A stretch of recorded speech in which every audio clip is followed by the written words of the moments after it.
Order à l'ordre.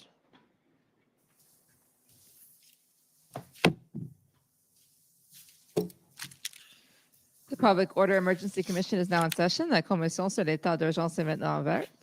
Good morning. Bonjour. Nice wintry day. We're starting off with some bulk entries, I believe. That's correct, Commissioner. Eric Brusso, Commission Counsel. This is just to formally enter 286 documents by way of bulk entry, which is actually the sort of combination of a couple of weeks of lists. We are playing catch up. Objections were removed. They are being dealt with. These documents are largely sort of municipal and provincial documents, including documents produced by the governments of Manitoba, Saskatchewan, Nova Scotia, the institutional report for the government of Manitoba and Saskatchewan, and several witness statements as well. And it was circulated to the parties this morning. The final list was circulated recently, and they will be entered as exhibits today. Okay, thank you. And now I understand we have a panel judging by the arrangement. I gather there are three. Okay, and Commission Counsel.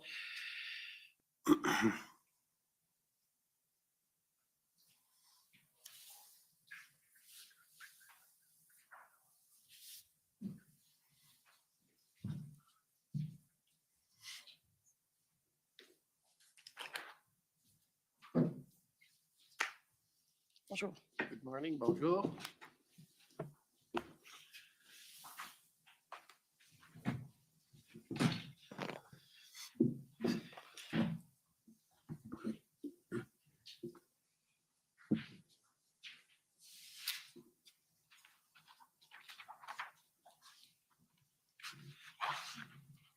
Bonjour. Bonjour. Morning. Okay. Morning, Mr. Commissioner. Gordon Cameron on behalf of Commission Counsel, and you have before you this morning a panel of witnesses representing the Department of Finance of the Government of Canada. Could I ask that the witnesses be sworn or affirmed? Ms. Jacques, will you swear on a religious document or do you wish to affirm? I swear. We have the Bible, the Quran, or the Torah available. The Bible.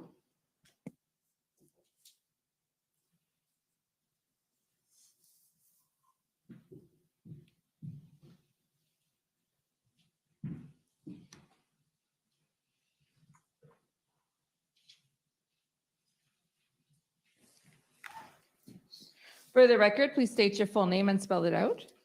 Isabelle Jacques, Isabelle Jacques. Jurez-vous que le témoignage que vous allez rendre devant la commission sera la vérité, toute la vérité et rien que la vérité? Do you swear that you will speak the truth and nothing but the truth? I swear. Will you swear on a religious document or do you wish to affirm? Bible's good. For the record, please state your full name and spell it out. Michael Sabia, Michael Sabia. Do you swear that the evidence to be given by you to this commission shall be the truth, the whole truth, and nothing but the truth, so help you God? Yes, I do. Mr. Mendes, will you swear on a religious document or do you wish to affirm? I'll swear on the Bible. For the record, please state your full name and spell it out. Rhys Mendez, Rhysmendes. Do you swear that the evidence to be given by you to this commission shall be the truth, the whole truth, and nothing but the truth, so help you God?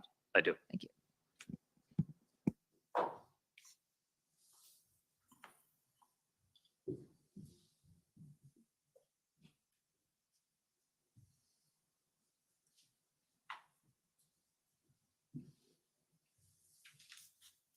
Good morning and bonjour panel. We will begin with some formalities, the adoption of your witness statements and the such, and I will ask you questions for 20 minutes or so. Then I will hand it over to my colleague, Ms. Shuhebar, who will cover a specific topic with some of you, and then I'll come back up to finish it off. So if we could begin with those formalities, we want you to put onto the record some of the documents that you've prepared for the commission and that Commission Counsel prepared in conjunction with you. And in particular, if I could begin by talking about the institutional report that was filed by the Department of Finance, and doesn't matter which of you adopts it for these purposes, but I'll ask you, Mr. Sabia, if you reviewed that document, confirmed it for its accuracy, and can adopt it as part of the evidence of the Department of Finance before the Commission. Yes, I can. Thank you. And you were interviewed as part of a panel, and a interview summary was generated as a result of that interview. And for each of you, I'd like to confirm that you reviewed that summary of your interview for accuracy, that you do believe it is accurate, and that you adopt it as part of your evidence before the Commission today. Can I ask each of you to confirm that? In my case, yes. Yes. Yes. Thank you. Now I'll ask you the easiest questions, I think, for today, which is to introduce yourselves to the Commissioner with a description of who you are and what your role is in the Department of Finance. And so let me begin with you, Mr. Sabia, if you could tell us your title, your role, and how that fits with the Department of Finance. I'm the Commissioner, I'm the Deputy Minister of Finance. So I'm the most senior non-elected official in the department, and we all work, and I report directly to the Deputy Prime Minister and the Minister of Finance, Chrystia Freeland. Do you want me to talk about what the department does? That'd be helpful, what the department does and how you oversee those activities. Well, how I oversee those activities is an interesting question, but so we're, I guess it would be fair to say we're the government department that's charged with the oversight, stewardship, if you will, the oversight of the Canadian economy. That has several dimensions in our work. So we're responsible for tax and fiscal policy on behalf of the Government of Canada. We're responsible for the financial and fiscal dimension of federal-provincial relations. We're responsible for international economic policy, especially related to trade and some other things. We're responsible for the spending side of economic development and social policy across the government. And my two colleagues, who will introduce themselves, we're also responsible for economic analysis and economic forecasting on behalf of the Government of Canada. That's what Rhys Mendez on my left is responsible for. And then on my right, another dimension of our work is our responsibility for policy with respect to the financial sector in Canada. And Isabelle Jacques is the Assistant Deputy Minister responsible for that. Well, thank you. And with that introduction, perhaps, Ms. Jacques, you could describe your responsibilities at the Department of Finance. Yes, I'm Isabelle Jacques. I'm the Assistant Deputy Minister responsible for the financial sector policy. We're responsible for the development of policy of finance policy in the financial sector, as I mentioned. In my team, I have 5 directorate, 5 divisions. 2 of them were involved in the work that we did for the economic order. The first one was the Financial Crime and Security Division. The second one was the Financial Institution Division. So we are involved in a number of policy work. And in this case, we worked on both the Proceeds of Crime, Money Laundering, and Terrorist Financing Act, and also did work with respect to potential amendments to the Bank Act that made their way into the emergency order. Just so that I can make sure it's clear to the people observing who aren't as familiar with all of this process as some of us have become so far. Is it correct to say, Ms. Jacques, that you and the people who work with you in your section were primarily responsible for developing the legislative instruments, and in particular the Emergency Economic Measures Order that we will end up talking about today? That is accurate. Thank you. Mr. Mendez, could you describe your role? Yes, I'm Assistant Deputy Minister for Economic Policy in the Department of Finance. I report to Mr. Sabia. My branch is divided into two divisions. The first division focuses on assessing the current state of the economy, monitoring the evolution of the economy in the near term, and assessing the economic outlook. That was the division that was involved in assessing the economic impact of the blockades. The second division focuses more on longer term research and analysis of structural issues and policy issues affecting the Canadian economy. Thank you very much. And I think we'll probably find that most of Ms. Shuhebar's questions will be directed to you, but if you have something to contribute to the questions I ask, please feel free to do so. If I could begin by asking you, beginning at the beginning, chronologically, when from the Department of Finance's point of view, the convoy and protest events that we've been talking about in this commission first came on the horizon as an issue for the Department of Finance?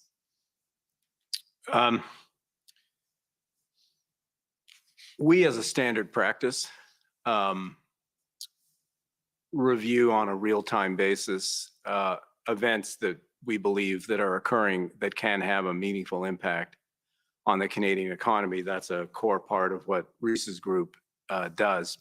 So this issue came on our radar screen, I would say, sort of late January, as events were unfolding, and there were the beginnings of blockades at the Canada-US border. So let me just back up a little bit from that and explain why this became such a focus of concern on our part. There are two, I think, quite important things playing out in the background here. First, as you'll recall, at the time, there was a great deal of speculation, and indeed, in retrospect, Russia's invasion of Ukraine was imminent, and that was something that we were very focused on and very concerned about the economic consequences that that would have globally and the therefore spillover consequences that that would have for Canada. And then second, because it was late January and February in the usual budget cycle, we were fully engaged in the preparation of what became the April 22 budget of the Government of Canada. And as you know, budget making is a lot about understanding what the next period of time looked like for the Canadian economy.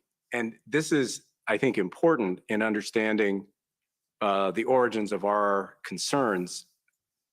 So if you'll recall, January, February of 22, our economy was just exiting from all of the COVID lockdowns. And we were very concerned about the extent of that recovery, the pace of that recovery, how fast we would recoup lost output, how fast we would recoup lost jobs. Because really throughout the COVID crisis, one of the government's objectives had been to minimize any economic scarring, longer term scarring that would be the result of the COVID crisis. So that, given our focus on economic recovery and the pace of recovery, there were two or three things in the environment that we were especially concerned about. These are not necessarily new things. One, as everyone knows now, the extent of the damage to supply chains and the impact that that would have on the pace of recovery. Relatedly, at the time, incipient issue of inflation, something that was partly the result of the supply chains, but also it likely would flow from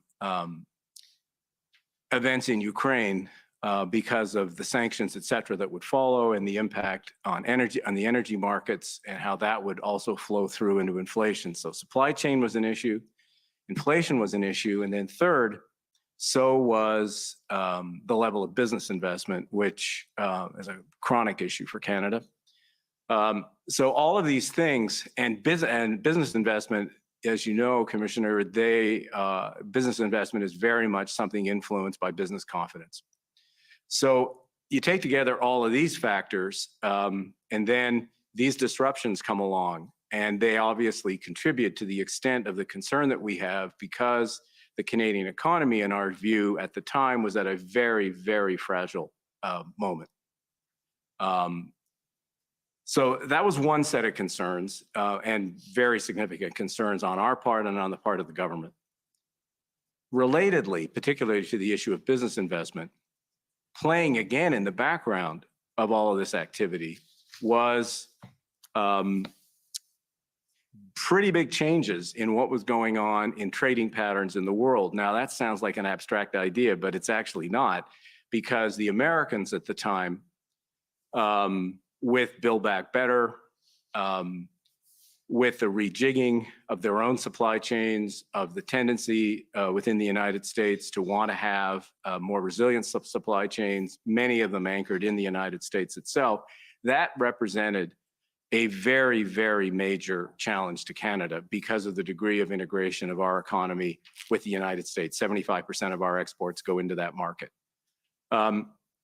So as a result of that, and we were doing work with the Americans at the time, for instance, with respect to the treatment of electric vehicles, something that was critical to the future of the automotive industry in Canada. There was a tendency in the United States to want to treat that as an America-only issue. And then again, these disruptions come along and raise issues in the eyes of the United States and in the eyes of the US administration, raise issues around the reliability of Canada as a trading partner. Significant issues, to the point where issues, I'm sure we'll end up discussing this, where issues that rose to the level of President Biden and our Prime Minister in bilateral conversations. So these were very meaningful issues that arose in the Canada-US relationship. So that too very much entered into our thinking here, that if these border disruptions that we were experiencing at the time, if they were to continue for a period of time and became an even more significant threat to the American perception of Canada as a reliable trading partner, that was something with very severe long-term consequences, not just for the Canadian automotive industry, but for a whole range of industries that we export into the United States. But the automotive industry was the centerpiece, at least at that time. So that was the backdrop of why this was on our radar screen and how it became increasingly important on our radar screen going forward. That was very helpful, including because it just cleared out about 5 pages of questions that I... So now I don't feel so bad about having talked so long. No, that's exactly what I was hoping you would talk about. And as a matter of fact, you said we might get into more detail about the specifics of how these events had an impact on your thinking about Canada's reputational concerns and trading concerns. So if you have more to say about that, please elaborate. No, I think for now that's probably I mean, I think that sets the scene of why this was an issue for us. It had meaningful macroeconomic consequences for us in the near term, particularly given this point I've made about just the sensitivity, the specific moment we were at from an economic point of view. I mean, this was a very, very delicate time coming out of COVID. And I think in retrospect, we've seen all that now. We've seen how it was easy to shut down an economy, but very difficult to open it up again. And we were in the process of opening up the economy, as every other country in the world was at this pretty well at the same time. So that was, it was a very, very sensitive, delicate moment from our point of view. And then this broader issue with the United States. I mean, there was, the governor of Michigan was very active and very critical of what was happening.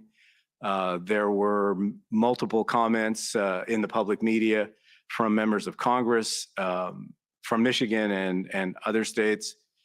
There was concern within the American federal government, within the White House, about this issue, hence my reference to a conversation between the Prime Minister and President Biden about this. I mean, this was, this was not, how can I put this? This was not a second tier issue in the Canada-US relationship. This was a first tier issue. And we were subsequently able to negotiate an arrangement with the Americans on electric vehicles, but there was no doubt that these disruptions coming when they did in that process brought with them the risk that we would not be able to get the North American treatment that we were eventually able to negotiate with the Americans with respect to electric vehicles. And as I said, electric vehicles are the future of the automotive industry. So if we had not succeeded in doing that, then the particular consequences of that for the central Canadian-based automotive industry would have been, very, very serious. So I think probably I'll leave it there. Okay, thank you. And on that note, which I think is a good segue, I will hand the podium over to Ms. Shuhaybar, who will have some questions about the economic impacts that were of concern to the department and how that played out.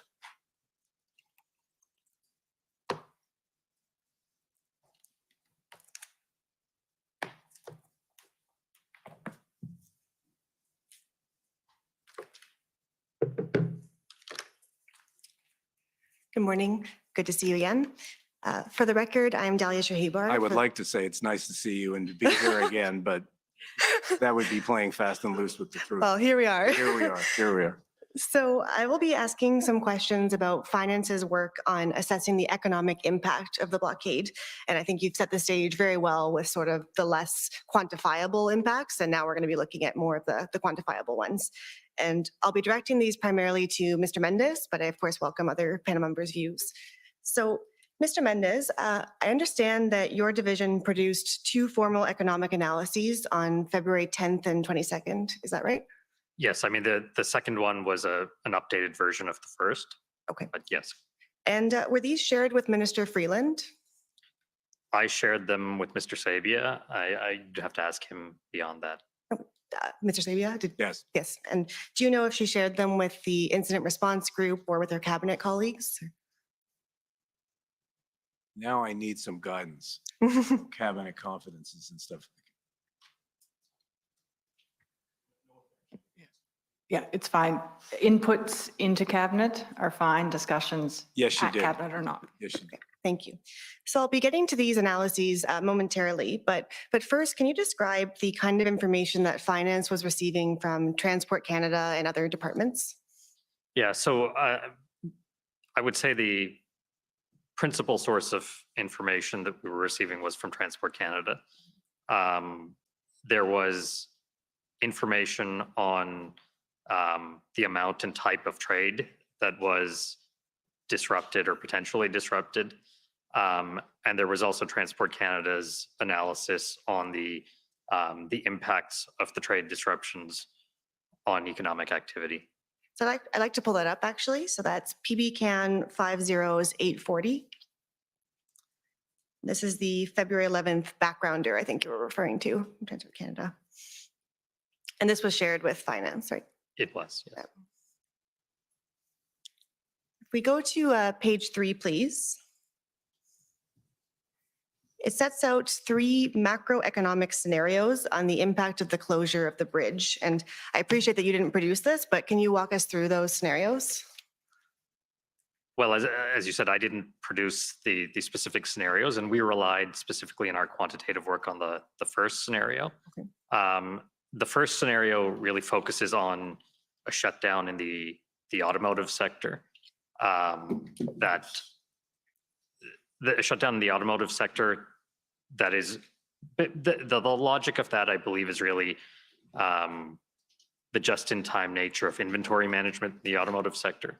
So in the automotive sector, a short disruption to transportation, because it's so integrated across the Canada-US border, a short disruption to transportation, even if there's rerouting possible, can cause disruptions because oftentimes trucks are making multiple trips back and forth between plants, And so just an added couple of hours can disrupt the timelines, cause drivers to time out in terms of the amount of time they can safely and legally drive. So that's why I think they Sorry, can I focused on interrupt for one quick second? Yeah. You mentioned just-in-time delivery. Can you just explain that? So it's a form of inventory management in which, in the case of an auto plant, the various parts that they need to produce the automobiles that they're building at the plant come in literally just in time to be used in the production process. So they don't store a stock of inventories to any great extent. So really, even a 24-hour disruption to sort of the flow of these inputs can cause production to shut down or at least be reduced. Okay, thank you. So the first scenario was about the auto sector shutting down. Yeah, then- and it allowed for other sectors. I think they assumed that they could largely mitigate the effects of the blockade and continue to operate fairly normally. And then I think that's where scenarios 2 and 3 come in. Or- Yeah, so scenarios 2 and 3 really focus on an escalation. So scenario 2 expands to take account of other manufacturing sector, other parts of the manufacturing sector beyond automobiles. These sectors also rely a lot on trade across the Canada-US border. They are somewhat less reliant. They tend to have more inventories in stock, and so they can continue for somewhat longer than the automobile sector before they face large shutdowns. So I sort of think of that second scenario as, had the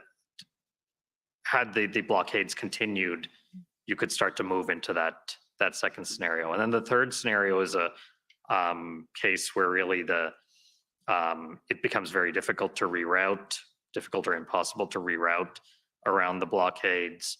And in that case, the shutdowns become more widespread across the economy. Okay. So there were some emails produced to us from your team that suggest they thought scenarios 2 and 3 were pretty unlikely. Did you have a view on that at the time? My recollection is that those emails were around February 14th. And so that was after the situation at the Ambassador Bridge had been resolved. And so I think that there was a clear direction at that point in terms of, and so I think that it was the additional information that they had at that point that allowed them to have that view of scenarios 2 and 3. And what about scenario 1? Did you think that was a likely scenario? Or? Scenario 1 we used as the basis for our main approach in terms of thinking about the economic impact. So yes, I mean, I think scenario 1, didn't play out perhaps exactly as it was modeled, but largely as it was modeled. Okay, so I'd like to pull up the first analysis. It's SSM CAN 50177. And so you said that you use the background that we just looked at as a starting point, but I understand this analysis differed in some ways. Can you expand on that? So this is the February 10th version. So in this version, we really focused on highlighting, number one, the amount of trade that was at risk, the fact that at the Ambassador Bridge alone, 30% of all road trade between Canada and the US crosses that bridge alone. Every year, about 390 million goods crossing each day. That, to us, was the thing that we wanted to focus on in terms of communicating just how much the risk was in terms of a prolonged disruption there. Prolonged disruption there that causes a prolonged disruption in trade traffic and therefore a significant impact on economic activity. I believe we also highlighted, if you can scroll down, could we scroll down a bit further, please? Yeah, so at the end of that last paragraph, we also highlight the reputational risk that several US lawmakers had pointed to the situation to argue for Buy America policies and other protectionist policies, which would mean less reliance on buying goods from Canada and obviously would have an adverse impact on Canada even over the longer term. But at this stage, you didn't attempt to quantify the impact yet, I believe. We did not attempt to quantify the impact in this document. And why is that? Well, the situation was fluid. So at this stage, quantifications would have been what if scenarios. And I think that quantifying sort of what ultimately happened, which was a limited, more short-lived disruption, wasn't really going to convey the larger point. And the larger point was really that the risk that if the blockade spread or if they persisted, that there would be a very significant impact on economic activity, and that there was a building reputational impact. Okay. So I'd like to go to page 2. Could I just add something to that? course. So in thinking about the quantitative impact, so we actually, as part of what we do on a regular basis, we monitor economic activity in the Canadian economy. So that means we try to come up with a view of what economic activity is in the current quarter. So before Statistics Canada puts out the official statistics, and what it will be in the next quarter. And we rely on various high frequency data to do that, but we're also looking at significant events that may have an impact. And so part of our ultimate quantitative assessment of the GDP impact was to feed into that monitoring process. But of course, that requires having a more concrete sense of how the situation is playing out than we had at this stage. I see. Thank you. So on page 2, the bullet that begins economic impacts, scroll down a little bit. Yeah, there we go. So about halfway into the paragraph, it says, in the near term, most manufacturers are likely to continue producing as they find alternative shipping routes and/or through inventory management in anticipation of a resolution of the blockades. Still, the macroeconomic impacts could quickly rise depending on how long the protest lasts and whether they spread further, with production eventually forced to slow. So can you expand on how the possibility of rerouting and inventory management sort of factored into your analysis? Yeah, so the Ambassador Bridge was completely shut down at this point, but there were other bridges nearby through which traffic was being rerouted. I mean, you can see that in the statistics in terms of the increases in traffic at other bridges, which I believe is later in this document. Increases in traffic at other nearby bridges. We say most manufacturers here, and that's because, as I was saying earlier, it's specifically within the set of manufacturers, it's specifically auto production that tends to carry very little in terms of inventory on hand, and so is most at risk of being disrupted very quickly. So as you'll note in the last sentence of the paragraph you were referring to, we were already seeing some plants starting to see reduced production. Can you comment on? Oh, of course. Is it okay if I? Of course, yeah, go ahead. So just to build on what Reese just said, just to elaborate a little bit on Reese's last sentence, given how time sensitive the supply chains are in the automotive industry and how integrated production is, I mean, I think parts, a car being assembled, actually the parts cross the border between Canada and the United States 6 different times in the process of producing a car. So there's a high degree of integration here. And you add to that the just-in-time delivery of Reese's point that Reese made. So we were seeing at the time, I mean, this was having real-world impacts. In Canada, on the Canadian side of the border, Ford, GM, Toyota, Stellantis, and Honda were either reducing shifts or, in fact, had shut down some plants because parts were no longer available. And then on the US side, they were experiencing the same thing because of that integration. So Ford, GM, Stellantis, and Toyota in the United States were, again, either shut down or has substantially reduced shifts, which obviously has a pretty significant impact on not just the companies, but on workers. So that was happening at the time. I mean, this was not something that was going to happen. These plants were being affected in real time. It's helpful. Thank you. And the context, as Mr. Sabia alluded to earlier, okay. The context here was that auto production had been adversely affected prior to this by shortages in semiconductors principally. And so we were coming into this after a period where we were already hadn't been producing as many autos as we normally would have. And that was having an obvious effect on the market. Anyone who went to buy a car would have noticed that. So if we go to page 2, to the bullet that starts occupations of downtown cores.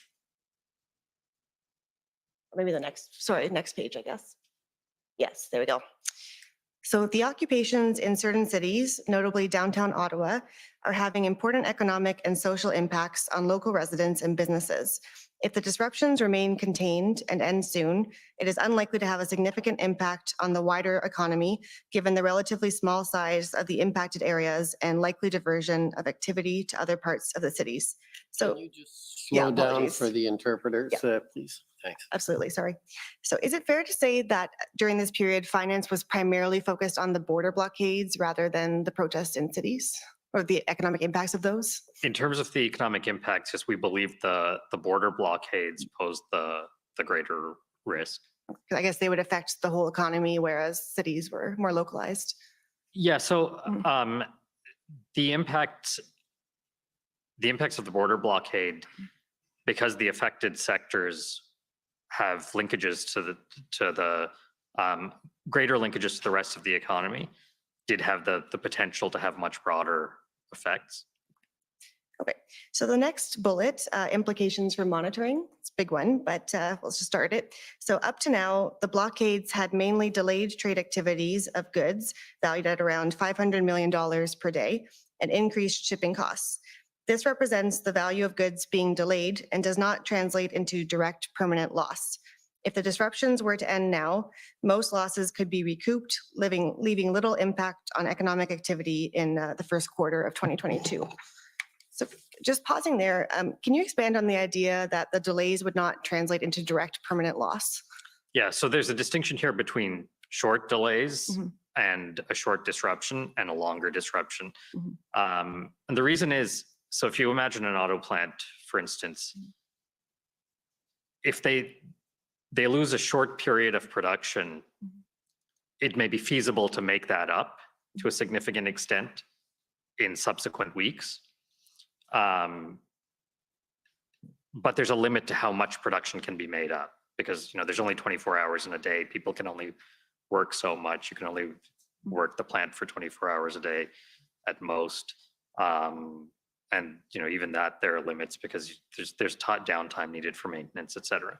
So a short disruption to production, it's possible to make that up. It's not free because there's a reason that the plants and the workers weren't working those extra hours to begin with. Most likely, there's time needed to maintain the plant for people to rest, et cetera. But it is possible with a short enough disruption to make up at least some of the lost production. With a longer disruption, as the amount of lost production accumulates, it just becomes more and more difficult to actually feasibly make that up given the constraints in terms of how much you can actually increase production once the disruption ends. Okay. Can I just, again, Of course. No. I just want to draw this out because I think in the subsequent discussion, this point I think is important. And it's got to do with a short disruption is one thing. As Risa said, a longer term one is a completely different story. And that is what led us within the department to be so focused on this question about finding measures that could be delivered with speed, because the objective was to try to keep the disruptions to as short a period of time as possible for two reasons. First, if shorter, based on Risa's analysis, then the macroeconomic effects of them are, other things being equal, are more likely to be relatively more modest.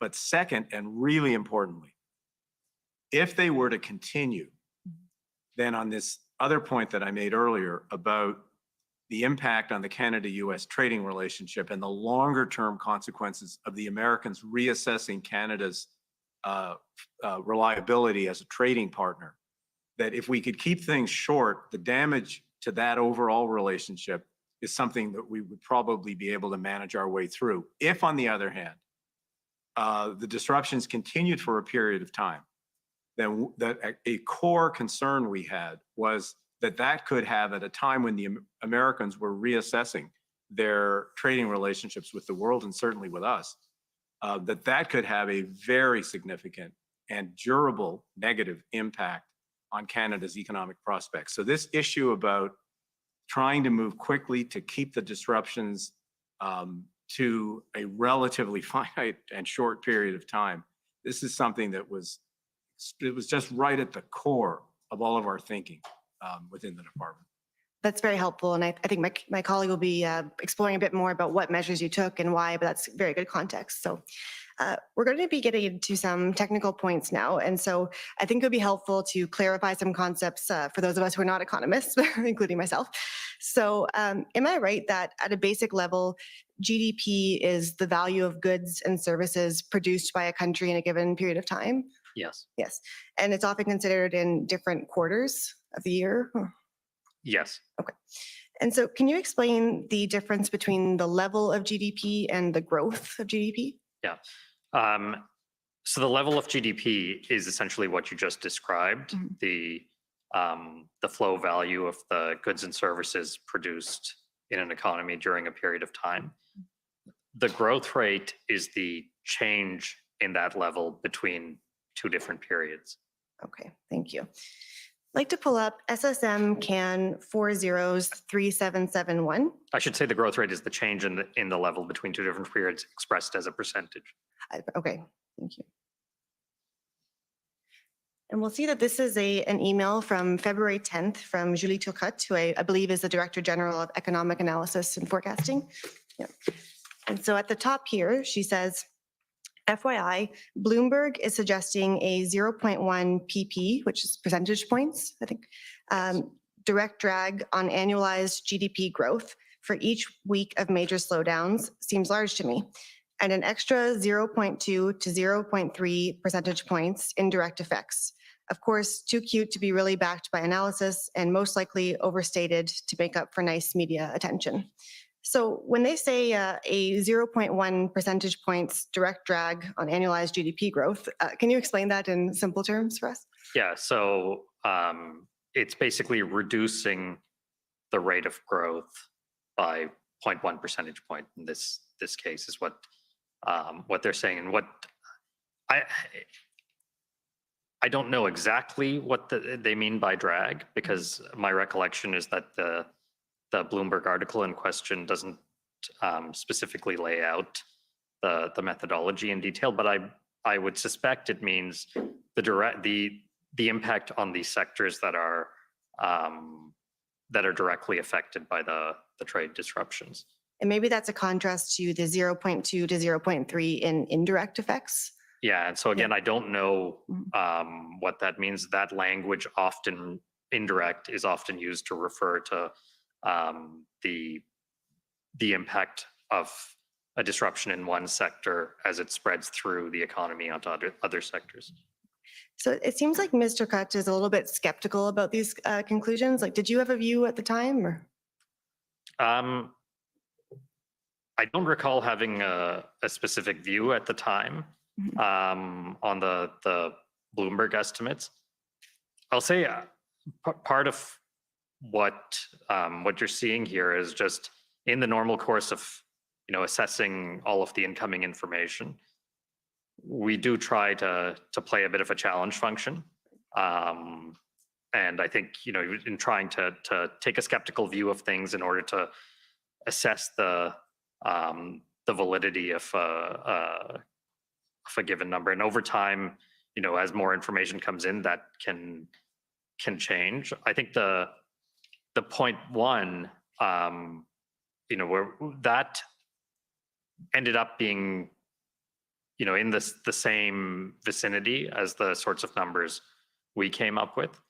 If you add up the 0.1 plus the 0.2 to 0.3 and get 0.3 to 0.4, that ends up being a larger number than what we came up with. But of course, that we hadn't done that analysis at this point. So at this point, they were just trying to sort of have a discussion around what they thought of these numbers.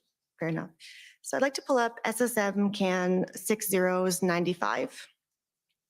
And these are minutes from the February 13th meeting of the Incident Response Group, which I believe, Mr. Sabia, you were attending. Is that right? No. If we can go to page 6, once you have it up. I think this is the only unredacted sentence. So the minister highlighted ongoing economic losses of 0.1% to 0.2% of GDP for every week the blockades continue. So this is Minister Freeland? Yes. Yes. And as you just said, at this stage, you had not provided a figure like this to Ms. Freeland. Correct. Okay. That's correct. Yes. And so when she actually told us in the interview, she had got this from the Bloomberg Yes. article. And when she speaks about ongoing losses of GDP every week, is it fair to say it's not clear whether she's talking about level or growth? Well, if it's from the Bloomberg article, they were referring to growth. Okay. From the minutes, you're right, it's not, Yeah. it's ambiguous. And could that? That's something, Reese may want to elaborate on this, but the way the Bloomberg piece got done, it established a set of numbers and it conveyed that if it went on for X number of weeks, you would just add up that number, say 0.1 or 0.2 for each week.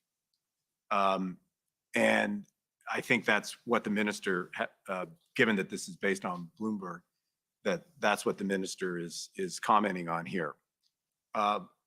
Our thinking, and eventually in a further discussion with the minister, was that actually, while Bloomberg may have got some things right, what we think that they did not get right was that the impact grows over time.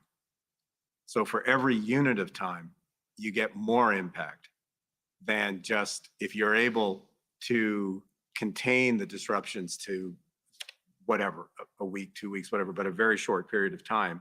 That's one thing.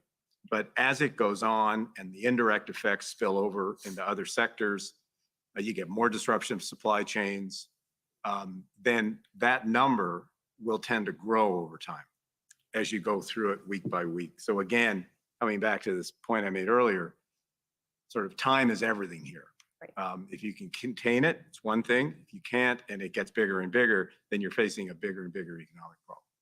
Yeah, and as we were discussing earlier, inventories plays a key part in this, that the auto sector got hit first because it tends to operate with a just-in-time delivery model. Right.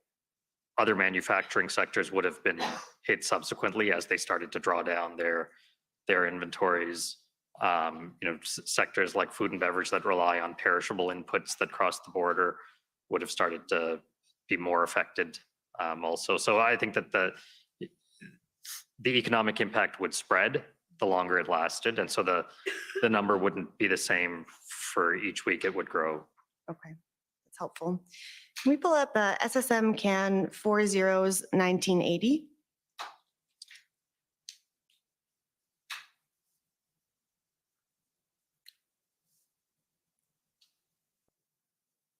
And so this is an email that you sent Mr. Mendez to Mr. Sabia on February 22nd.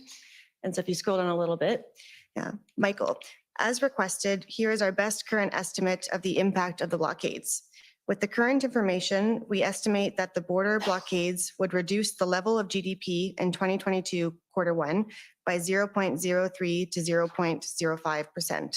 In terms of annualized growth, this would knock off about 0.1 to 0.2 percentage points in the first quarter. Much of the impact on the level of GDP will likely be recouped in the second quarter as production catches up. And so when you say there would be a reduction in the level in the first quarter by 0.3 to 0.05%, 0.03, excuse me. So that means the economy would have produced 0.03 to 0.05% less than expected. Is that what it means? Or? Less than it otherwise would have in the absence of the disruptions. Okay, and then the part about annualized growth, can you just explain that one? What the reduction in 0.1 to 0.2 percentage points? Yeah, so that is just saying that the percentage change in GDP between the first quarter of 2022 and the fourth quarter of 2021 would be reduced by 0.1 to 0.2 percentage points. Okay. And can you elaborate on this sentence about how the impact on the level of GDP would likely be recouped in the second quarter? Yeah, so again, we had a discussion earlier around, a short disruption makes it feasible to catch up on that lost production subsequently. And so given, this email was February 22nd, by this point, we knew the duration of the disruptions. In the event, that they were limited in duration. And so at this point, we believe that that it was possible for the lost production to be made up by subsequently, people working overtime, factories running overtime. As I said earlier, that's not free because, there's a reason you don't run your factory overtime on a normal basis, because you need downtime for maintenance, you need downtime for people to actually rest, and running overtime can lead to productivity issues and stuff. But overall, we believed it was possible given the limited time of the disruption. And so if the level could possibly be recouped, does that also mean that the effects on annual growth could be offset, or do they not operate that way? Or? It may not completely offset. There's, you mean in terms of annual growth quarter to quarter? So basically what this means is that you'd see growth in the second quarter being a bit stronger than it otherwise would have, as you see the catch up in production. Okay. And so the next bullets we've sort of covered already. We talk about you talk about the supply chains being under stress already, and then the major impact of the auto disruption. If I could. Yep. When I look at that, and indeed when that analysis surfaced, I hope you'll understand what I mean when I say this, but that analysis says to me success. Success in that the disruptions, at least at that point, it seemed as though we had succeeded, the government had succeeded in keeping those disruptions within a relatively short period of time. So the fact that almost ex post, Reese's and his folks could do that analysis and say, well, we pretty much know what the duration is, therefore we have a pretty good idea of this. That said to us that, well, as I said, that's pretty much success, given the disruptions that we faced earlier on and the decisions that needed to be made when the duration of the disruption was still an open question. The fact that we were able to do this ex post said to us, in a way, success or mission accomplished. Right. So it could have been way worse, but thankfully it wasn't, basically. Okay. So the last two bullets, they say the ultimate impact will, among other things, depend on the ability of affected businesses to increase production beyond normal levels to catch up on lost output in the coming weeks.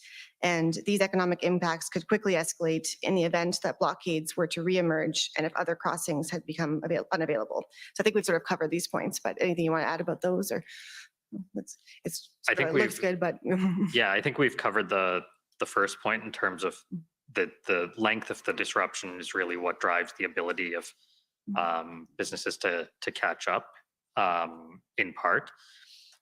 On the last bullet, I mean, I think that just speaks to the point Michael just made, that, it was really the fact that the blockades had been ended within a limited time is what prevented the economic impact from escalating much further. I'd like to pull up SSM CAN 407571. And this is the second analysis from February 22nd. And I don't propose to walk through in the same way because I think we've covered a lot of it. And would you agree that a lot of it expands on your email that we just saw? Or Yes. yes, but I will look at a few things. So in the big economic impacts paragraph on page 1, there's a fair bit of detail about the delays in trade and effects on auto production. And the last 2 sentences say, though the bridge has reopened, it will likely take time to return to the pre-disruption pace of trade and production. In addition, the fallout could be even greater if producers choose to source their supply chains elsewhere in the longer term for fear of these disruptions reoccurring. And so this idea that producers might source their supply chains elsewhere, was this something that finance was hearing? And perhaps Mr. Sabia might want to speak to it, I'm not sure. Do you want to speak to that? Well, look, I think that's just another way. Reese may want to elaborate on the point because there's an analytical point here, but I mean, that's consistent with the point I made earlier about the strength of the reaction that was being reported in the public media from US lawmakers at a time when they were attempting to pass legislation that could have a pretty significant impact on the re-engineering of their supply chains to repatriate. I mean, you'll recall, I mean, this issue is still very much, in front of us today, that as we move to a different structure of global trade than we have had for the last 25 or 30, 40 years, all of these issues about sourcing and structure of supply chains, but they've all become open questions. So, the concern that we had here was, again, this is in the world of confidence and perception.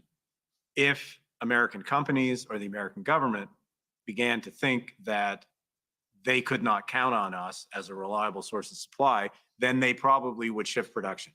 And if they were to shift production, that would have a obviously pretty significant, not pretty significant, a very significant impact on, well, both the level of GDP and the growth rate of GDP. But you want to? Yeah, and I guess I would say that this sentence is in part trying to convey the longer term uncertainty.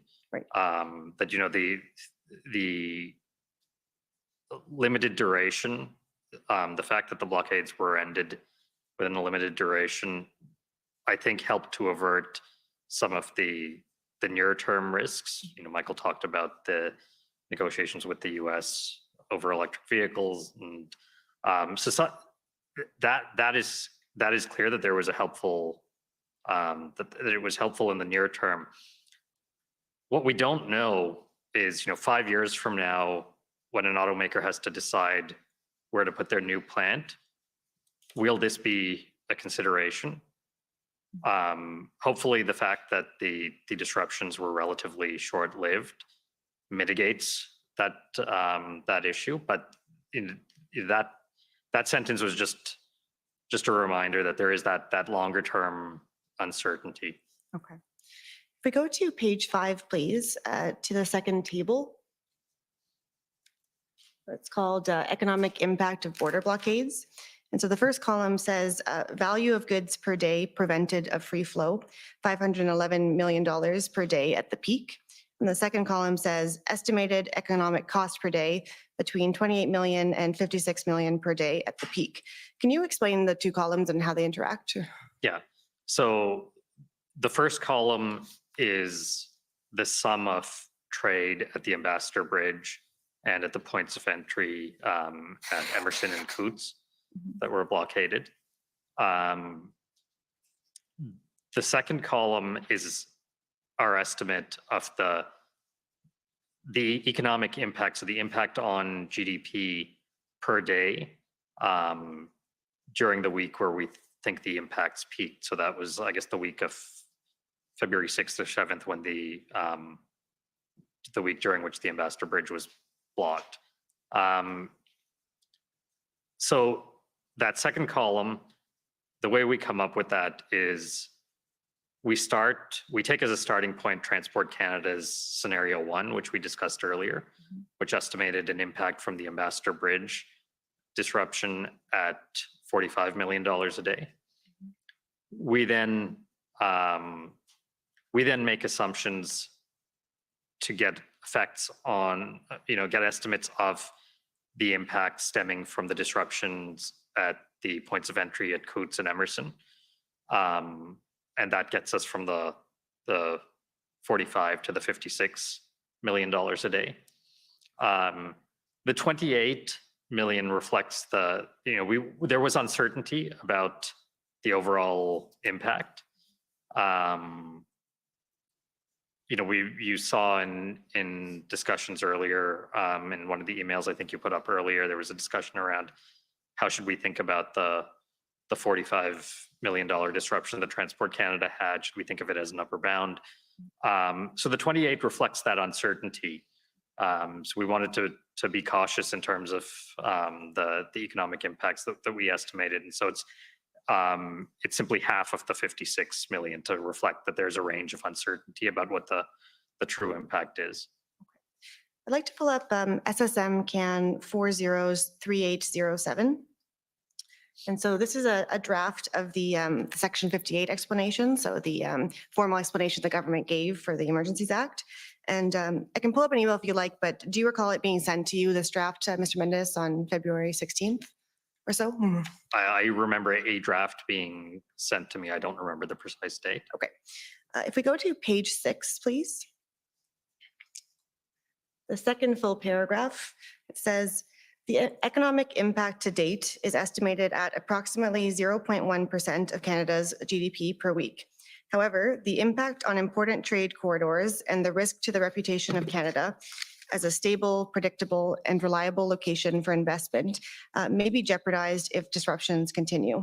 And so I can pull it up if you like, but do you recall writing an email saying that you had asked for this paragraph to be removed? I had asked for the reference to the GDP impact to be removed. Yeah. And why did you ask for that? So a few reasons. One is that we hadn't completed our GDP impact estimates because in part we were still evaluating the situation. It was evolving. I did not think that as Michael discussed earlier, the per week characterization, I thought missed the point that the GDP impact would rise with each subsequent week. It wouldn't be the same every week, the longer that the effects went on. And I think most importantly, the real issues here were the risk of a more prolonged or more widespread disruption to cross-border trade that would have led to a much larger GDP impact, and the reputational risk that affected our reputation as a reliable trading partner and as a good destination for investment. Okay, I just have one last document. So it's SSM CAN 40498.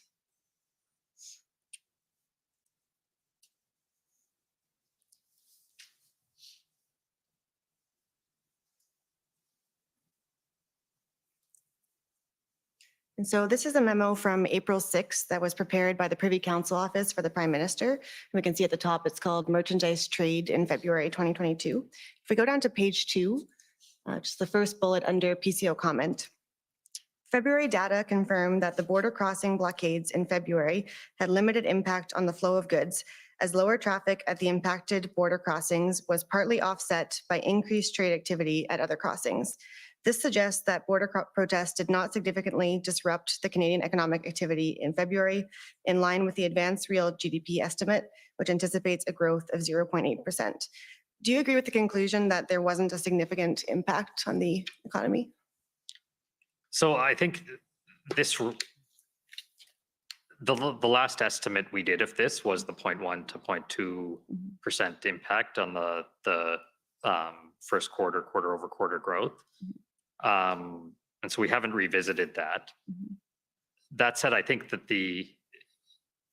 it's fair to say that the economic impact was limited, but it was limited because the duration of the blockades was limited. So I think, again, it comes back to the fact that because the duration was limited, there was some ability to ramp up production after the blockades had ended and trade had resumed. because the blockades weren't more widespread and affecting bridges that were being used to reroute some of the traffic that would have gone over the Ambassador Bridge in particular, that helped to limit the impact. But had the blockades been more widespread or longer lasting, the impact would have been much bigger. I would also just add that it's not possible to say that they didn't have any impact, because we know that auto plants had either shut down, many auto plants had either shut down or reduced hours, reduced shifts. So there was clearly an impact in real time. That's that information is clear in the public record.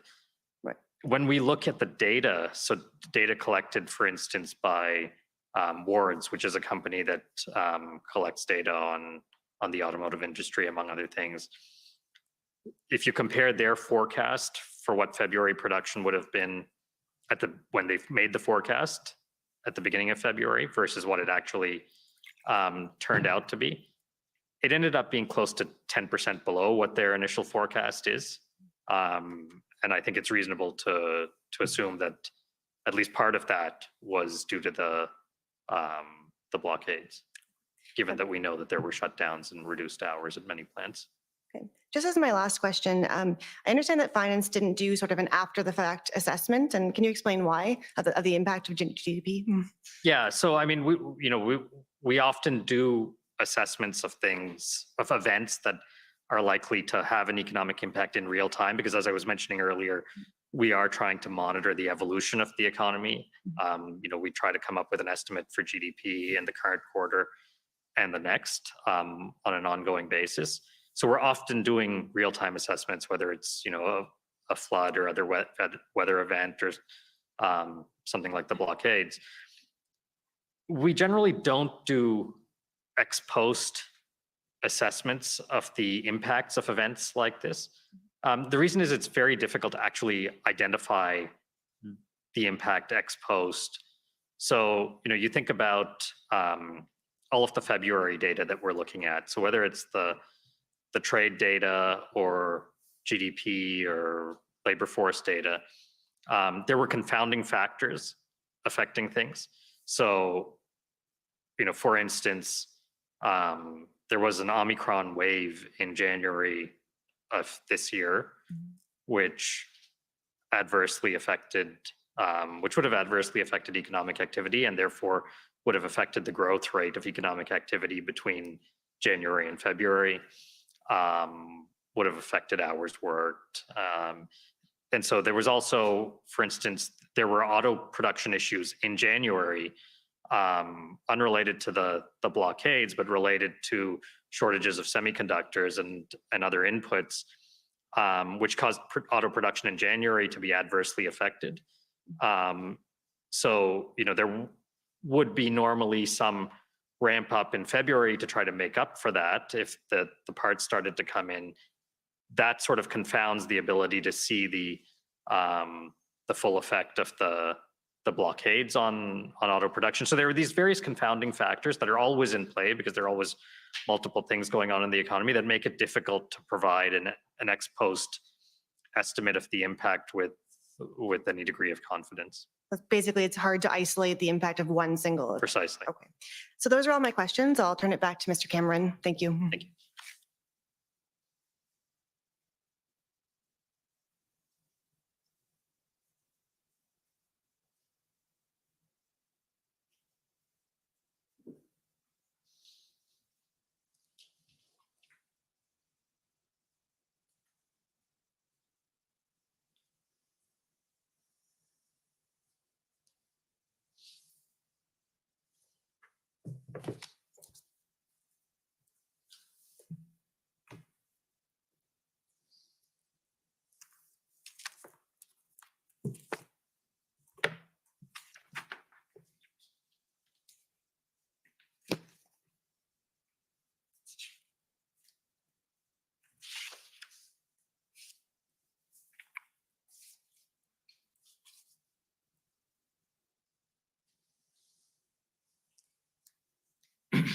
Thank you. Well, the good news for you, Mr. Mendez, is you can probably get through the rest of this without answering any more questions. Feel free to if you have input, but you've had your workout for this morning.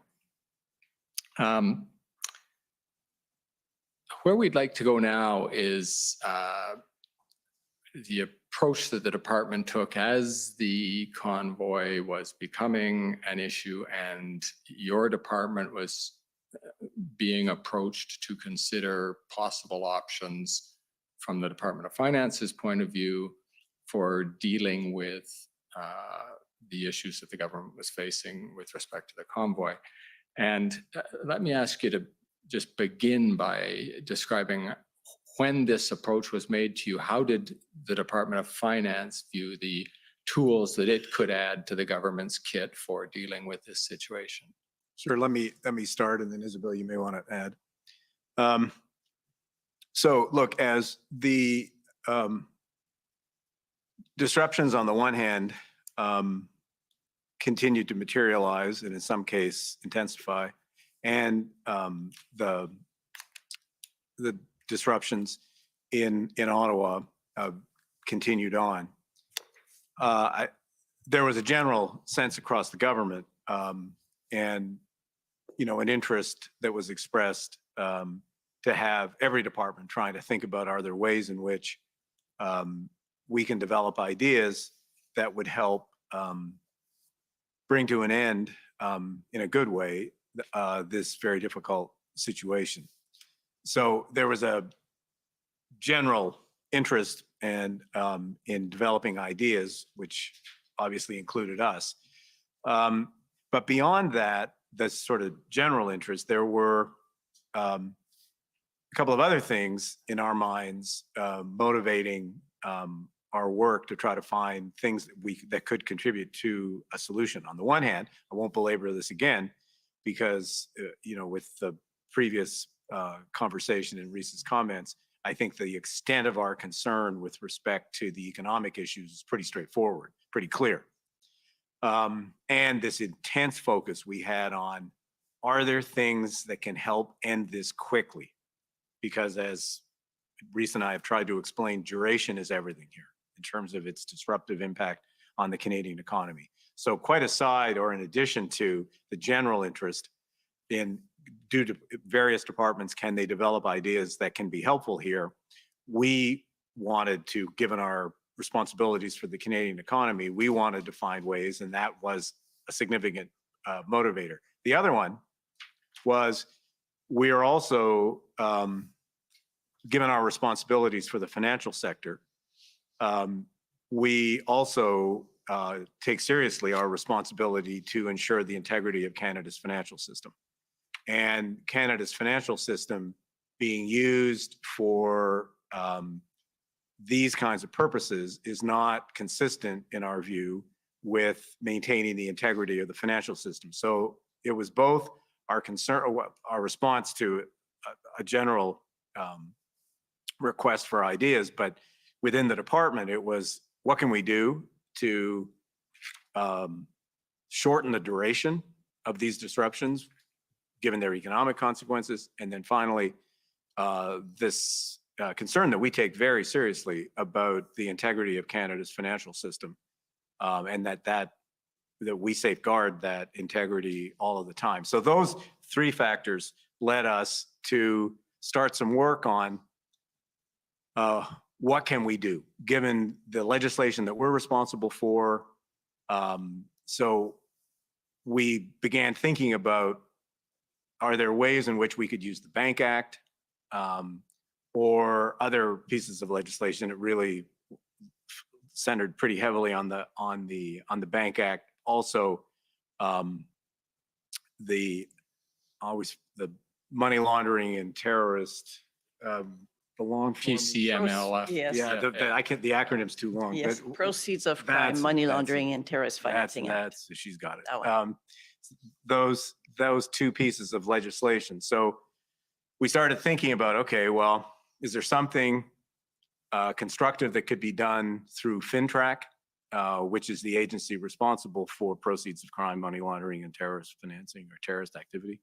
Could we do something there, and could we do something using the minister's authority for the Bank Act. And then to make a long story short, in the media, it was widely publicized, and it was very public, that crowdsourcing platforms were being used as a source of financing for these activities. Similarly, payment processors, and neither of those were within the regulatory perimeter of FinTrack. So one thought process was, well, is there something that we can do around that? And then the second, with respect to the Bank Act, is there some way that we can use the Bank Act to have, to give banks the capability to freeze bank accounts if, in their judgment, those bank accounts are being used for an inappropriate purpose. Now, again, just high-level summary here, there were a series of issues with that. One, we couldn't do anything outside of federal jurisdiction because the Bank Act only applies to federally regulated financial institutions. But there's a whole raft of financial institutions in Canada that are not federally regulated, particularly, say, credit unions, types of insurance companies, et cetera. So because we couldn't do anything outside of federal jurisdiction, that really made pretty academic whether we could or could not do anything in federal jurisdiction, because money is fungible and it can just move from one institution to another. So if we couldn't do something that was more comprehensive, that was a pretty significant limitation on what can be accomplished. There was also a fairness issue there. I'll give you an example.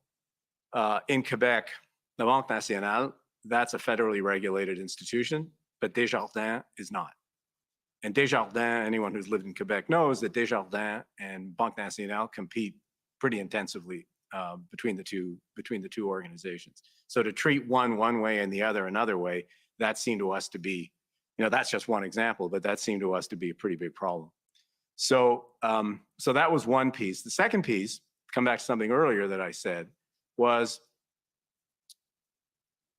whatever we could do, we wanted to do quickly, because doing it quickly meant shortening duration, and shortening duration meant avoiding the worst economic consequences that we were concerned about. But of course, pretty much anything that we could do would require a legislative change. And legislative changes, by their nature, take an extended period of time.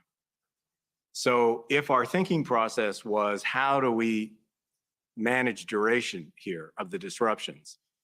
Anytime we bumped into something that required a legislative change is something that was, by its nature, less attractive because we couldn't do it quickly.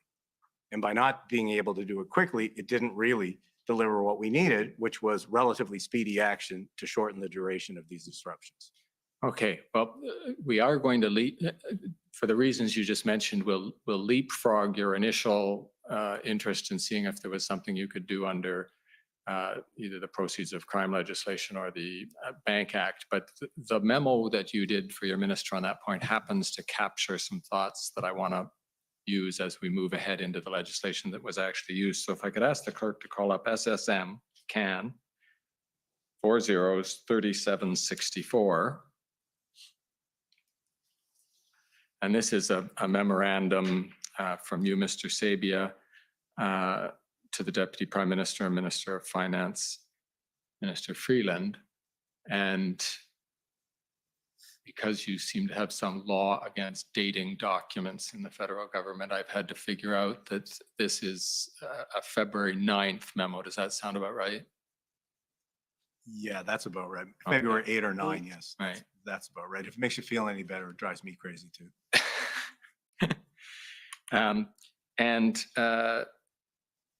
This described, if the clerk could just scroll down, it basically describes exactly what you just encapsulated in your earlier comments, Mr. Sabia. Keep scrolling, please. There we have the initial point, the possibility of looking at this under the proceeds of crime legislation.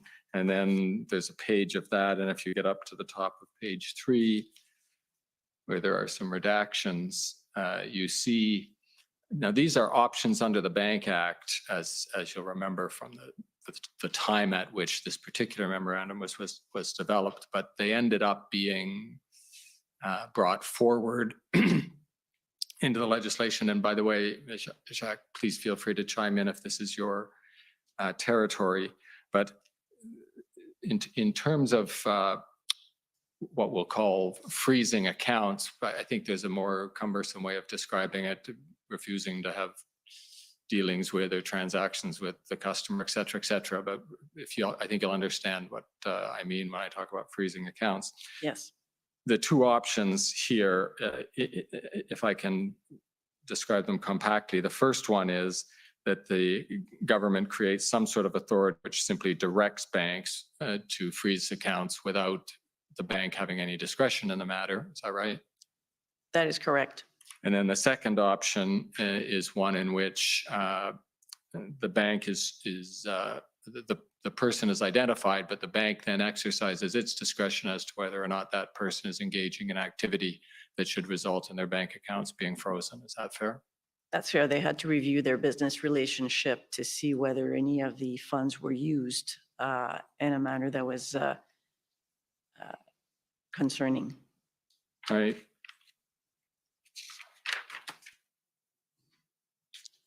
And in these options, of course, under the Bank Act, these would not apply to, provinces nor territories. Right.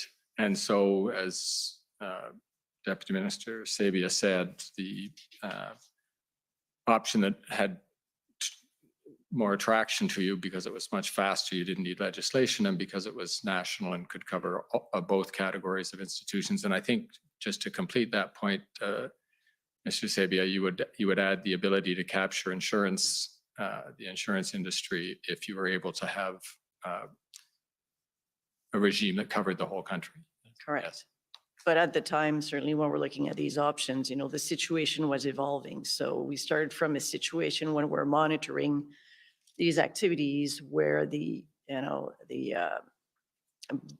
seems to be peaceful manifestation ongoing, and certainly this situation degenerated. So when we started looking at this, we were looking at options under the Bank Act.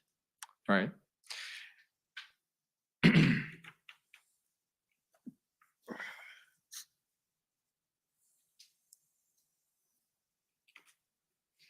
And at the time you were developing these options, and this is February 9th, things were moving quickly at this stage and transitioned into consideration of the possibility of incorporating similar authorities in emergency legislation. I understand you were having consultations with the financial services industry as to how they would be able to work with these if you did enact them, and if one of you could describe that for the Commissioner. Yeah,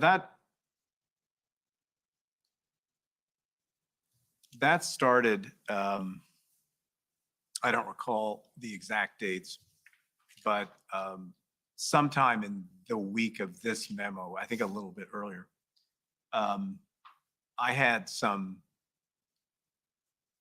the principal regulator, OSFI and ourselves in terms of higher level financial policy, we have a lot of contact with the Canadian banks, Canadian financial institutions in general. So I am, as is Isabel and her team, we are in regular contact with Canadian financial institutions, pretty much of all kinds. A, because of our role in that sector, and B, because they're a very good way of listening and understanding more about what's going on in the Canadian economy at any one point. So I had some conversations, particularly with bank CEOs, during that week to get their sense of what was happening in reaction to these disruptions. And in those conversations, we were talking about that, their general take on these events, and what they thought the government should or shouldn't be doing about it.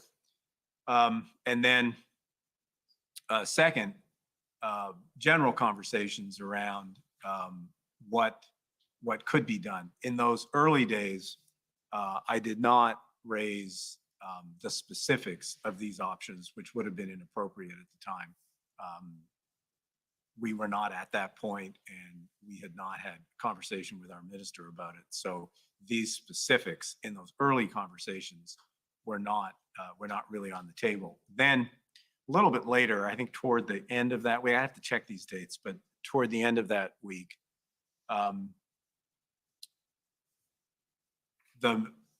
I started having conversations, collective conversations with all of the bank CEOs, and the minister eventually joined me in some of those conversations. Now, can you describe the feedback you got from those institutions, in particular, their reaction to how they would administer a regime in which they were being asked to freeze accounts? Yeah, well, need to be careful here. Prior to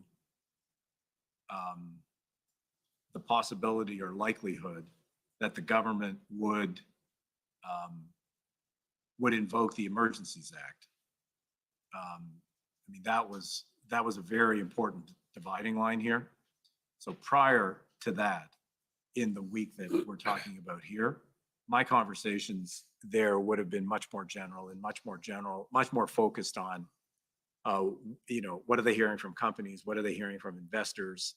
How do they gauge the situation? It was much more our trying to understand by talking to other people whether or not our perception of the situation was aligned with how other people were perceiving it. I would say there was very much alignment around the concerns that Reese and I have talked about earlier, and what we were hearing from institutions that basically span the Canadian economy and are constantly in touch with clients, and their clients are businesses and individuals across the Canadian economy. So they're good listening posts. So that was prior to the possibility of the Emergencies Act, because as per this memo, as you can see, the conclusions that we were coming up to, that we were arriving at, were conclusions that actually there wasn't really, other than through FinTrack and in that side, there really wasn't a lot that we could do in the near term without passing legislation, which, as I said, would take a considerable period of time. Now, as the possibility or likelihood of the Emergencies Act being invoked, then that changed the nature of those conversations. And through, I think that weekend, forget the dates, would have been the sort of 12th, 13th or something of, you have to check, I mean, you'll have to double check the dates, but 11, 12, 13, somewhere in there. We then began to have conversations about, in the event that the government were to decide to move down this path, because it hadn't been decided yet, how could this be done?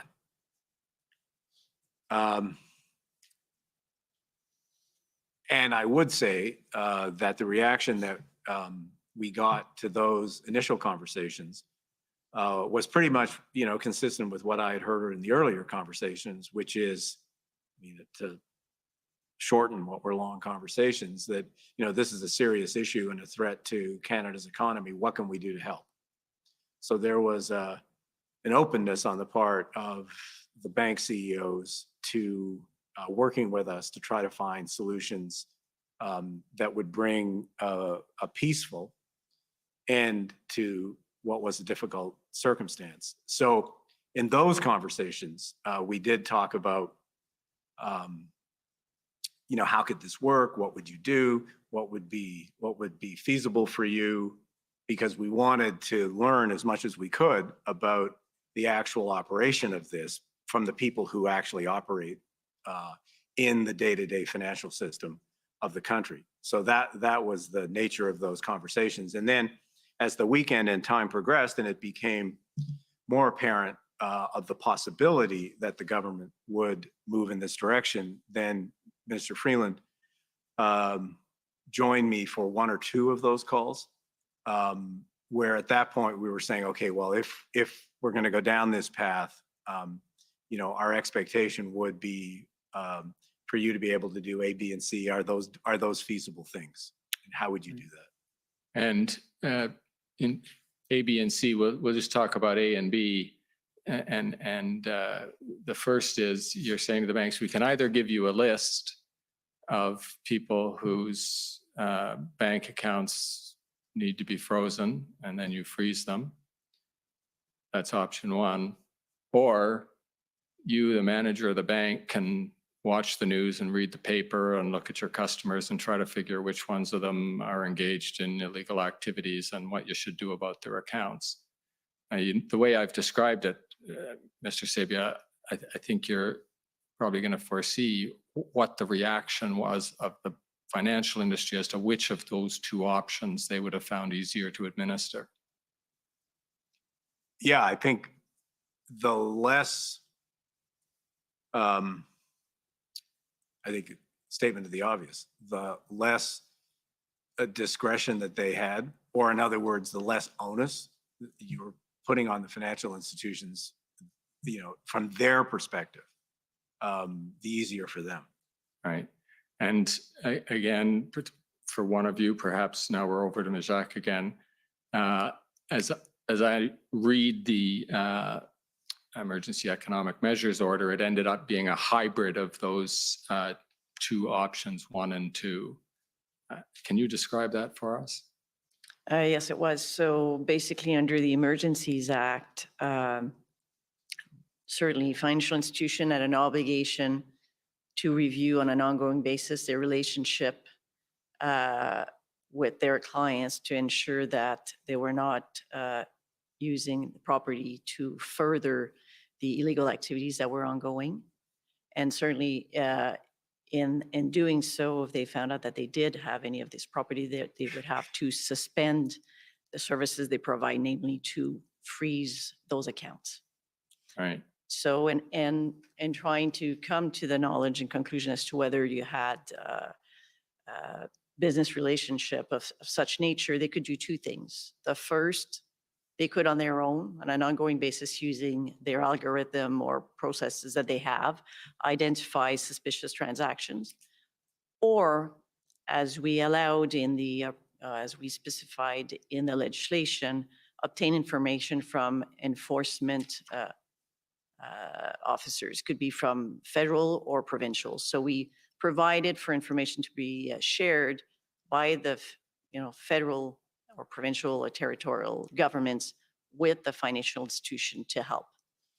What occurred in the end was that the RCMP shared information with the financial institutions, financial service providers, to help them identify those people and vet the information they received. And so you trailed off at the very end of And vet the information they received. So the obligation was on the financial institution to determine in the end whether or not they were going to freeze bank accounts. Now that I want to chase down exactly those last words you used, including the word vet. So they would, the idea of the regulation as you conceived it, and as ultimately it was enacted, was that the banks would receive some information from police authorities, as you say, it turned out to be the RCMP, and then they would vet that information and exercise some discretion as to whether or not they should take measures under the order to, as we're saying, compactly freeze the accounts. Is that right? Yes, I would say so. I mean, if you received information from the RCMP, the financial institution, financial payment service providers would have to review the information they receive and ensure that the people that are named are actually the people that have accounts with that financial institution. So that's number one. Certainly they had to, ensure they had the right people, but also on their own, as I mentioned before, they could review the information they have, use the systems they have their algorithm to detect suspicious transaction, which they did. And on their own, they did freeze bank accounts without information received from the RCMP. Okay, so they could take option number 2 if they were able to, with, as you described, their algorithms, if they could detect suspicious activity, they could come to their own conclusion and freeze an account. But to go back up to option number 1, which is the one that I was concentrating on, if the RCMP gave them information, you described them as vetting that information and deciding whether they should freeze the account. What I mean by vetting is if you read the language of the legislation, the financial service providers are responsible for taking the action. Ultimately, it's their responsibility under the Act. So certainly, they received information from the RCMP with respect to persons, entities involved in illegal activities. They looked at the information and had to certainly confirm. I don't know what their internal process were, but I certainly know that they, they reviewed the information to ensure that the people that, with whom they had business dealings were the people that were signaled or identified by the RCMP. But I'm sure that the financial service providers could tell you exactly how they went about that.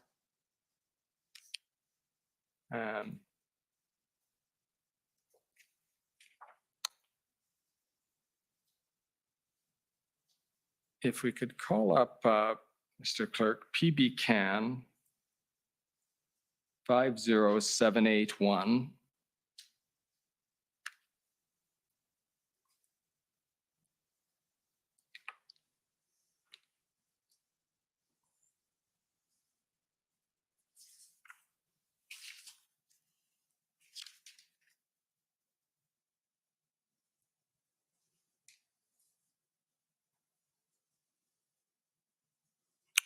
Thank you. And I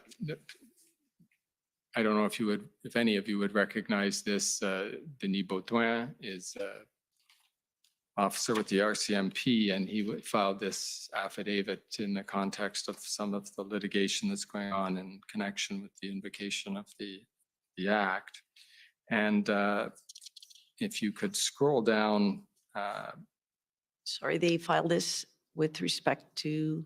Sorry, if it's important to you, I'll just explain. This is an affidavit that was filed in court in the context of litigation that was initiated in challenging the invocation of the Act. So the RCMP is explaining what they did with the regulations that we're talking about here. The regulations or the order? Sorry? The regulations or the order? Sorry, the order, yes. Thank you. And if you could scroll down, Mr. Clerk. It's just through the body of the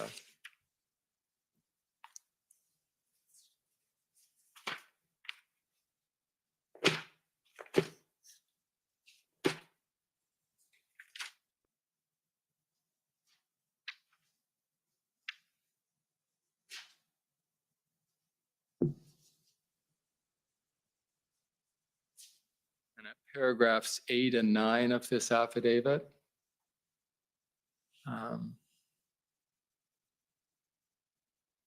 He's describing your regulations and then as not specifying a procedure through which the financial services providers would identify individuals.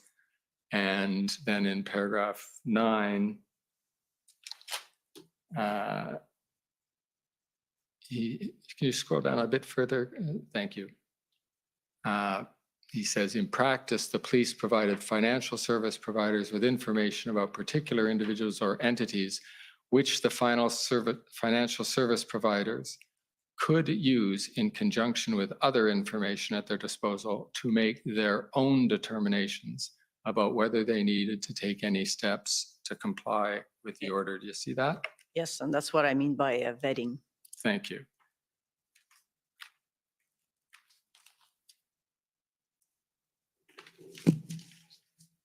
Now, do you recall that in your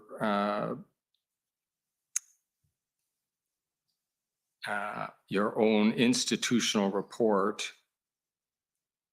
And I wish we could keep two things up at once, Mr. Clerk. I might ask you to go back and forth, but in any event, if you could call up doj.ir 8030.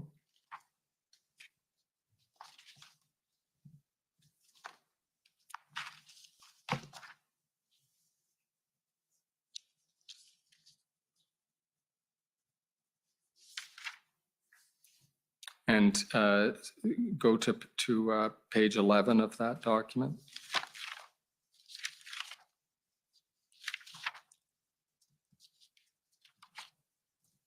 And then a little, scroll down just a bit further. Thank you, that's perfect. The paragraph that begins, the Department of Finance did not have any information. That's not surprising.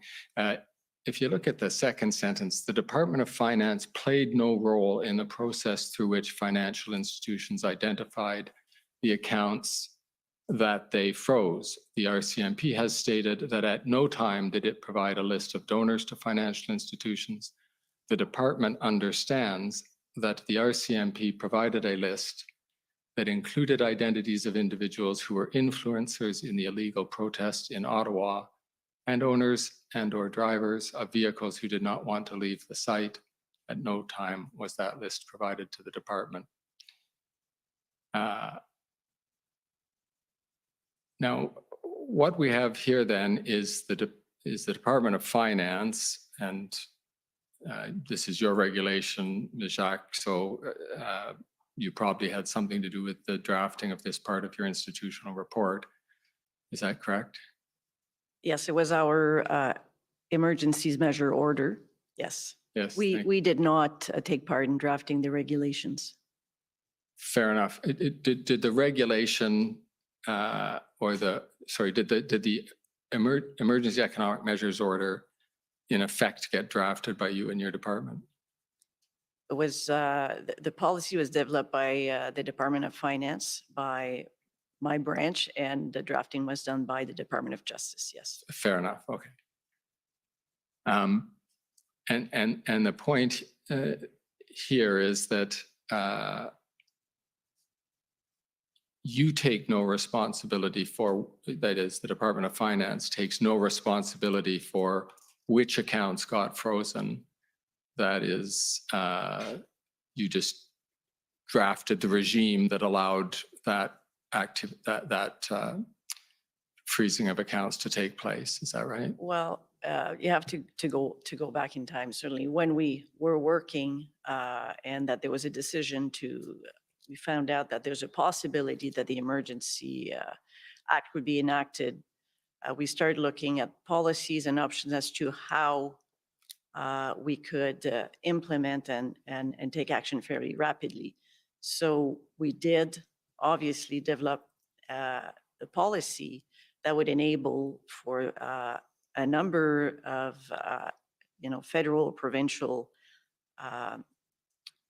players like the enforcement, the RCMP could share information with the financial service providers. So that was something that was important to help financial service providers to identify people that could be involved in illegal activities. So that was number one. And number two, we were thinking that knowing that on their own, they could also detect fraudulent activity or suspicious activity, that they could do that as well.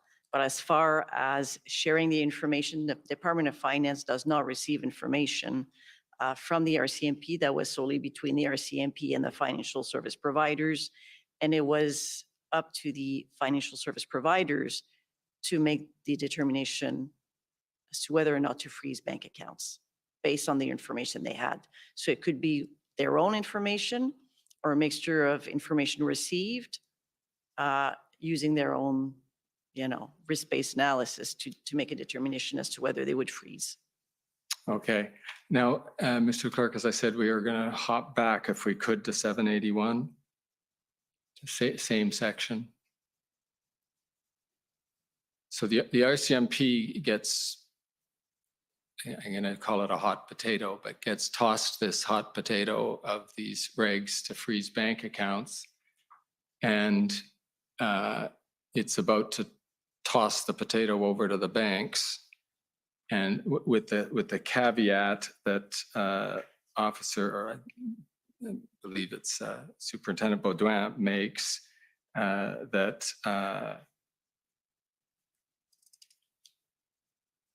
I'm reading from paragraph 9.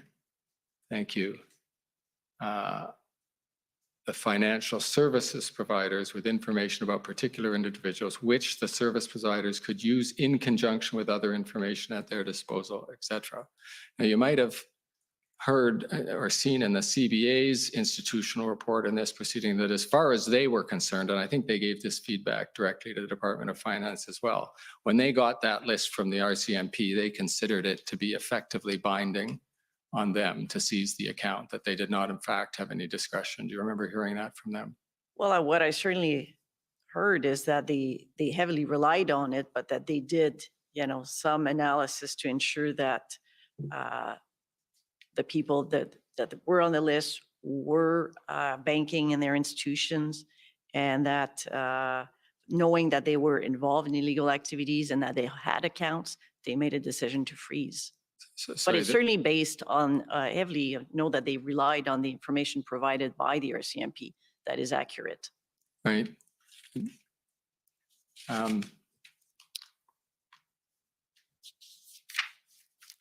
When you say part of the exercise of their discretion was making sure the person whose name was given to them by the RCMP was one of their customers, that's just a name check, right? That's not an exercise of discretion.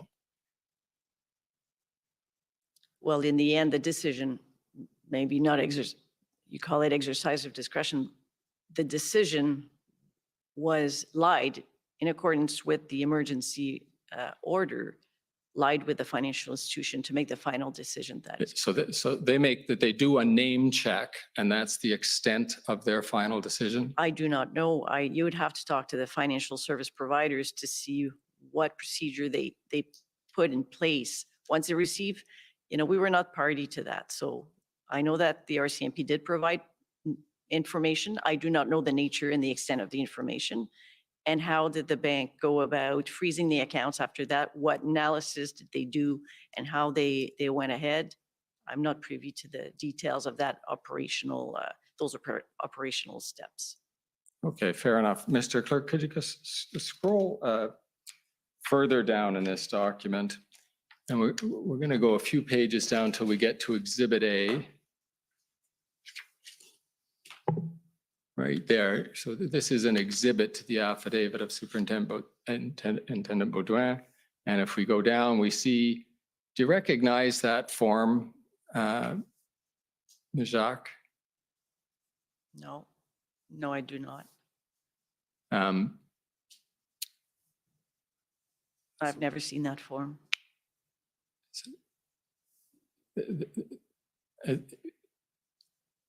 We don't have enough time, so I'm going to ask you to take my word for it. This is the form that the RCMP developed to give to the banks. Okay. And then there's some verbiage there that we're going to come back to in a second. But Mr. Clerk, can you scroll down a little bit further? There's the page where the RCMP fills in the information, the owner of the vehicle, perhaps, that's parked in the blockade, or who knows what other information. CPIC checks, the Canadian Police Information Center, and other information. So this is the form that goes to the bank. I've never seen the form. We were not privy to any exchange of information. I take your point.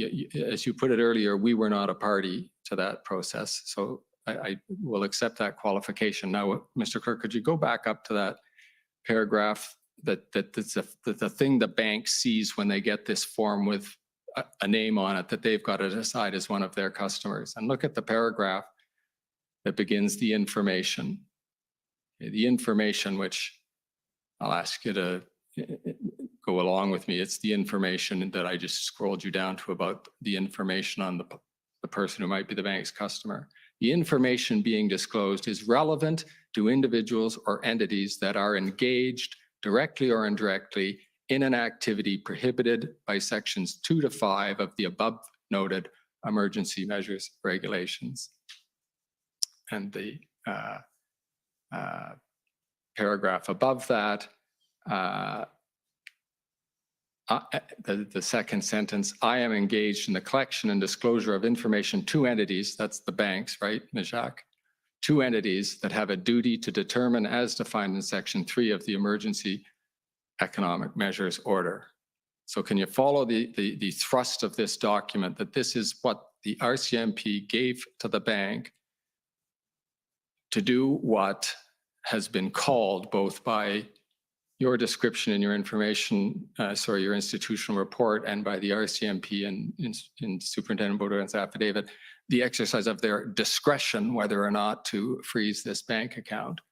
They are being told that they are being given information about a person who is a designated person under your emergency measures order, right? Well, if I was, as I mentioned before, I've never seen this form, but if, you know, I put myself in the shoes of a financial service provider, seeing this form and saying, basically it's saying that this is information about a person involved in illegal activities, and they're providing that information to the financial service provider. I mean, that is information on which I would rely.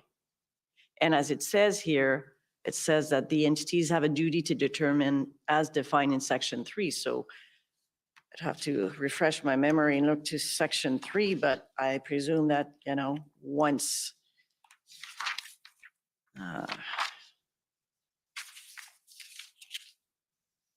that section 3 says the entities must determine on a continuing basis whether they are in possession or control of property that is owned, held, or controlled by or on behalf of a designated person. So if the RCMP comes to them to say, this is the information about a designated person, financial institution is reviewing on an ongoing basis their relationship, they would, and this is a client of theirs, I would think that, you know, they will do, as I said, they will do their vetting. Is this one of my client? I'm informed by the RCMP, this form that the person is engaged in these illegal activities. I would rely on that personally. So if the financial institution did, I wouldn't be surprised. But I can't, again, I'm making a lot of presumptions. But I think you've captured well what probably the average reader would infer from the documents we've just been looking at. If you're a bank manager and you get this, the RCMP sends you this form and it says the person listed below is a designated person under the emergency measures regulations, and you as a financial institution. I'm sorry, the form doesn't actually say the person is a designated person. So this is a form the witness hasn't seen before today. And if you're going to characterize it, please be very accurate about it. Let's take that quibble from the Government of Canada's counsel. It doesn't say the person is, it says the information being disclosed is relevant to individuals or entities that are engaged directly or indirectly in activity. And Ms. Jacques, you know that what that is the definition of a designated person under the order, right? Yes, I know that. Thank you. But I agree. I mean, to answer your questions, I have to make a lot of suppositions, but I take it for granted that. If you're a bank manager and you get this piece of paper from the RCMP and you do the name check, you freeze the account, right? I do not know that, but that would seem reasonable to me. Thank you. So you say we were not a party to this part of the process. We had Deputy Commissioner Duhem say, I didn't write this law. We just implemented it this way, and it was up to the banks to decide. And so the question is, if the government is saying that these measures were the right thing to do, right?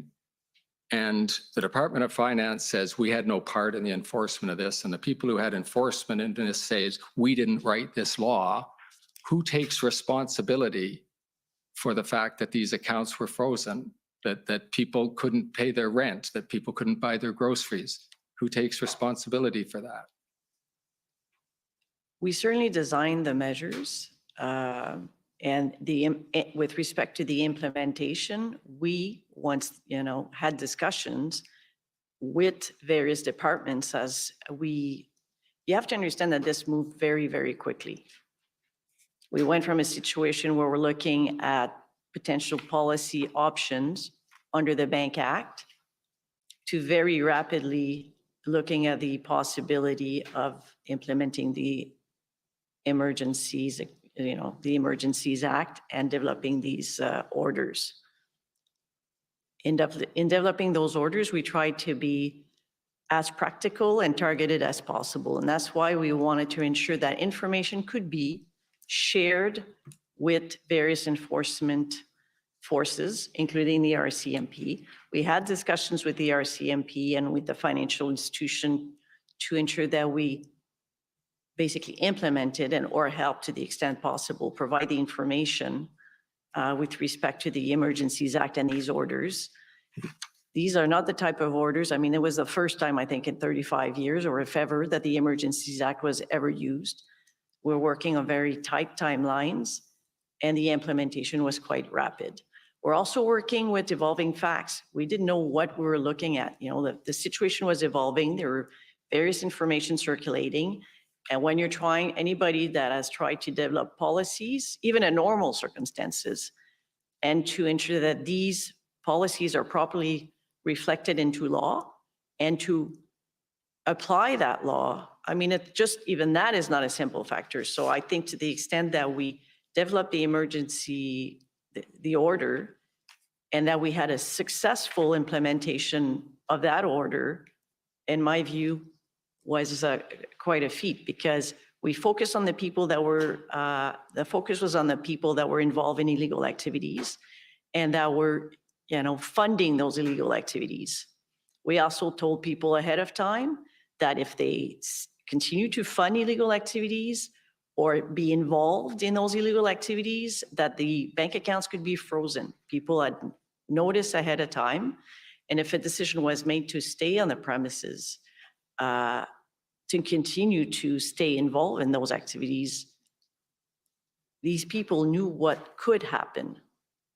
Let's move to that point exactly.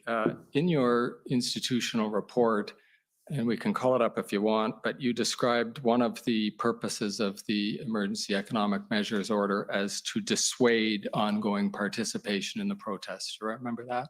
Yes, I do. And you might not have heard the evidence of Deputy Commissioner Duhem, but he used the expression deter and disrupt. So the concept of deterrence from the RCMP, from the Department of Finance, we have the concept of dissuasion, so probably synonyms for the same concept. I think a better word for how we were thinking about this is to create a set of incentives to bring a peaceful end to these disruptions. I'll just expand on that, or allow you to expand on that, Mr. Sabia, because I think that's a good point. One of the prime objectives of dealing with the convoy problems in the way that the Emergency Economic Measures Order was fashioned was to find a way to bring a peaceful end to the demonstration, because if you could do it with freezing bank accounts or whatever other measures were necessary, that was an awful lot better than having to go in with police and clubs, right? I think it's, again, a statement of the obvious. Yes. That a peaceful end to almost anything is a better than a non-peaceful end. And that's very much what we were focused on here, was to create, as I've said, a set of incentives for the point having been made. I mean, people have every right to protest. That's an important part of our democratic system. And there were no easy answers here. But finding instruments that create an environment where people have an incentive to go home, having made their point, that seems to us to be a path worth pursuing. And again, I think I'm trying to amplify your point. Better than going in with the police, if you can get it to happen the way you just described. Well, I think, if you from what I understand, the testimony that this commission's been hearing from law enforcement and indeed, I think from Superintendent Baudouin as well, I think there's a pretty wide acknowledgement that these financial measures did help law enforcement to bring an end to these in as peaceful a way as they possibly could. And I think law enforcement has been pretty consistent on acknowledging the positive contribution that these measures have made. And I'd just like to go back to your previous set of questions. By all means. I mean, I will admit to being a little puzzled about your point. So in my mind, this is actually pretty straightforward. Now, you know, I didn't go to law school, so maybe I'm missing something. That's an advantage. Well, my daughter is finishing law school, so I don't know. I'm of two minds about whether this is a good thing or a bad thing. In any event. So what did we do? At the Department of Finance, we basically set policies. So we set a policy that said, under the authority of the Emergencies Act having already declared certain activities illegal, we set a policy that said the financial system, bank accounts, other types of accounts, should not be used in support of that, what was then declared illegal activity.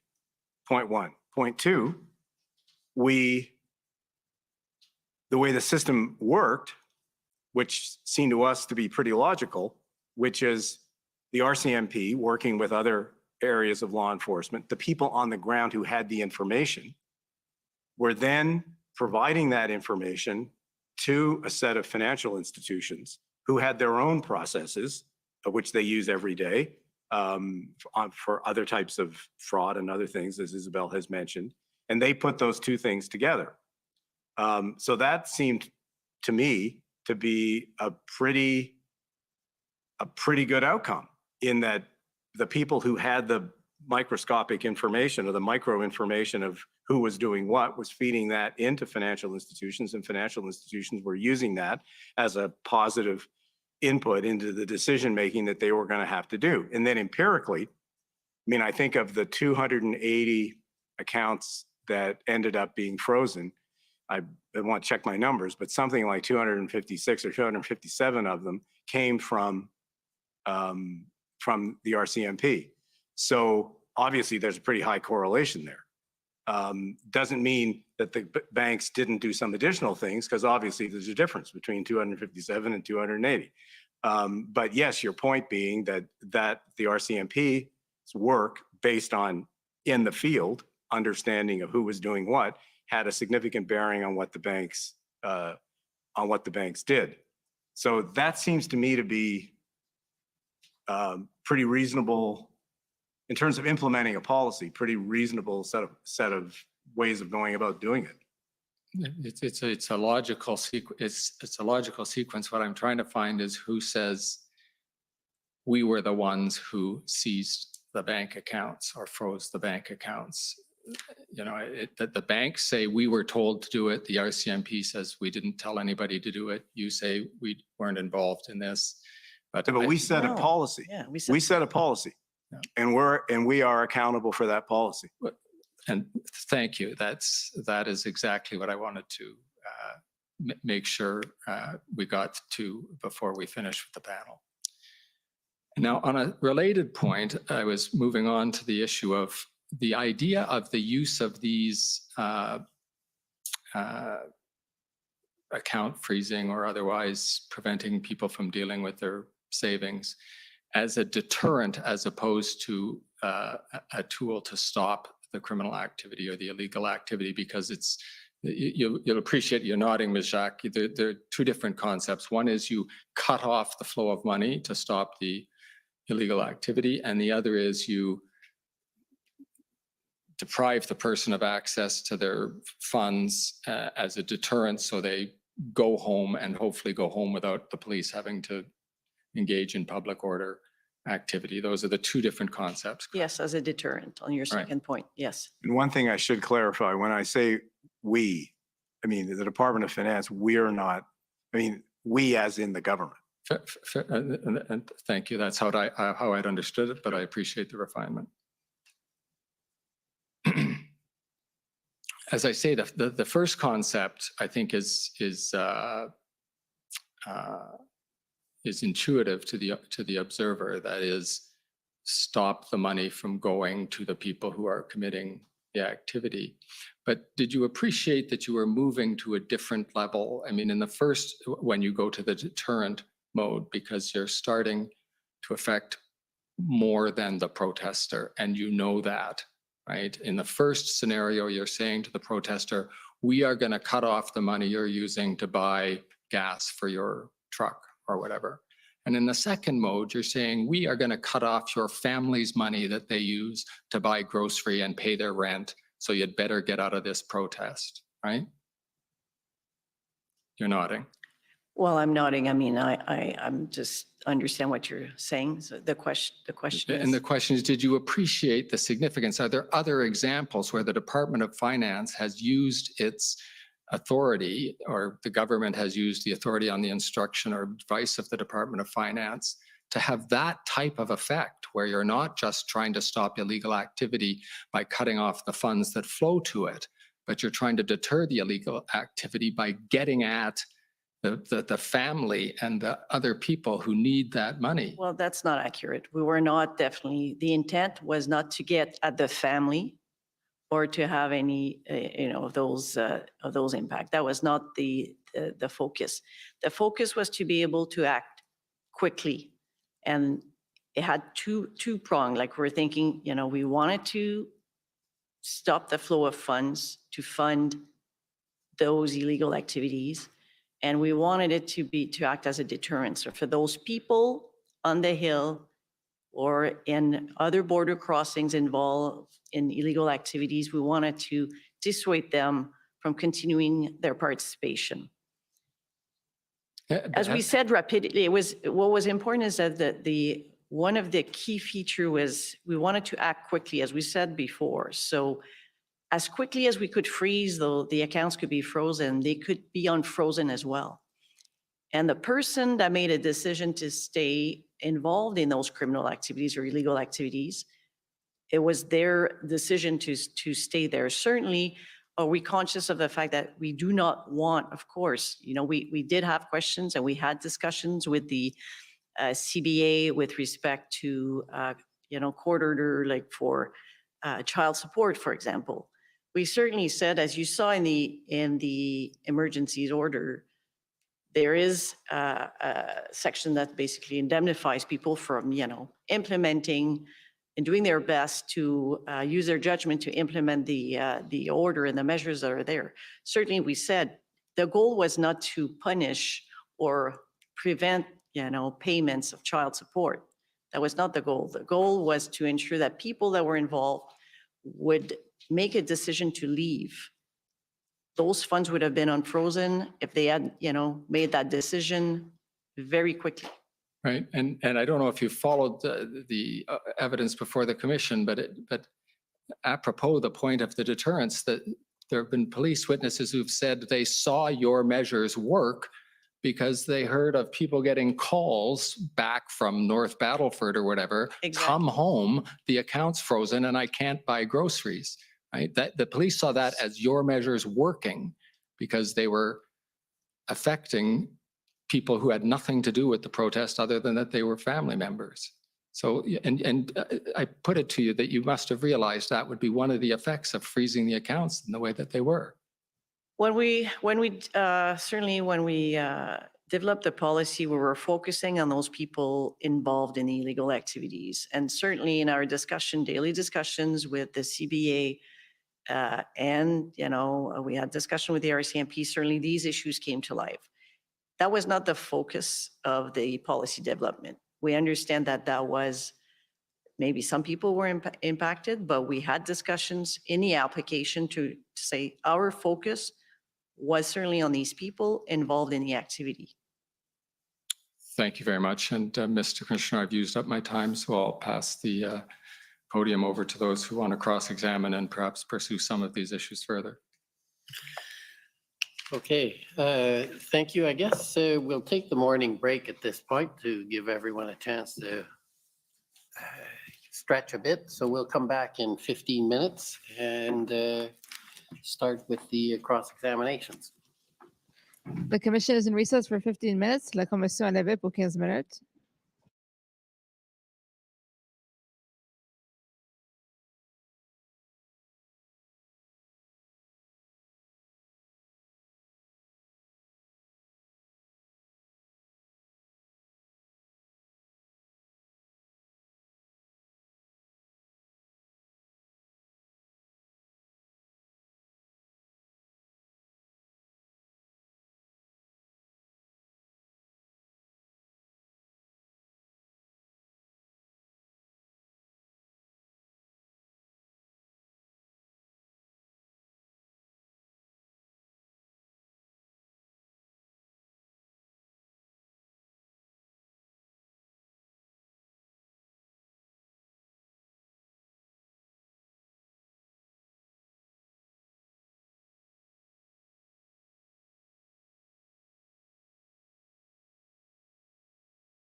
Order à l'autre.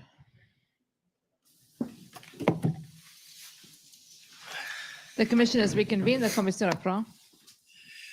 Okay, first, the convoy organizers, please.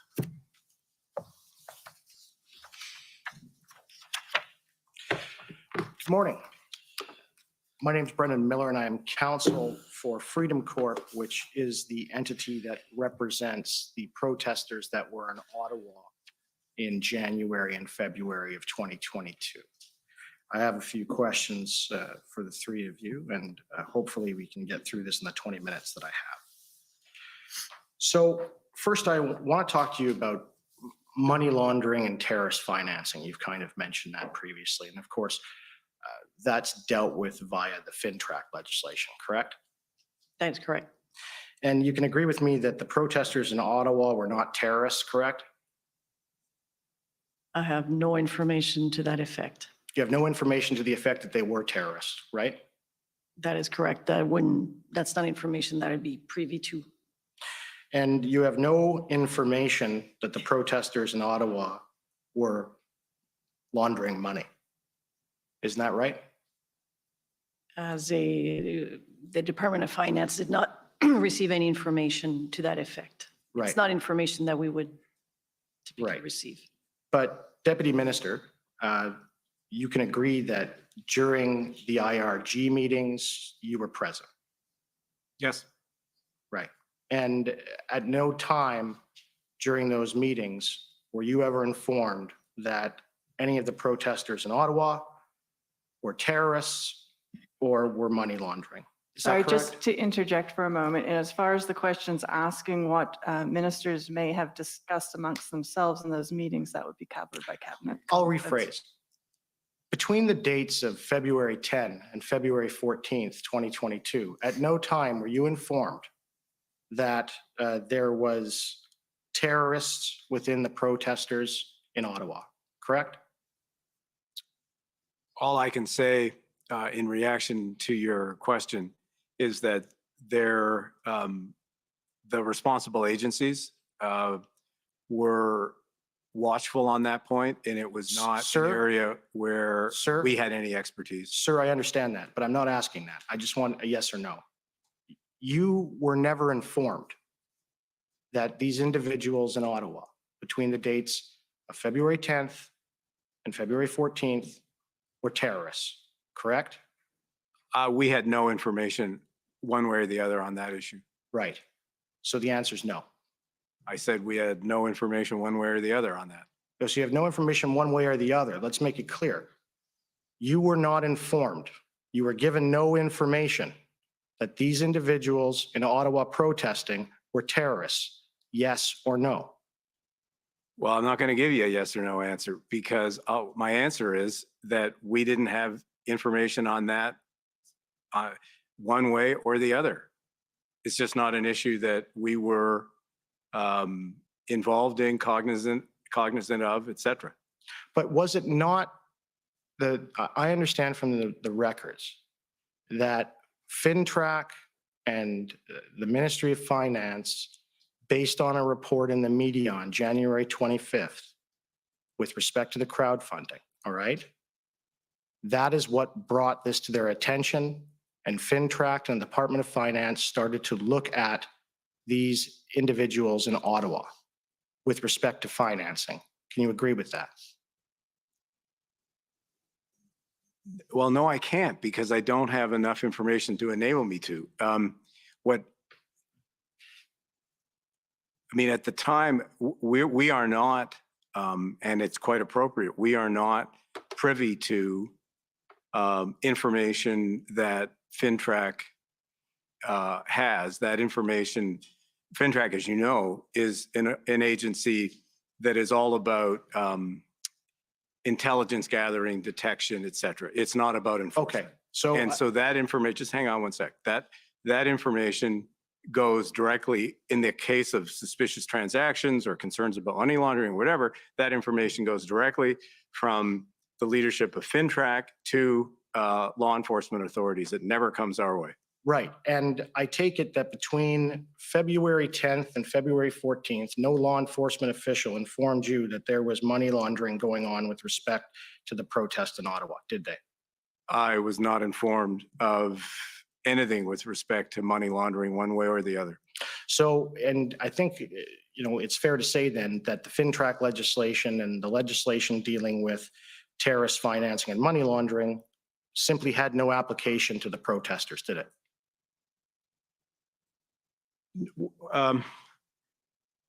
No, it did.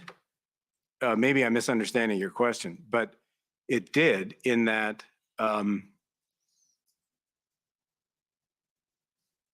through that process, it confirmed that we needed to adjust the regulatory perimeter of FinTrack to include crowdfunding platforms and payment processors.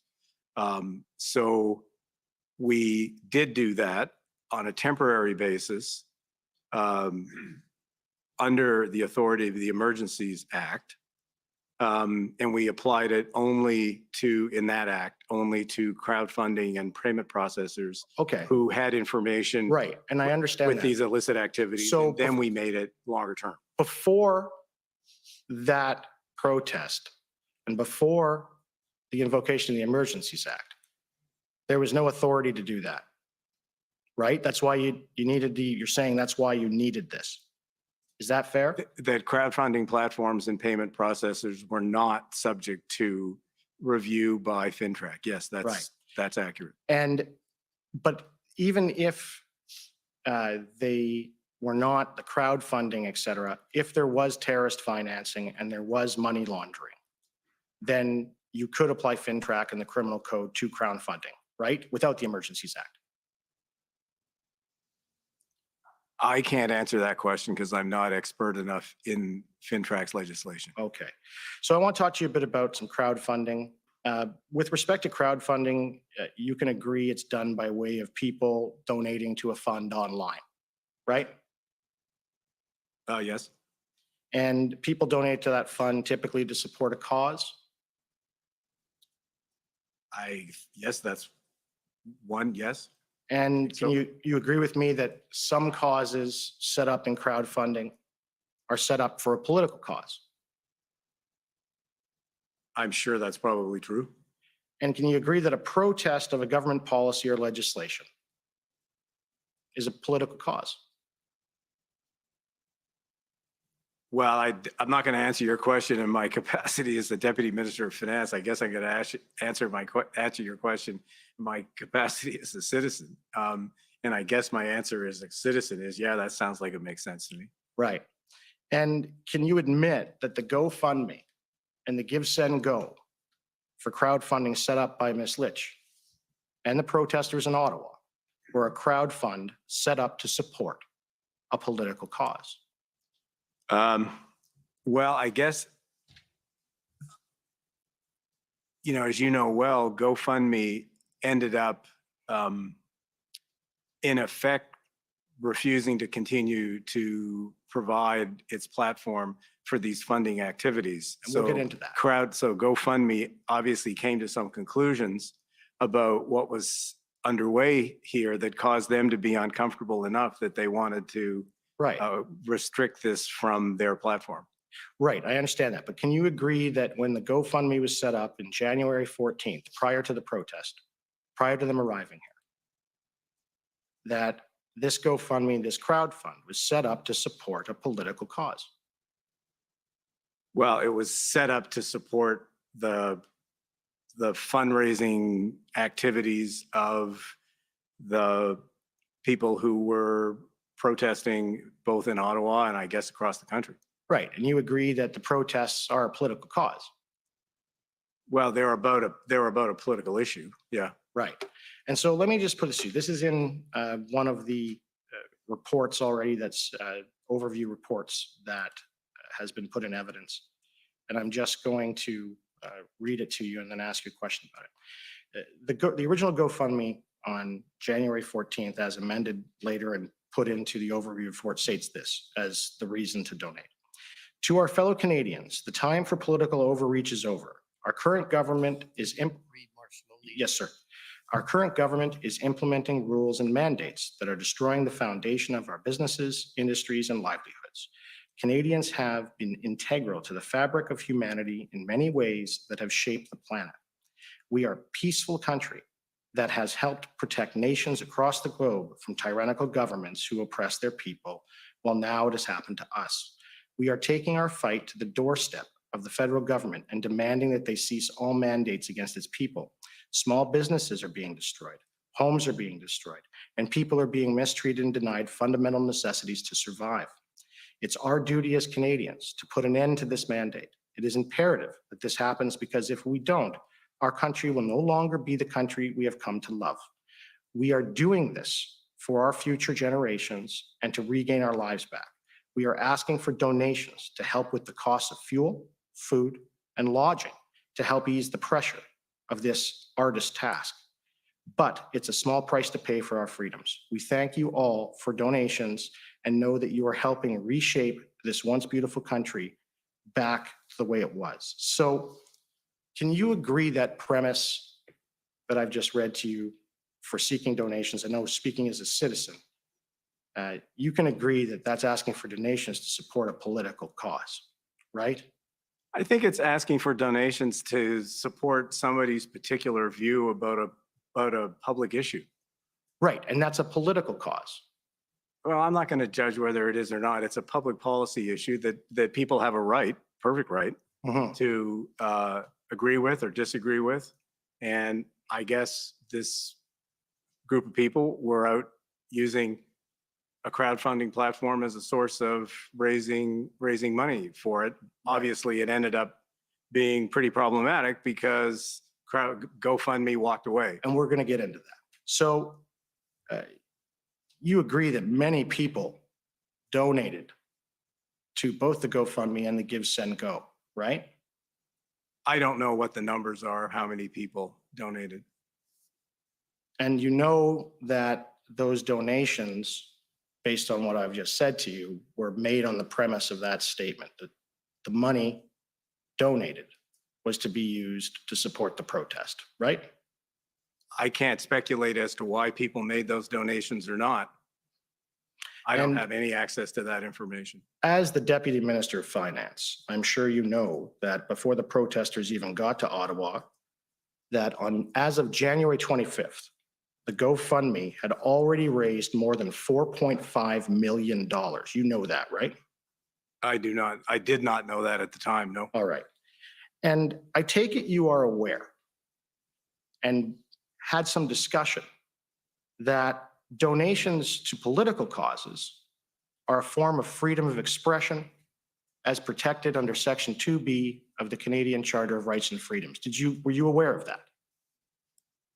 I'm aware that the charter protects the right to free expression. Right. And were you aware that donations to a political cause have been interpreted and continue to be interpreted by the highest court as being part of freedom of expression? Were you Yeah. aware of that? Yeah, look, the issue here, at least in my opinion, is not about donations because nobody acted. Even in the context of the Emergencies Act, no one, I mean, the RCMP was I think, quite clear and publicly clear that their intention here was not to take action on people who had made, in most cases, I think, relatively modest donations. So there really wasn't action here, as best I can detect, action here with respect to the activity of making donations. I understand that, but the making of the donation, right? You make a donation under the auspices that it's going to be used for the cause, right? That's how the donation, why the donation is made. You can agree with that. Well, I guess that would be the donor's expectation, whether or Right. not it happened or not. Right. It's something that I can't comment on because I don't know. And so when the government interferes with what is to be done with those funds, can you not agree that it interferes with those donors' freedom of expression? Can you agree with that? Look, the government took a decision that these activities were illegal. Right, and we've been having some trouble in establishing what that is, and we're going to get into that, but I'm going to move on to another part. This commission's heard evidence that the money from GoFundMe, all right, you talked about it being frozen. It was frozen following a request and a meeting between the City of Ottawa, the municipality, the mayor, and the Ottawa Police Service. Are you aware of that? I have absolutely no awareness of that, nor is it relevant to our work in the Department of Finance. Right, but you said it was relevant just in your own No, I did testimony. not say it was No, no, no, relevant no, to our you did- work let in me the finish my Department of question, Finance. sir. I did not say that. Sir, let me just finish my question. You had said it was relevant that GoFundMe on their own accord froze these accounts, right? You just said to that. They obviously saw an issue. And you said that just in your evidence while I was examining you. So I'm going to ask you a little bit about it, okay? And you can agree with me that the City of Ottawa and the Ottawa Police Service, they're government entities. That's not debatable, right? They're not federal government entities, Right, I know, but and they don't have anything to do with our job in the Department of Finance. I understand, but you can agree that they are government entities. They are provincial and municipal government entities, right? I guess so. If I go back to civics class, yeah, I guess. Yeah, well, I'm glad that you're It was a thinking long about time ago civics, in my 'cause case. that's part about what this case is about. Can you agree that when a municipal government or a mayor of a city or a municipal police service, like the Ottawa Police Service, requests of a bank or GoFundMe in this instance to freeze funds, that is government action? Can you agree with me on that? Just so that I understand what you just said, that Where a government entity requests a fund or requests a bank or an institution to freeze private funds of donations, of private bank accounts or anything like that, where they make that request and it's from the government, is that a government action? well, yes, I think so. I think it's, yeah. Right. And I take it to your knowledge that there's no legislative authority that you know of, federally or provincially, that would authorize a municipality or a police force to make such a request. Look, all I can do is comment on this from the perspective of A, the Department of Finance, and B, the federal government. And the federal government in the Emergencies Act declared that these activities were illegal. As to your point about GoFundMe, GoFundMe took an understand. independent decision that had absolutely nothing So, to sir- do with government activity. Sir, the mandate of this commission is to look at the circumstances surrounding the invocation. I understand what the government did. We're trying to find out why, okay? So let me ask you again. To your knowledge, I take it that you know that there's no legislation in Ontario or federally, all right, that would authorize a municipality or a police force to request an institution, a bank, GoFundMe to freeze accounts. Can you agree with that? Look, you're asking me questions that we in the Department of Finance have absolutely nothing to do with. You're If you saying want to that you ask have me nothing to, questions about our role in finance, that's fair enough. But these questions they're not what we do. but you understand financial legislation, do you not? You understand that legislation governs your ministry, right? Of course. Right. And then you also look at the legislation in provinces and you try to make them interact and work together. Is that not fair? Cooperative federalism, I'm sure you've Well, heard that with principle. respect to the broadly understood, the operation of the economy and other things, yeah.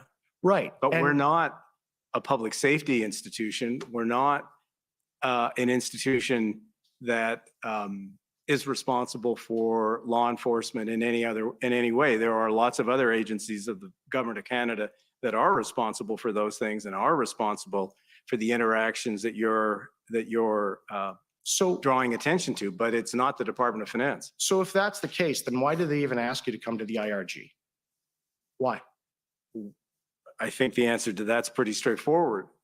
There was a very substantial preoccupation on the part of the government with respect to the economic consequences of the disruptions that were occurring in the country. And our role at the time, we were people doing quite a bit of work on that issue, and that was extremely relevant to the decision-making that was underway So- across the government of Canada at the time. I understand that. I'm not trying to cut you off, but I'm just trying to stay under my time limit.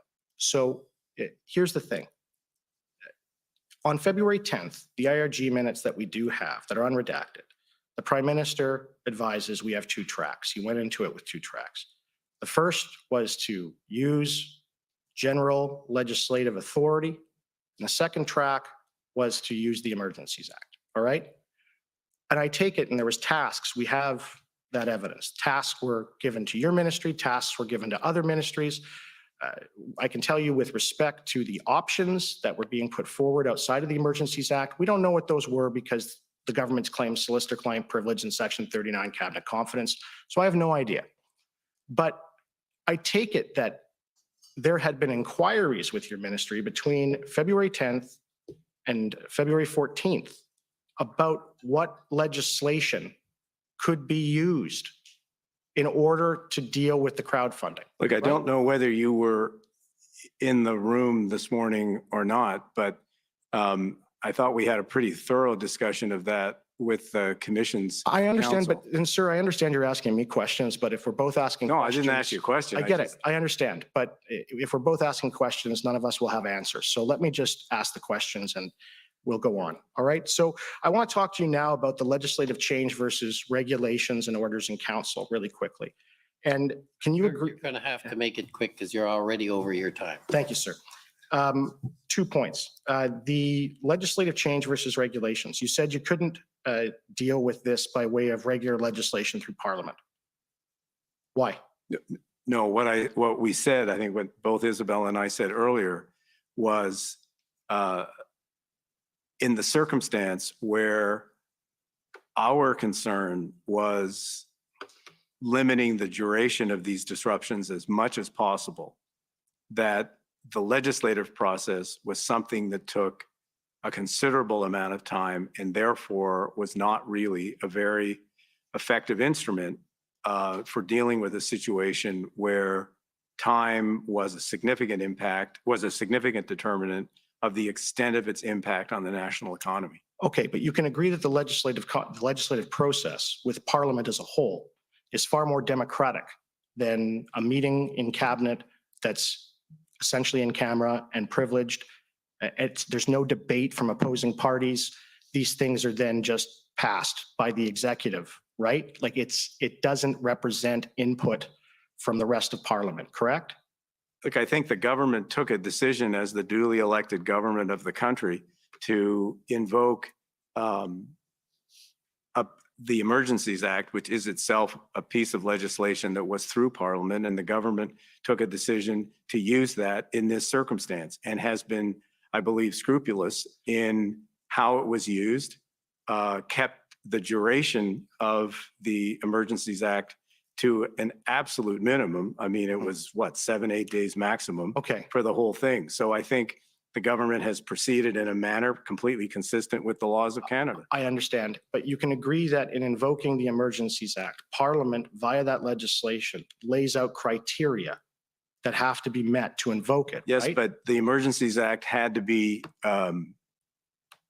there was a parliamentary process that followed the government's invocation of the Emergencies Act in a manner consistent with the laws of Canada, and that was done. Right, and the documents to date show that because they were able, the NDP, okay, I'm gonna ask you maybe about this last question.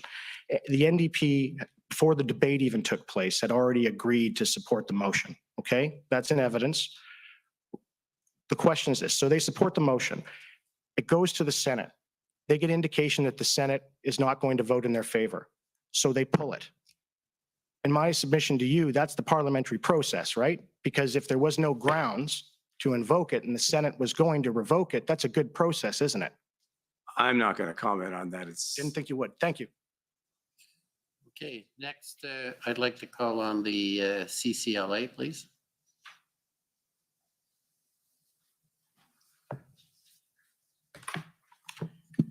Good afternoon. My name is Eva Krajewska, and I'm counsel for the Canadian Civil Liberties Association. I'd like to start off by going back to before the emergencies orders and the options that your ministry was considering.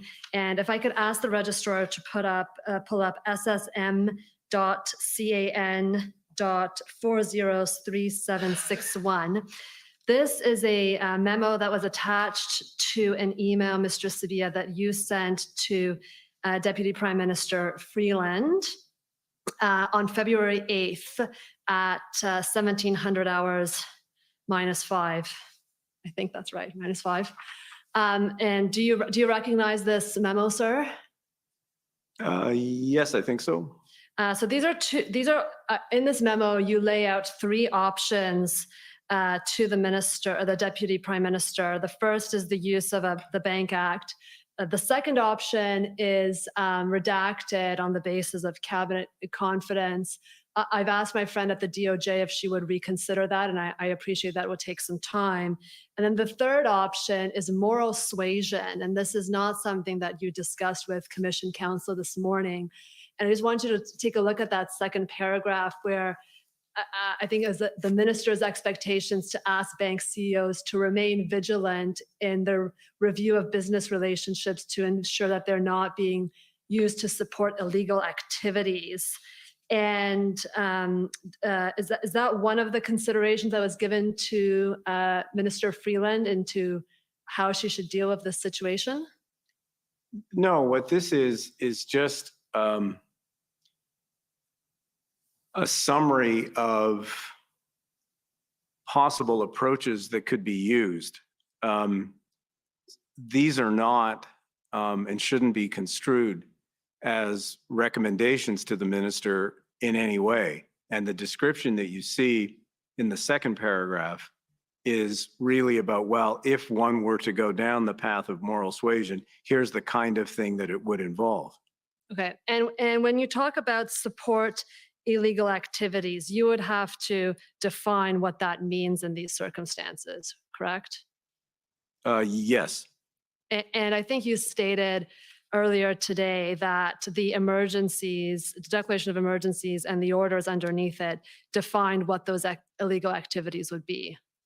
The Emergencies Act did, that's my understanding. Yes, it did. Thank you. And now, if I can move on to the scope of the measures, and many of these questions will be to you, Mr. Sabia, and to you, Ms. Jacques. You agree that the emergency measures order prohibited any entity as defined in Section 3, which covered both provincial and federal institutions from dealing with any property held by a designated person, right? That was if you'd agree with that characterization Can of you the pull order. up Section 3? Do you have it do you have Section 3 before you? If not, I'll pull it up, yes. Oh, no, wait, I left it at my chair. Sajid, can you help me with the SSM number?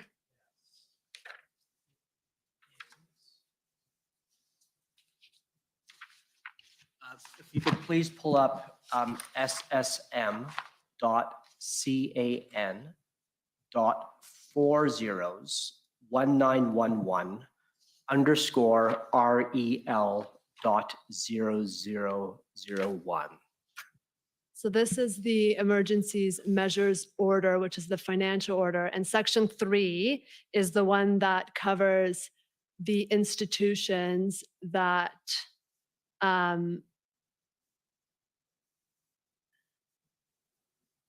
okay, well, I have the wrong document. Okay, there is a list of institutions that are covered by the order, correct? Those include financial institutions, credit Yes. unions, insurance companies. Those cover both provincial and federal institutions, correct? That is accurate. Right. And it prohibits those financial institutions from dealing with the property of any designated person. That's correct. Right. And that essentially freezes their assets, the designated person's assets. Yes, they can suspend dealings with those individuals, and it could lead to the freezing of Freezes an account, not necessarily. account. Well, freezes their ability to deal with their property held at those institutions.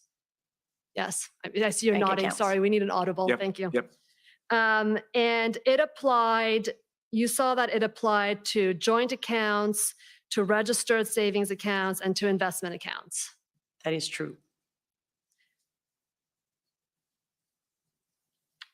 And you're aware that the Canadian Bankers Association voiced concerns to both you and the RCMP about the scope of these orders. I don't recall the CBA voicing concerns with the scope of the orders. I do not recall that. Do you remember any representatives from banking institution raising concerns about the scope of the orders? The scope, no, but the impact, I mean, one concern that was raised with respect to the impact it may have with respect to child support. It's the only concern that I recall. Okay, do you remember that they asked whether it applied to joint accounts? That's very possible, and if they did, I would have said yes. Right, and your office prepared, or someone at the department prepared, a kind of ongoing and consolidated question and answers, kind of an FAQ for banks, correct? Well, not for banks. I mean, we had. Sorry, I say bank, I mean for financial institutions. I mean, we had prepared some frequent question for internal purposes, yes. This is, if I can just pull up ssm.can.702.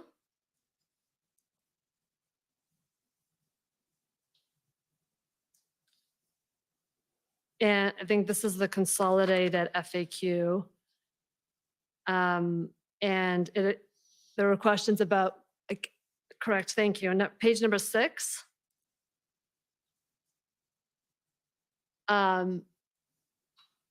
Scroll down to RCMP, please. There we go.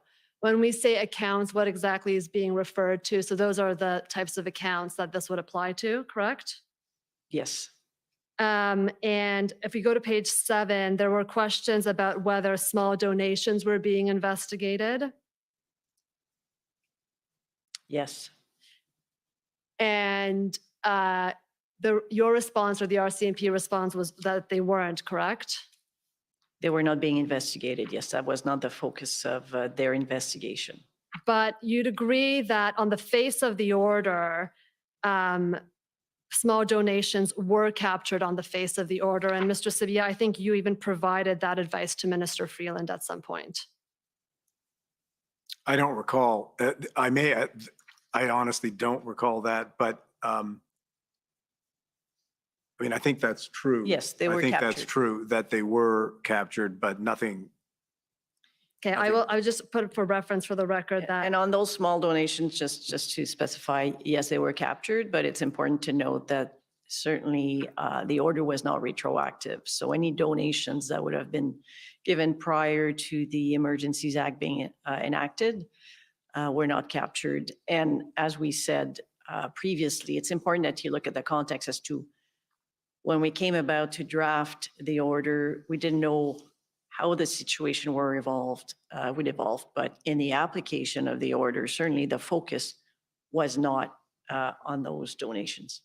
Correct. So, and Ms. Jacques, I think it was you who provided answers to those questions at ssm.can 6054, where Minister Freeland had questions with respect to the order. And Mr. Sabia, you asked for responses on those questions. And Ms. Jacques, you provided the answers in red where you stipulated, this is on. Can we see?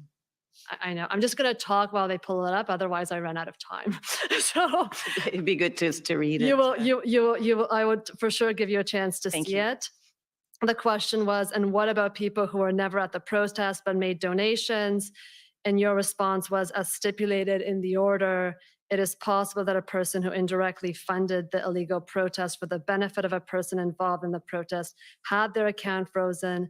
This would only occur if they made a donation after September 15th, which is, as you were saying, February 15th. February 15th, it was not retroactive. So if you go to page 2, there's the question, the second paragraph. Do you see that? And what about people? Yes, so that was the question for Minister Freeland, and then your answer is in the less dark font. Yes. Okay, and I think some of the financial institutions asked if they were able to exercise some humanitarian exceptions as well to the orders, and maybe this is what you were referring to as child support, correct? And certainly we told them to and as they have, use their good judgment in applying this order throughout. Yes. And they also asked if they could continue to process automated payments from the accounts, correct? That I do not recall if they asked me that question. Okay. And the order also applied to auto insurance, correct? Yes. Yes, but the RCMP decided not to communicate with insurance companies as they wanted to ensure that it would be safe for vehicles to leave the demonstration. Yeah, now this is an important point because it goes to what we were trying to accomplish here. So that created the possibility that could occur. In reality, in actuality, it never occurred, but it did have a helpful incentive effect, to use that word again, with respect to wanting to find a peaceful solution to these disruptions. So the RCMP's approach to this was, I think, completely appropriate. The risk to the truck owner was there.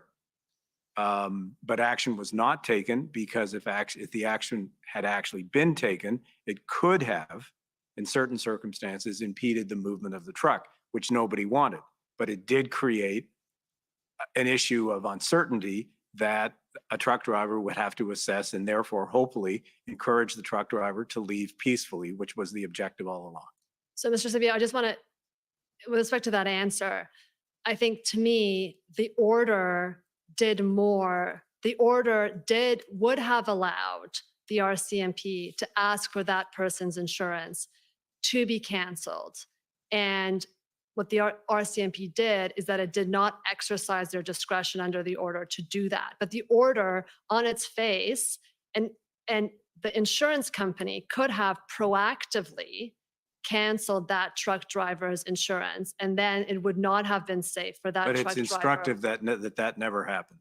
Right. So it's good that it did not happen, that part of the order was not exercised. It's positive that it had the effect that it had, which was creating the possibility that might happen, but that it never actually happened. That's an almost ideal combination. So in kind of economic terms, it created a microeconomic incentive. It did. And I want to go back to the issue of what happened between the financial institutions and the RCMP.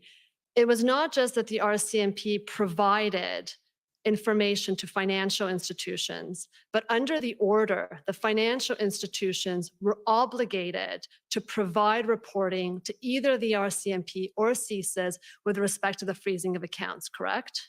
Yes. So it was the financial institutions' onus to ensure that they were in compliance with the order. When they had information, yes, I mean, it was Not their just when they had information. No, but do you mean it's their responsibility to be compliant with the law? Yes. And also there is a clause that's plead that they need to share information that they have with the RCMP and or CSIS. Correct.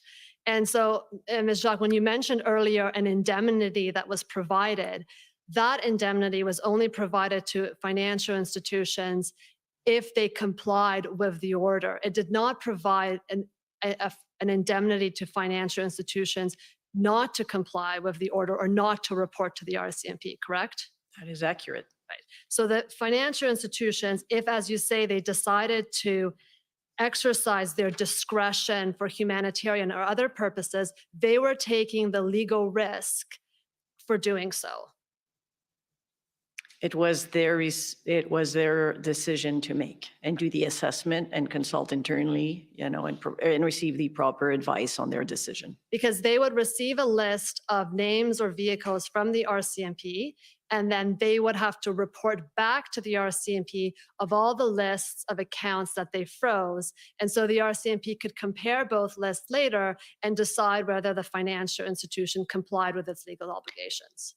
I don't know if there was any such exercise by the RCMP to review compliance with the order. I've never heard that in the past. But the order provided for that information sharing. It was to provide for the information sharing to help the RCMP and pursuing some maybe investigation. Yes. And then I understand not to go back, not for the RCMP to take account. That was not the purpose. It was to share information to allow the RCMP to do their job. But it could have been used to decide whether there had been compliance. It could be read that way. It was not intended that way. I find that to be a stretch. And I understand that your department received aggregate information of how much was frozen by financial institutions. You did not receive the specific accounts, but you received the aggregate numbers, correct? From the CBA, yes. From the CBA. And I want to, if I could take you to ssm.can 50209. This is a long email chain between Deputy Prime Minister Freeland's office and and your department regarding the enforcement of the Emergencies Act. And if we could go to the last page of this document, page 8, this is on February 16th, which is one day after the order is made public. Alex Lawrence, who's the Director of Communication for Deputy Prime Minister Freeland, asks for tangible figures that could be made public the next morning about how much, about the enforcement measures. And if you go up, I mean, I think I think I'm not sure if you personally were in communications, but your office was in communication with the Deputy Prime Minister and to ensure that she had updated numbers of how the number of accounts that were frozen and the quantum that was frozen, both were being provided to the Deputy Prime Minister, correct? Certainly, we provided the information usually via Michael. Through Mr. Sevilla. Yes. Yeah, so we were, no mystery here. We were wanting to track this information, again, as you've said, not with respect to individual names, et cetera, but aggregate data. We were wanting to track that, one, to see whether or not this activity was actually underway, that what we had set out to do was actually underway. And second, again, and this is, very important, we were tracking it because the whole intent here was to have this in place for as short a period as possible so that it could be, that this kind of activity could be removed as quickly as possible because hopefully it was no longer needed. Because if it had the intended effect of bringing a peaceful end or contributing to bringing a peaceful end to these disruptions, then mission accomplished, and this whole thing should go away. So in the interest of being able to do that as promptly as possible, yes, we were tracking this fairly carefully. And as you know, I think as of February, the 21st, 22nd, pretty much all of these accounts had been unfrozen. So it was actually quite. It came and went quickly, which is what our intent was at the time, because it contributed to the peaceful end in a way that we had intended. And Mr. Sevilla, let me just pick up on that last point that you stated, that by the 22nd, you're aware that the RCMP had communicated to financial institutions that they should begin unfreezing certain accounts, correct? Well, yes, because as the disruptions were coming to an end, the RCMP was doing a good job of communicating that to the financial institutions, and they were quickly unfreezing accounts. And I'd suggest that there's also maybe a third purpose to Mr. Lawrence's email, which is that I think the Deputy Prime Minister wanted to be in a position the next morning at the press conference to inform the public that measures are being taken. Yeah, look, I can't speculate as to what Alex's purpose was or behind that email. The minister wanted to be kept in the loop on the level of activity and whether we were seeing progress here, and we certainly kept her informed of that. Thank you. This is going to be my last question, which is with respect to FinTrack. I understand from the FinTrack report that they did not see an elevated level of suspicious transactions or a noticeable change in transaction levels during the period of the Freedom Convoy. And you agree with that, correct? Well, I think that period from the invocation of the Emergencies Act to when the Emergencies Act was then rescinded or removed was such a short period of time that it's, I think quite logical. I think there were only, don't hold me to the number, 5 or 6 transactions that did surface as a result of that, because we were talking about a period of 6 or 7 days. Right, but I think FinTrack's report is more than that. Even in January, even to the lead up to the convoy and before the emergency period, they did not see an increase in suspicious transaction reporting under the PCMLFTA. Yeah, the issue there, of course, as you know, is that because the perimeter of what FinTrack was actively reviewing was probably narrower than it should have been, because it didn't include crowdfunding and it didn't include payment processors, that clearly that was a gap, and that gap needed to be addressed, which we did temporarily on a temporary basis in the Employment Act, in the Emergencies Act, and then on a longer term basis in legislation and regulations that followed. Thank you very much, and thank you, Commissioner, for the indulgence. Okay, next call on the CCF, please.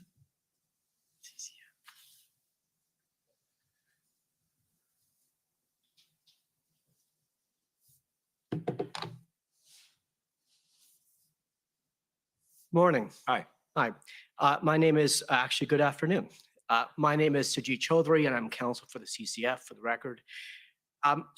Ms. Jacques, I want to take you to the issue of the freezing the accounts. I know that we've talked a lot about that today. I want to invite you to answer some questions about lessons learned from that process and experience, which I take it was fairly unprecedented in Canadian history, because part of the commissioner's mandate is to advise governments in the future about if and how to use these tools and how they might be adjusted. So if we could just do that for a minute. So you've heard that for some individuals, and we've had testimony to that effect, that because their accounts were frozen, they weren't able to meet their basic necessities. It might be child support, rent, food. In one case, we had a witness testify that he couldn't buy heart medication for his son. And I think we can all agree that was not the intent of the order. And so I want to put to you this question that you've said, listen, whatever the order said on its face, when we provided advice to financial institutions about how to administer it, we asked that they use discretion. But wouldn't it have been better to put a humanitarian exception into the terms of the order itself to ensure there was crystal clarity, not just to those institutions, but to members of the public who could have looked at the order online, but would not have had access to that advice provided to banks and credit unions, that in fact they had that right to obtain monies that they needed to obtain monies that they required to meet their basic needs? Certainly, I mean, looking at it, one of the key points that we did look at the outset when drafting, and you must understand we were working on this fairly quickly, looking at a de minimis amount, but we also understand that a number of people were donating small amounts to crowdfunding platforms, right? And so there was always that possibility. But looking at it, if we to do it, I think we could craft some exemptions for the application for very specific cases. It's not something that we did in the time that we had, but I don't disagree with you that it's something, in hindsight, that we could look at in being more specific in that regards, because the intent was not to unduly affect, payments of child support or other payments. Thank you. And maybe a broader question on the same theme or on a related theme to the panel as a whole, which is about consumer credit.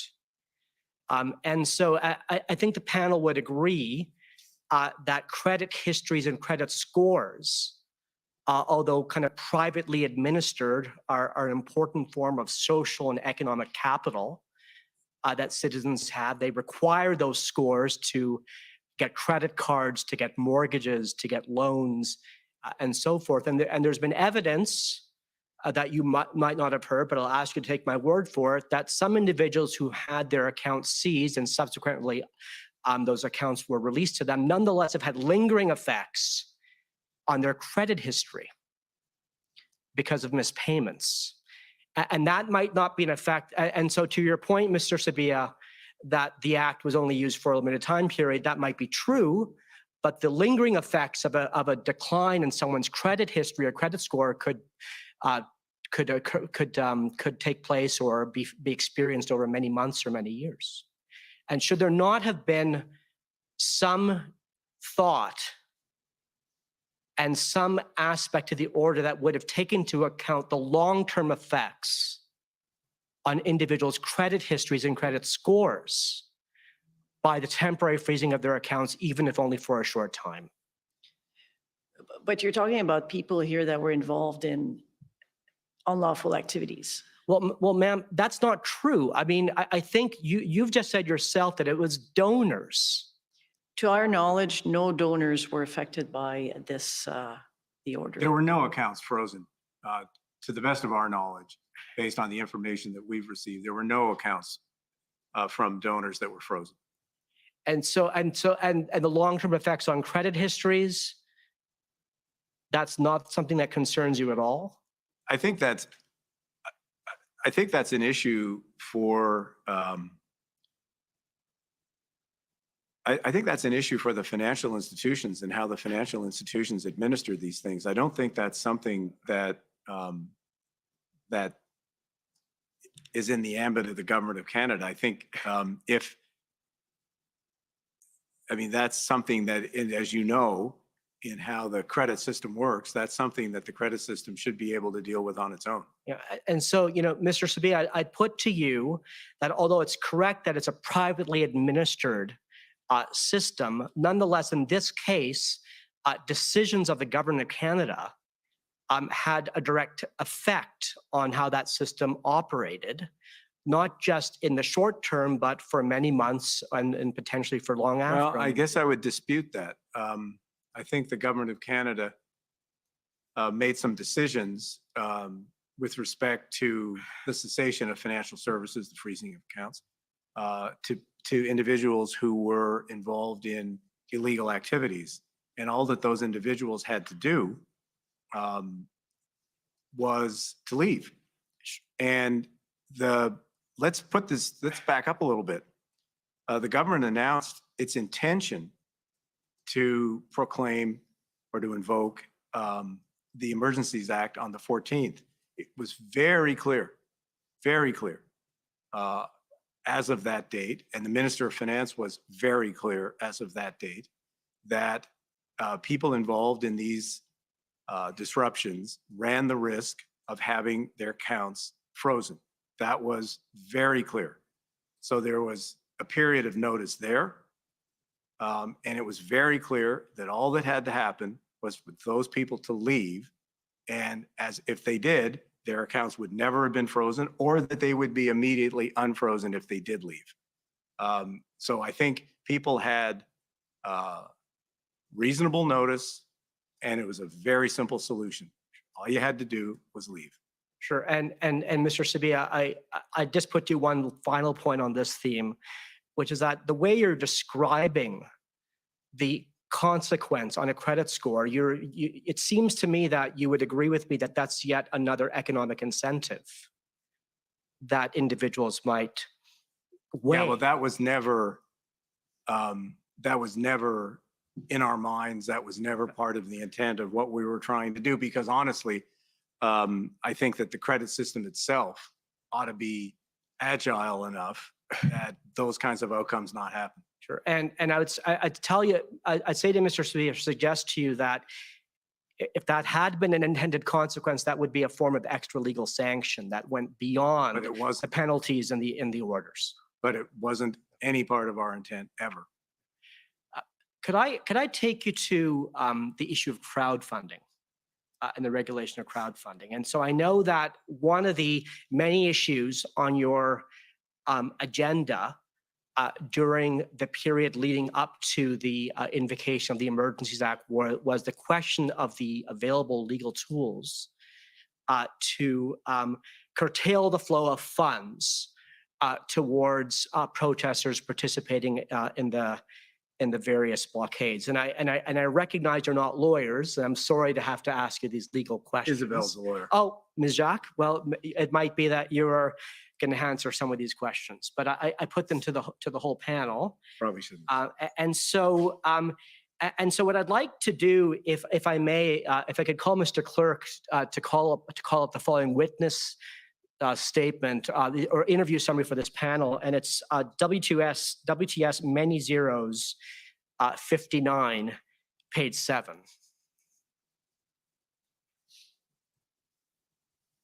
Someday you'll have to explain to us who comes up with this You know, classification system. I think council would like an explanation too, Mr. Sabia. So if we could just scroll down a bit, there we go. Thank you. So there are these two paragraphs here that I'd like to put to you for the record.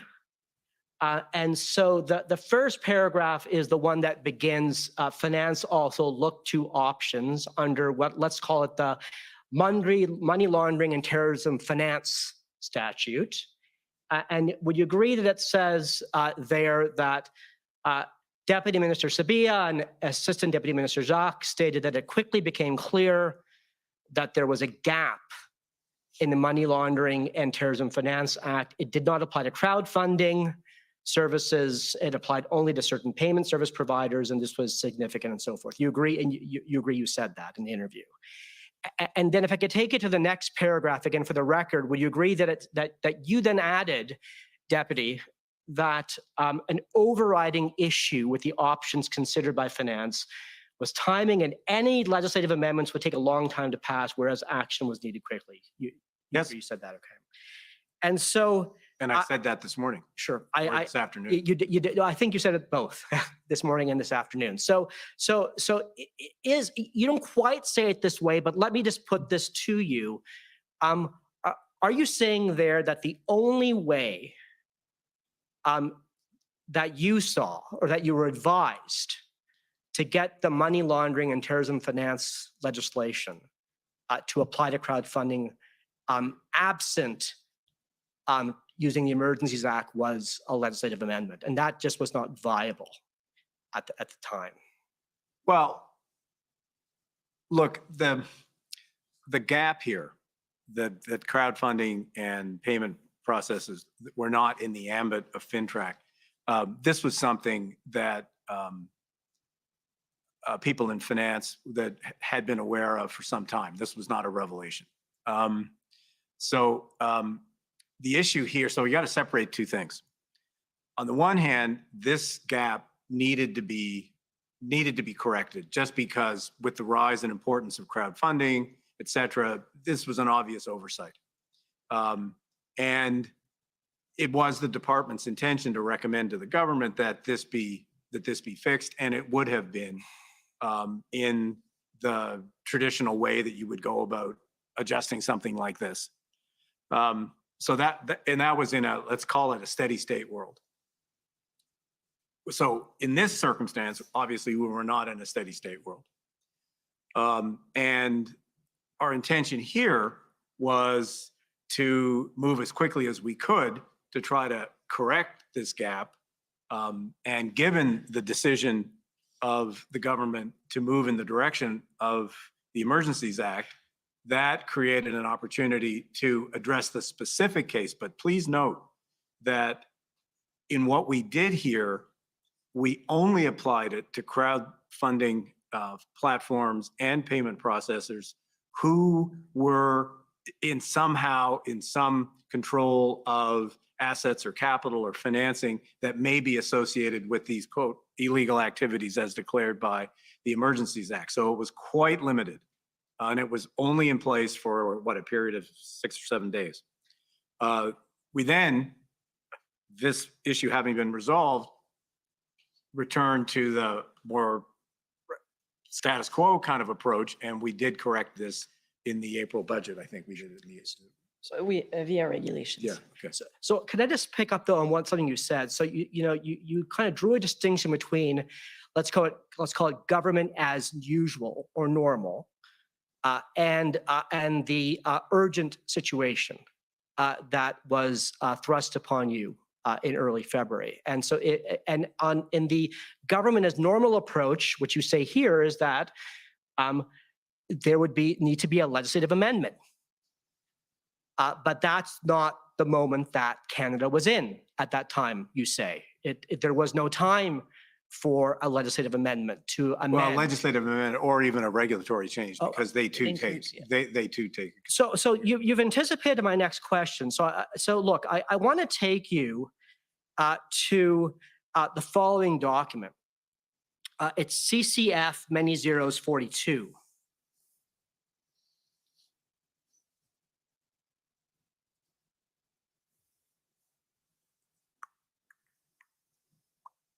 Thank you, Mr. Registrar. If you could scroll down. So we could stop there, actually, sorry. You can see this is an amendment to the regulations in relation to the money laundering and terrorism finance statute. It was promulgated on April 5th by the Governor and Council. And as you know, the Governor and Council just does that. There's no legislative process involved there. And then if you could scroll down, please, to section 2. And so here, let's, if it could go, yes, actually, that's right.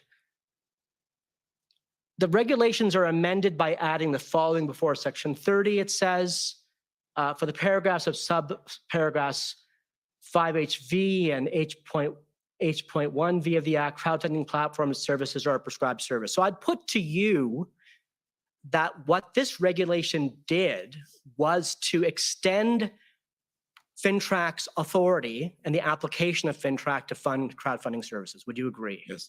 But this could have been done just as easily in early or mid-February. Yeah, not just as easily. Why is That's that? because the regulatory process, there are several steps to it.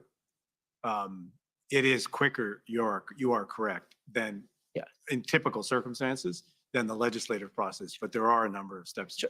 But Minister, sorry, Deputy Minister. Yeah, big difference. Sorry, excuse me. But I take you, if you'd like, I can take you to the terrorism financing legislation itself, but we don't have time. But I'd put to you this, that there's nothing there in section 73 sub 1 or 73.1 sub 1 that spell out a lengthy, detailed regulatory process. It might be that that is what normally is done, but as a matter of law, that's not required. And so if that's true, then couldn't the government, couldn't the federal cabinet just have enacted this regulation in February? Yeah, but I fail to see, given how narrowly the Emergencies Act was used here, in applying it only in a very, very narrow slice of crowdfunding platforms and payment processors. I failed to see how there's really a meaningful distinction. And importantly, that very narrow change was only in place for 6 or 7 days. And we then corrected it later as per this process. So I think we're kind of both on the same page. Well, Deputy Minister, let me just conclude by explaining to what we see the differences being and put it to you. So I take it you've read the Emergencies Act and you've read Section 3 of the Act? Yes. And Section 3 has at the end of it a last resort clause. It says that the Emergencies Act can only be triggered as a last resort if no other legal tools are available and are effective. And I'd put to you that this shows that in relation to FINTRAC, there was another option available to the federal government, absent or short of declaring an emergency. Ms. Jacques, I can see you want Yeah, to I did not want to reply for Michael, but we could have never drafted and passed those regulations in those timelines. But Ms. Jacques, all that's required here is a one-paragraph amendment to the existing regulations. These are shorter than the amendments, than the terms of the economic measures order. It seems very simple because, you see the drafting of the amendments, it doesn't seem to be very long, but the process to pass a regulation, it's not something that you can do in the timelines we had to enact and work on the order. Commissioner, I think those conclude my questions. Thank you. Okay, so I think this is the time for the lunch break. So we'll take a lunch break and come back at 2 o'clock. The commission is in recess until 2 o'clock. La commission est levée jusqu'à 14 heures.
Order à l'ordre.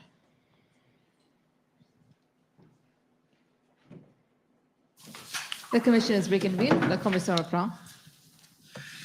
Okay, good afternoon. The first up, I believe, is the City of Windsor. Good afternoon. My name is Graham Reeder, Counsel for the City of Windsor. I'm going to direct my questions to Mr. Sabia, but I invite input from Ms. Jacks and Mr. Mendez should they be in a better position to respond. I have some questions about the work the Department of Finance did to assess the economic impacts that was detailed in the department's institutional report. So your study on the economic impact of the border blockades was informed by figures from Transport Canada indicating that roughly $390 million in daily trade flows of goods were being disrupted by the blockades at the Ambassador Bridge. Is that correct? Yes. And you testified this morning that the Department of Finance concluded that the Ambassador Bridge blockade was impacting Canada's GDP as a whole. Is that right? Yes. By roughly $45 million per day over the first week? That is the estimate that Transport Canada had, yes. Okay, thank you. And the Department of Finance concluded that the blockade jeopardized Canada's reputation as a reliable economic partner for the US? Is that right? We believe, yes, that the blockade did jeopardize our reputation. That was based on a number of public statements by officials in the US. Thank you. And the economic policy branch concluded that the impacts would have compounded over time as the blockade went on. Is that right? So we believe that the impacts would grow as time went on, as I explained this morning. Yeah, you gave the example of the food and beverage industry and their inventory, right? Yeah, and I mean, more generally, I think that the impacts would have spread over time. Okay. And the department concluded that the impacts ultimately were likely transitory because the closures were relatively short-lived. Is that right? Correct. And the closures at the Ambassador Bridge were short-lived, you'll agree with me, because the Windsor Police and its policing partners cleared the blockade by February 13th? I'm not able to speak to the reason that the blockades were shorter or the manner in which they were cleared, but the data accords with my memory.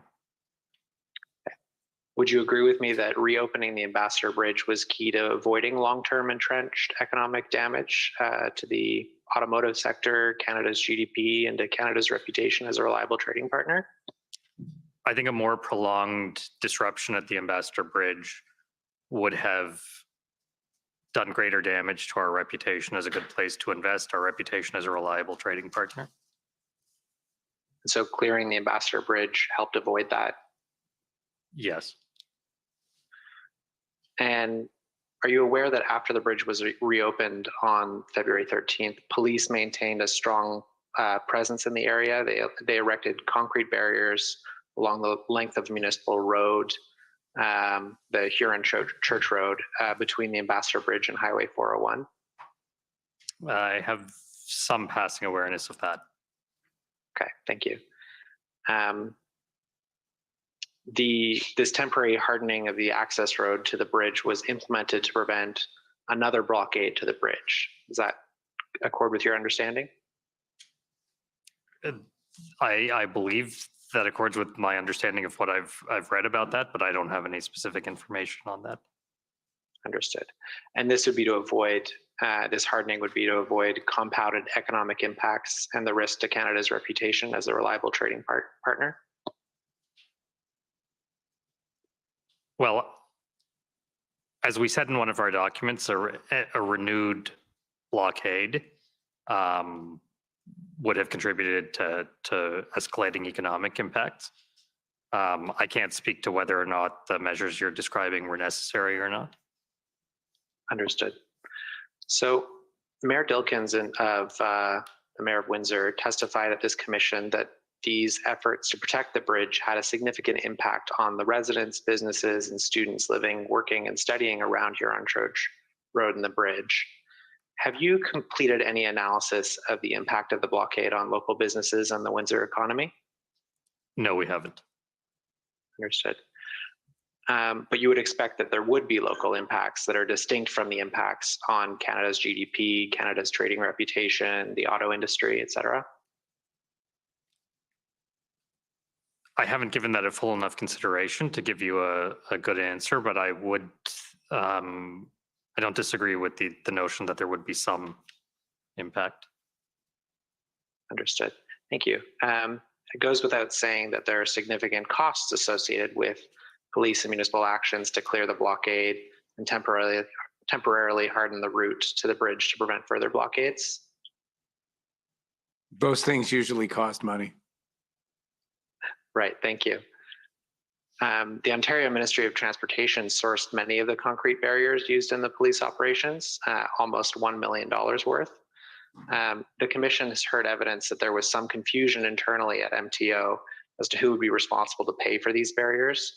And a question is as to whether the cost would be paid for by the MTO or others. And the preliminary thought from the OPP was that the compensation would be through federal funds available to support the emergency response to reopening the crossing. MTO ultimately did not cover the costs of the barriers at the time. Windsor paid the costs to avoid any delays and has sought reimbursement. I understand that the Department of Finance has not produced an ex post assessment of the economic impacts of the blockades. Is that right? Yeah, that's correct. So I'm going to ask the clerk to pull up WIN 00002244. And this is a letter from Windsor Mayor Dilkins to the Minister of Finance of Canada and Ministers of Finance of both Canada and Ontario, dated March 15.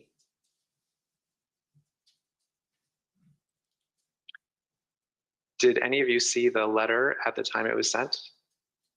This letter? I saw the letter, but not immediately after it was sent, sometime thereafter. Okay. On the third line in the last paragraph of page 1, there we go. It reads, since early February, the Windsor Police Service, the City of Windsor, and our partners have experienced significant costs associated with the illegal occupation and the ongoing need to secure Huron Church Road against continued risks. These costs go well above the normal course for municipal operations and are related to the clearing of this international gateway. The mayor goes on to request reimbursement of these unforeseen costs, stating, it would be unreasonable to expect municipal taxpayers to shoulder these costs alone. In his testimony at the commission, Mayor Dilkins testified that the city had incurred a cost of $5.3 million in response to the blockade. Are any of you involved in any discussion around allocation of costs incurred to respond to the blockades in general, or with respect to Windsor's costs specifically? We're not involved in the kind of generalized process that you referred to in the first part of your question. But in the second part, anytime we get a letter of this kind seeking funding, and I'll let you in on a secret, we get a few of those.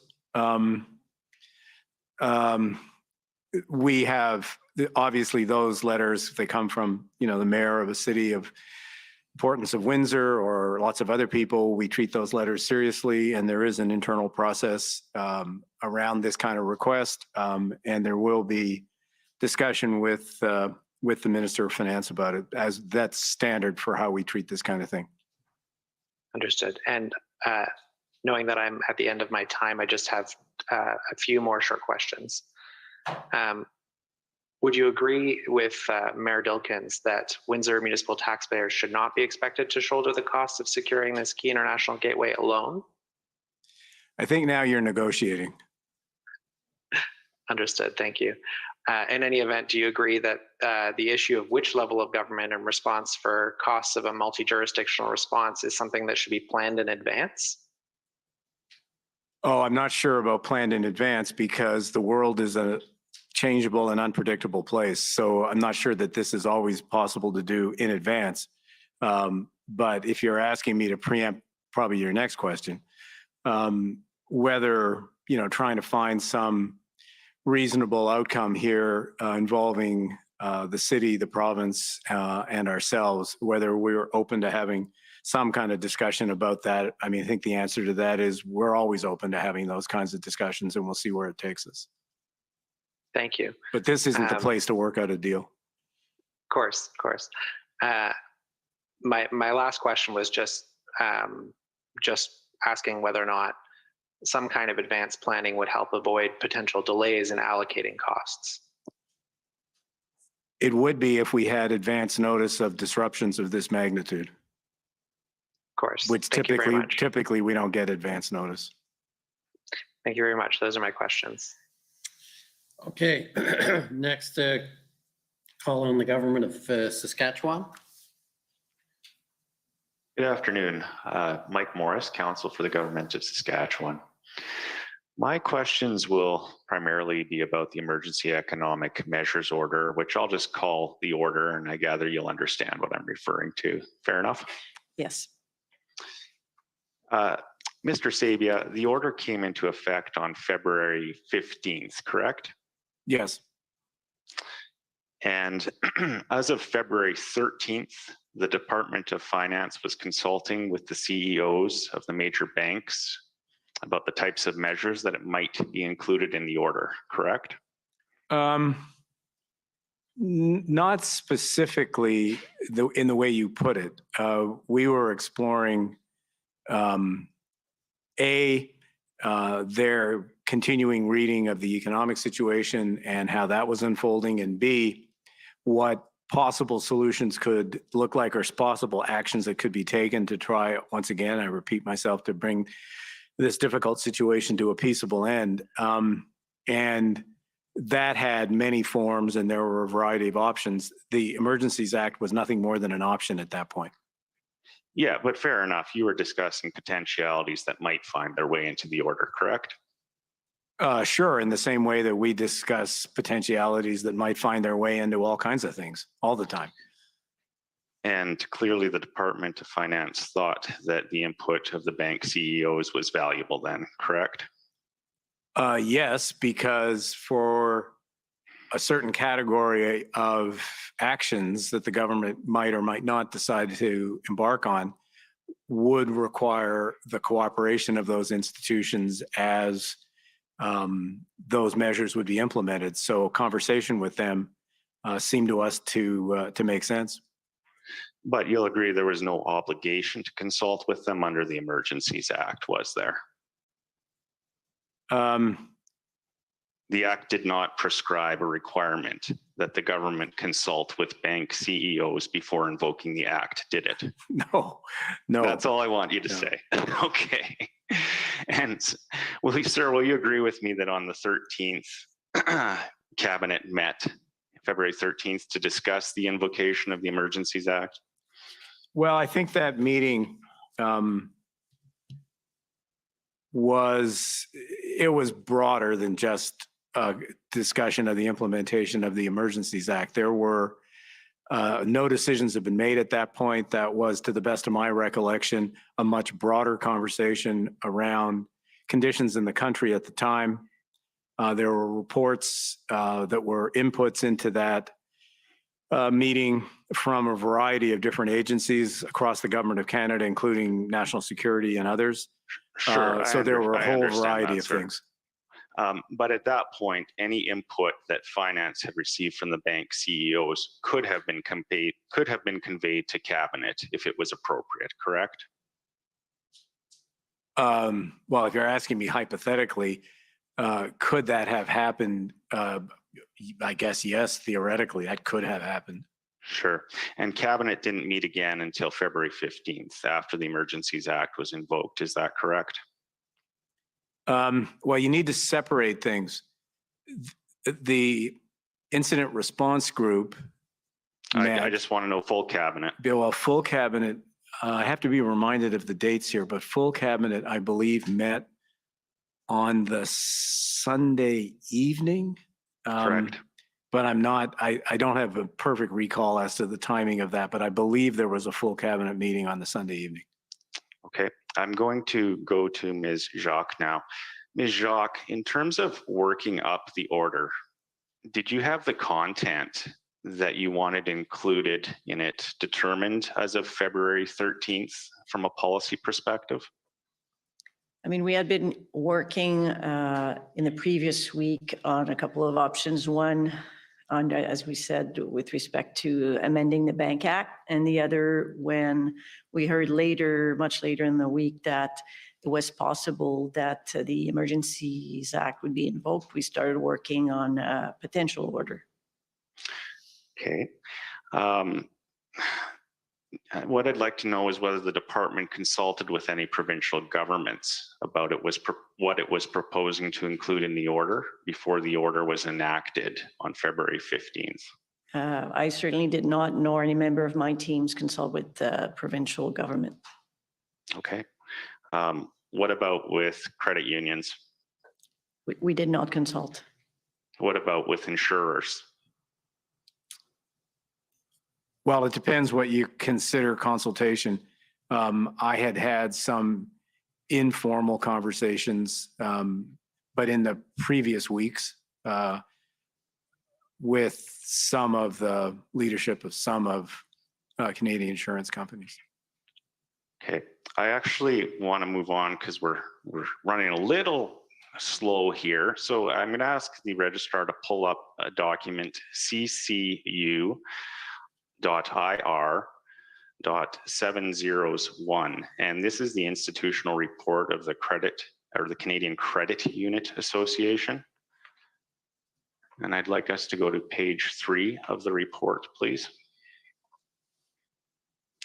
There will be a bullet point entitled lack of clarity regarding requirements. I'll read this for you. When the measures were first announced, it was unclear to whom the financial sanctions applied.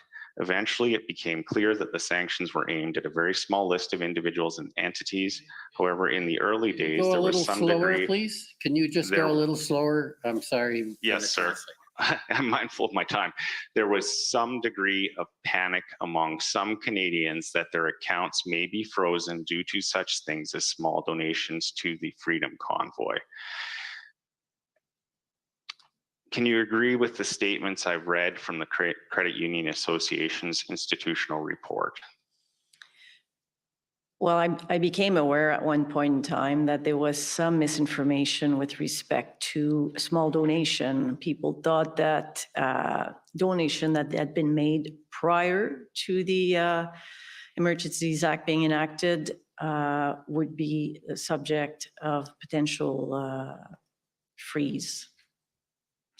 Okay, I want to look to the general and technical Q&As that the department prepared. And to do that, we need to pull up ssm.can.50278.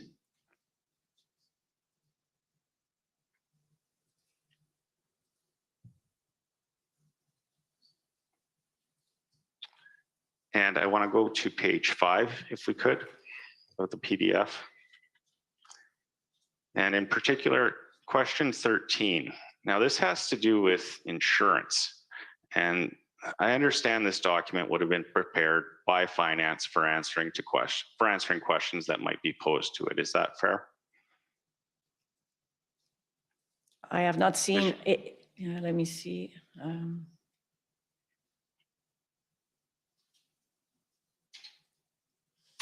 I have not seen the beginning of the Okay, let's look at the Q&A first document, but and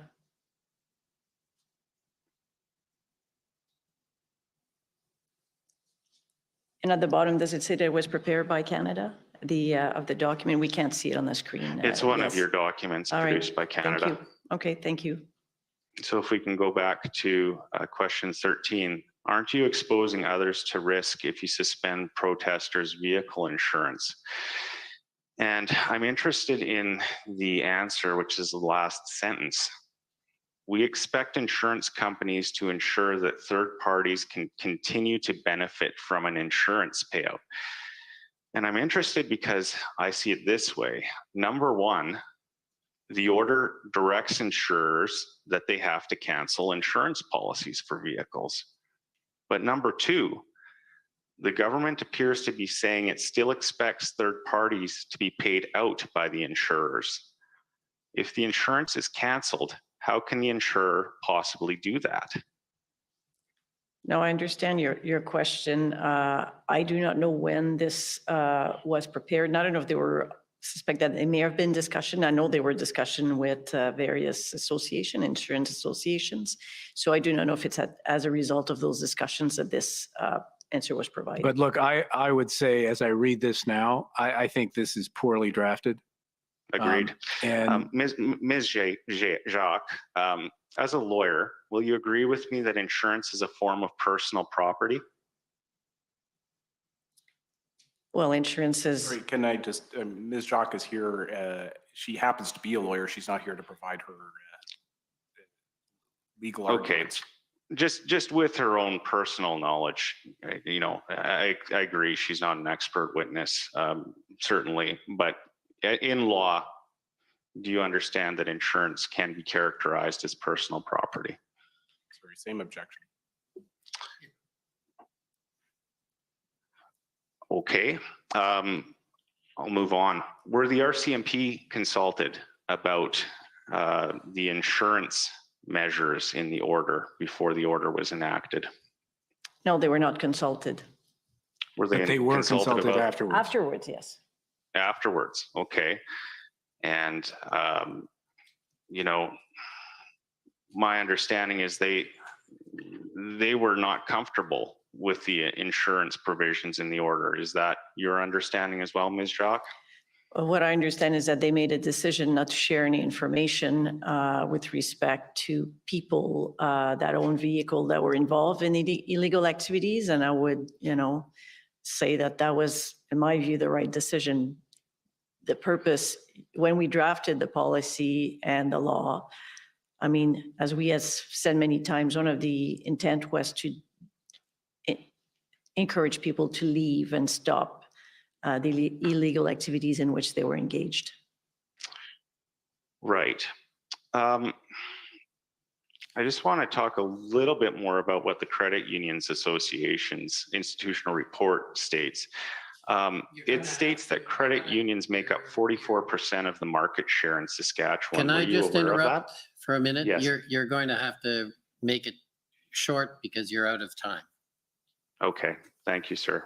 Were you aware of the market share of credit unions in Saskatchewan, 44%? I think we were very much aware of the fact that credit unions, for long historical reasons, have a substantial presence in Saskatchewan and in some other provinces in Canada. And one last question, it's a pretty easy one. You'll agree with me that both credit unions and insurers are provincially regulated, correct? Yep. Thank you. Those are my questions. Next, call on the JCCF and Democracy Fund.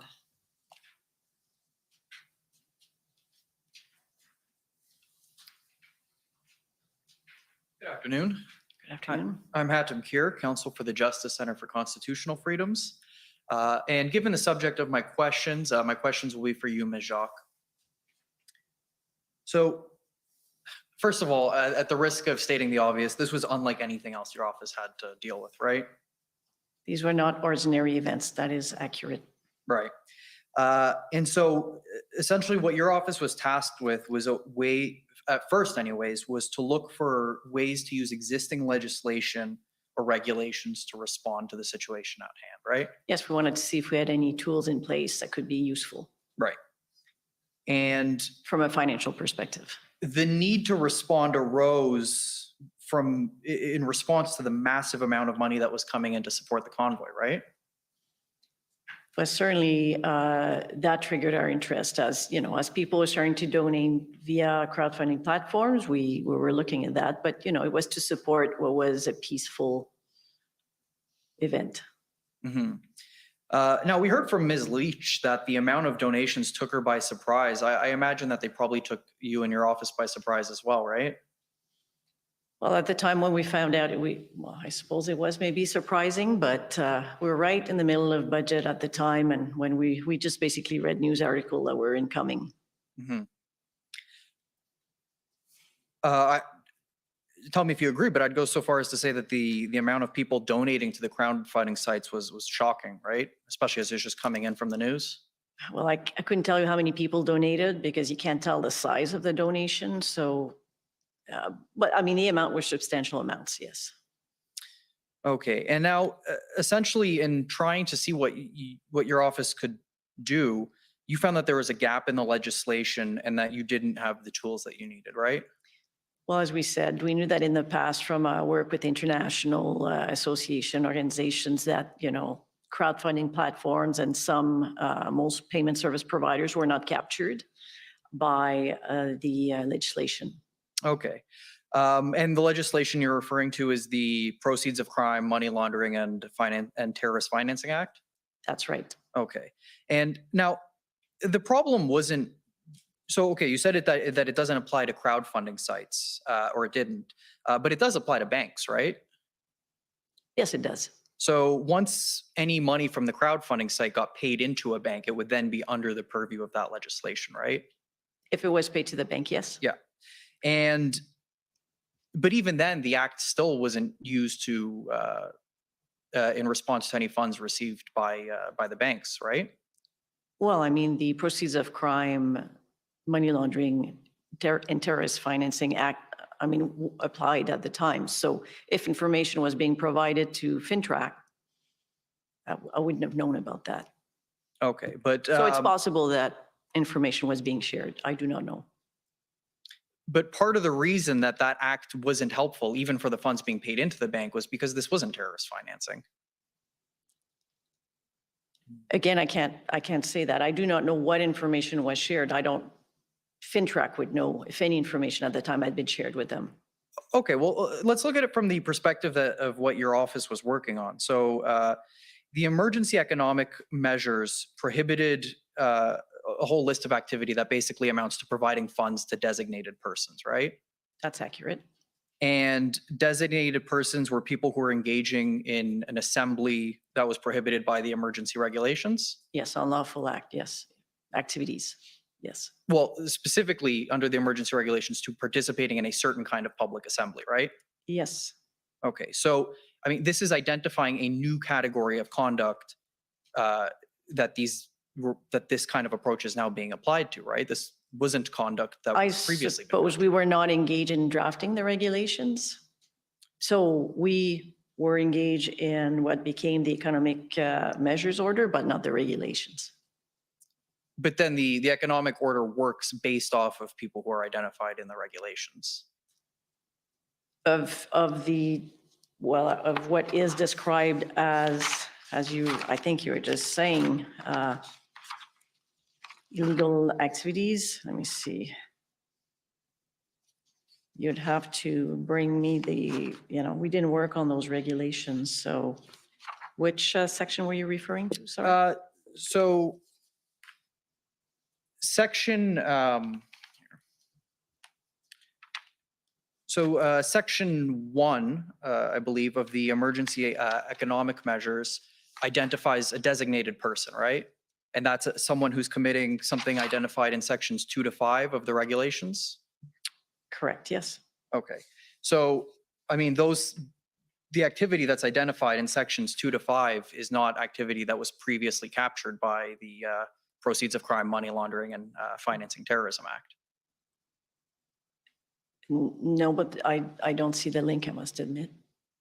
Sorry? I'm not sure that to see the link. What is your question?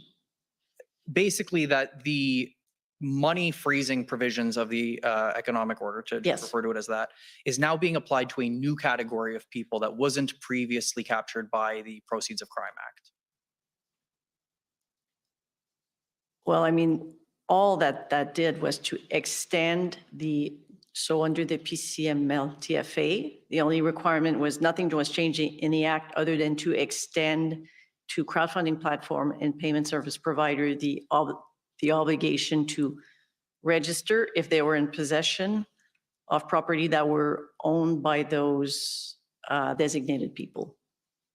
So it was a very narrow application. Okay, but what I'm trying to get at is that that category of designated people, there wasn't an equivalent under the Proceeds of Crime Act. Not to my knowledge, no. Okay.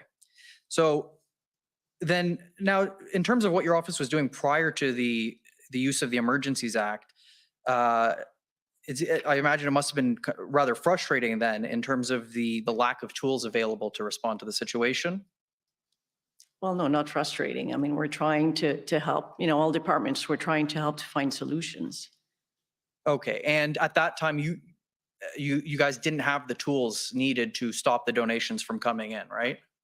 Well, it's not to stop donations. That was not the purpose, but certainly, I mean, we didn't have the tools to direct, financial service providers to review their relationship with their clients or to freeze bank accounts. And certainly we didn't end the act, the PSM, the Proceeds of Crime, Money Laundering and Terrorist Financing Act did not apply to crowdfunding platform and certain payment service providers. I'm sure you're aware that FinTrack does not have enforcement authorities. Right, but what my question for actually, so perhaps you can take a step back. I remember in the testimony in chief, it was identified that there were two goals to the emergency economic order. Yes. The one was to cut off the flow of support to the protest, and then the other was to put a deterrent pressure on protesters, right? Correct. Okay. So in terms of that first goal, essentially the way that support was coming in was through donations to crowdfunding sources or cryptocurrency wallets, for example. Yes. Okay. And I mean, we heard from previous testimony a couple weeks ago that it basically cost thousands of dollars in fuel to get a big truck across the country. And so that was one of the things that those donations were going to, right? Fuel?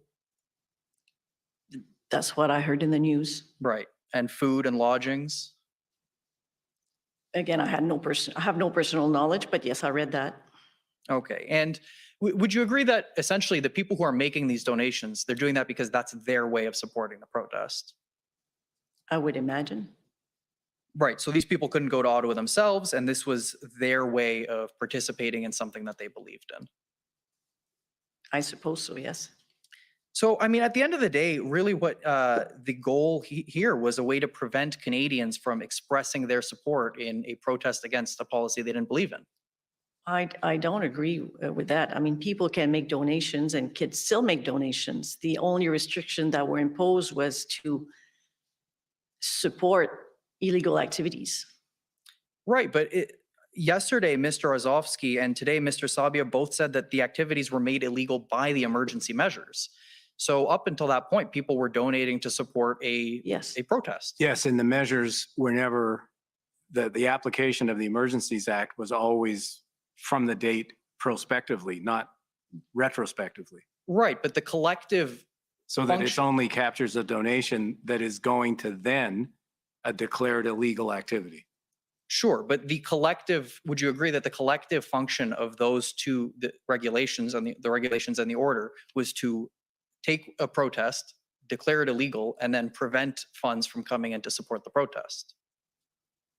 I think the objective was to try to bring, as I said before, to a peaceable end, a set of activities that had then been declared illegal. And the objective was to try to bring that disruption, for all the reasons we discussed earlier this morning that I won't repeat, to bring that to a peaceable and timely end. That was the objective. I see I'm out of time, so I will just wrap up with this one point, Ms. Jacques. At the end of the day, that first goal of preventing funds from coming into the protesters, it wasn't even needed, was it? Because the TD Bank had already put a hold on the funds that were held with them, correct? Well, at the time, we didn't know what was happening with TD Bank for sure, but it doesn't mean that because there's, let's say, actions taken in one place that money will not be funneled through other ways. I mean, money is fungible. Right, but you are aware that and it's identified in your organization's institutional report that the Ontario Attorney General had obtained a restraint order against any funds that were held by Ms. Leach, Mr. Guerra, or Mr. Dicker. But that only applied in Ontario, and that's the whole point. Because money's fungible, as Isabel says, it can flow anywhere in the country. So one provincial government taking action doesn't resolve the issue. The issue for the national government was trying to do this on a broad-based approach, because that's the way you contain a situation where money can flow anywhere, which it does all the time. Where are you getting the basis that the restraint order only applied in Ontario? It was made by the Superior Court, was it not? I think it was just in the province of Ontario, was my understanding. I'm not a lawyer, I may be wrong about that, but I thought it was just application in Ontario. Okay, I am over time, so those are all my questions. Thank you. Thank you. Okay, thank you. Next, call on the government of Alberta, please. Good afternoon. For the record, my name is Stephanie Bose for the province of Alberta. Just one area I'd like a little bit of clarity on. Do the assessments of economic impact of the Coutts border blockade take into consideration commercial traffic that would have normally traveled through that port of entry but was rerouted to other ports of entry? So we tried to implicitly take account of that, but it's not explicitly modeled, but it is, we assume basically a similar amount of rerouting is what we were seeing at Ambassador. Okay, so all those estimates were based on what you were seeing at Ambassador Bridge as opposed to specific data from Alberta? Yeah, so we took what we were seeing at Ambassador Bridge and scaled it by the amount of trade crossing at Coutts to get a rough estimate. But so it doesn't specifically explicitly model the rerouting at Coutts. All right, thank you. That's my only question today. Thank you. Next, the Ottawa Coalition. Good afternoon, Commissioner. Good afternoon, panel. My name is Christine Johnson. I'm counsel for the Ottawa Coalition of Residents and Businesses. And I just have a few hopefully short questions for you today. To begin, I would ask for the clerk to please pull up a document. It's document SSM.CAN.401319_rel.0001. And while we're waiting for that to be pulled up, oh, here it comes. So I was hoping that, and this is a question for anyone on the panel who might be able to give assistance. I'm wondering if any of you might be able to assist me in understanding this document. So this we see at the top, it's an email sent February 14th. We see the from and to information is redacted as personal information at the top. But if we scroll to the bottom of page 2, we see that this email originated from someone in the office of the Deputy Prime Minister and Minister of Finance. And we can go back up to the top, please, clerk. So my understanding of this email is that it is an email communicating information about the names of 201 trucking companies whose trucks were identified as participating in the convoy demonstrations in Ottawa. The email then shares which of these 201 companies accessed the CEWS, which I understand refers to the Canada Emergency Wage Subsidy. And the email goes on to note that 45 of these 201 trucking companies were identified as accessing that subsidy. So my question for the panel is just whether any of you were aware that this information was being compiled within the department, and then for what use is my question. I am not aware of that, and that is the first time that I've seen this document, and seems like if you want to pursue that, it's best to pursue that with with the office of the minister. Thank you, that's fair. And for the record, I'll just note that the document attached to this document is ssm.can.401320, but of course we don't need to pull it up in light of the panel's answer. So I'll just move to another brief area, which I'm sure you can provide me some assistance. This is with regards to clarifying some of the evidence that you provided regarding the aggregate data that the department received about the frozen accounts pursuant to the order. Mr. Sabia, you told us that approximately 280 accounts were ultimately frozen. And for your assistance, I believe that's the number that's also contained within your institutional report. Is that's correct? Yes. And those were accounts frozen between February 15th and February 24th, correct? Well, I think it's a shorter time period than that, because I think on February the 21st, I have to check the date, 21st or 22nd. That's accurate. The RCMP had indicated to the banks, given the progress on ending the disruptions, that all those accounts should be unfrozen. So it was really in a period from the coming into force of the Emergency Act on the 15th and say the 20th or 21st of February. Right, fair. And we've heard you also give evidence that, to the department's knowledge, no donors had their account frozen. So those 280 accounts were not donor accounts, but they were more people who were leaders of or instrumental in some way in the protest. Well, that's our understanding. I mean, we were not involved and don't have individual level information here, but that is our understanding.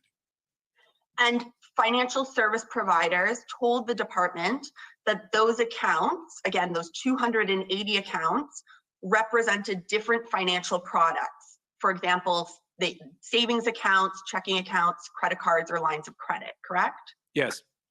So to be clear, the total number of individuals or entities who had accounts frozen under the order was in all likelihood far less than 280, because those 280 accounts may have been multiple accounts held by individuals or entities, correct? Yes, that's correct. It would be much smaller, we believe. And to perhaps assist with that, clerk, I would ask you to pull up document SSM.CAN.502009_rel.301. And I believe my friend from the CCLA already took you to this document today. And Ms. Jacques, I'll point out that if we scroll to the bottom of page 1,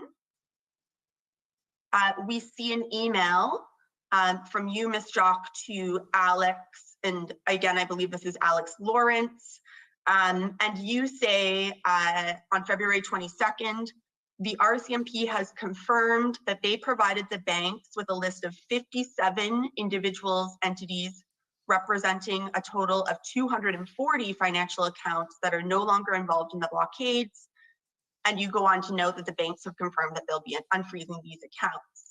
So is these numbers, so we see 57 individuals or entities corresponding to 240 financial accounts.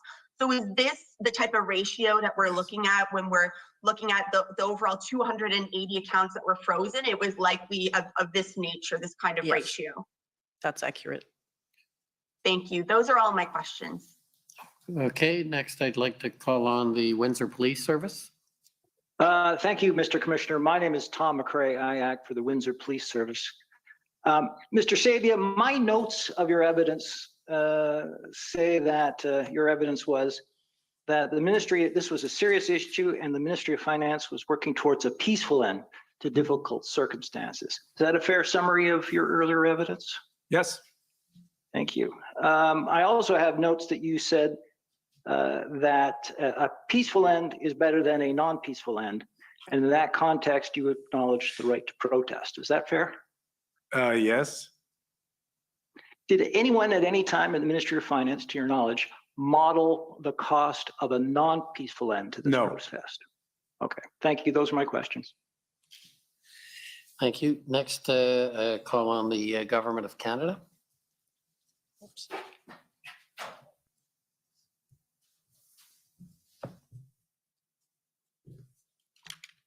Good afternoon. It's Stephen Aylward. I'm one of the lawyers for the Government of Canada. Mr.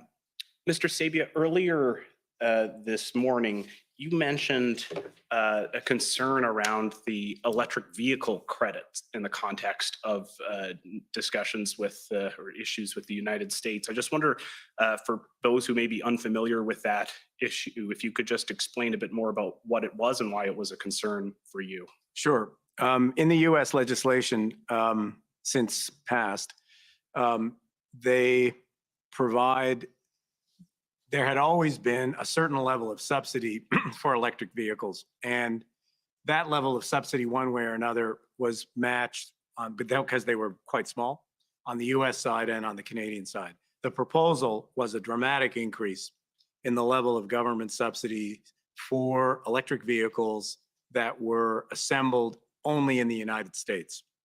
It is a dramatic increase. So the issue for us was that if that remained the case and that electric vehicle assembly was done on an American basis, not a North American basis, then the Canadian industry would be at a very, very substantial disadvantage. And that in effect, we would either, as a much smaller country, have to match the magnitude of those subsidies or have, in effect, over time, the automotive industry migrate into the United States. The automotive industry, is an extremely important part of the Canadian economy and an essential part of the central Canadian economy. So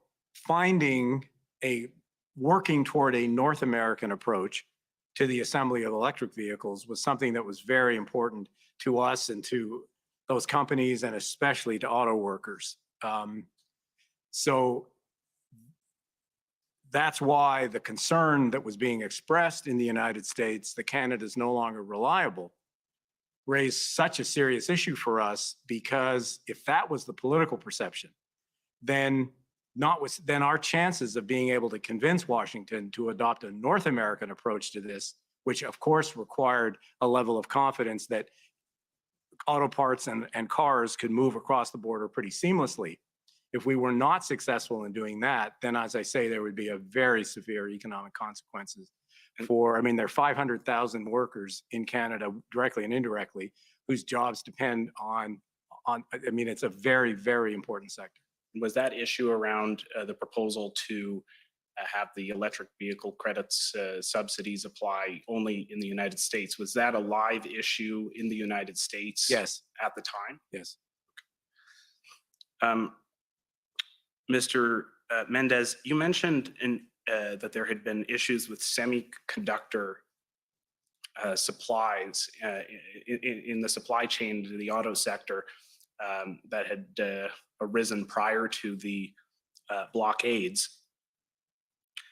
Did the impact of the semiconductor shortages apply equally in Canada and the United States on the auto manufacturing sectors? Actually, there was evidence at the time that given that the semiconductors had become scarce, there was a need to make choices about where and to which auto plants semiconductors were being allocated. And my recollection is that they were disproportionately being allocated towards plants in the US. So it was affecting Canadian plants to a greater degree. So as we know, the Ambassador Bridge the blockade was cleared by the time the Emergencies Act was invoked, but we've also heard evidence that there were plans from protesters to try and reestablish a blockade on the bridge.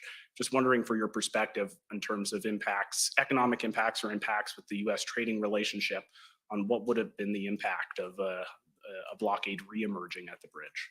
Well, I think because our concern at the time was not only with respect to the Ambassador Bridge, our concern at the time was that while a disruption may have ended in one place, there was certainly the very live possibility that disruptions could emerge elsewhere, or in fact, at that same bridge. We had no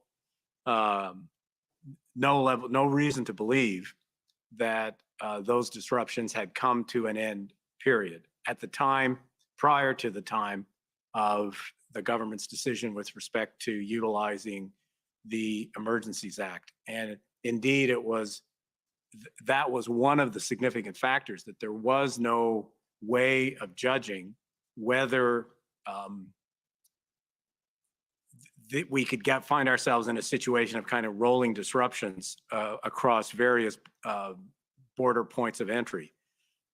Had that occurred, and had we been unable to manage that situation, I think the reaction in the United States, in the politically important state of Michigan, and in the federal government would have been to very seriously question Canada's ability to continue to act as a reliable trading partner. Can I just add that, you know, in a situation where the Ambassador Bridge became blocked again, you'll note that the estimates that Transport Canada did were for peak impacts in the first week of a disruption. Given that inventories had been drawn down during the period of disruption, a return to a disruption at the bridge would have put us more into like a second week situation, where based on our own past experience and discussions with Transport Canada, you know, that could reasonably be up to like 3.5 times the size of the impacts that we were discussing for the first week. In week 2 compared to week 1.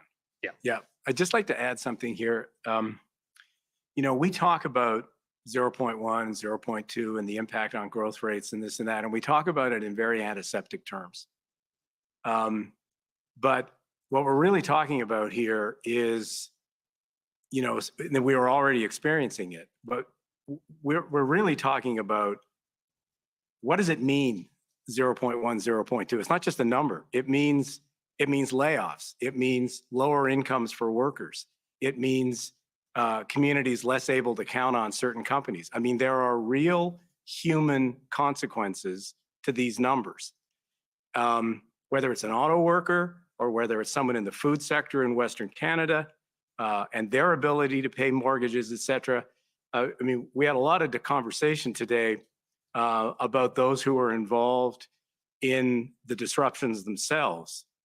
But there's also a dimension of this about, well, what are the rights of the people who suffer the economic consequences of this kind of disruption? Because they are real and they are meaningful. Can I ask, you testified earlier that this was an urgent situation. We had to act quickly because there was, the longer it went on, the worse the economic impacts could have been. But just when you say quickly, what's the time scale that you had in mind? Was this an issue of days or weeks, or what was the time frame? Well, I think in an ideal world,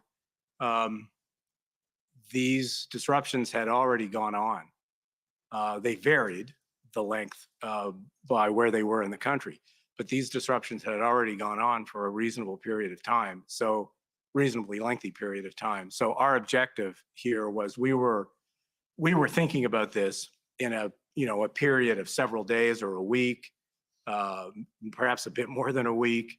But what we very much wanted to avoid was what Reese just said, particularly with the automotive sector, where once inventories were down, then the cost of this thing on a week-by-week basis would really escalate. And that's what we wanted to avoid.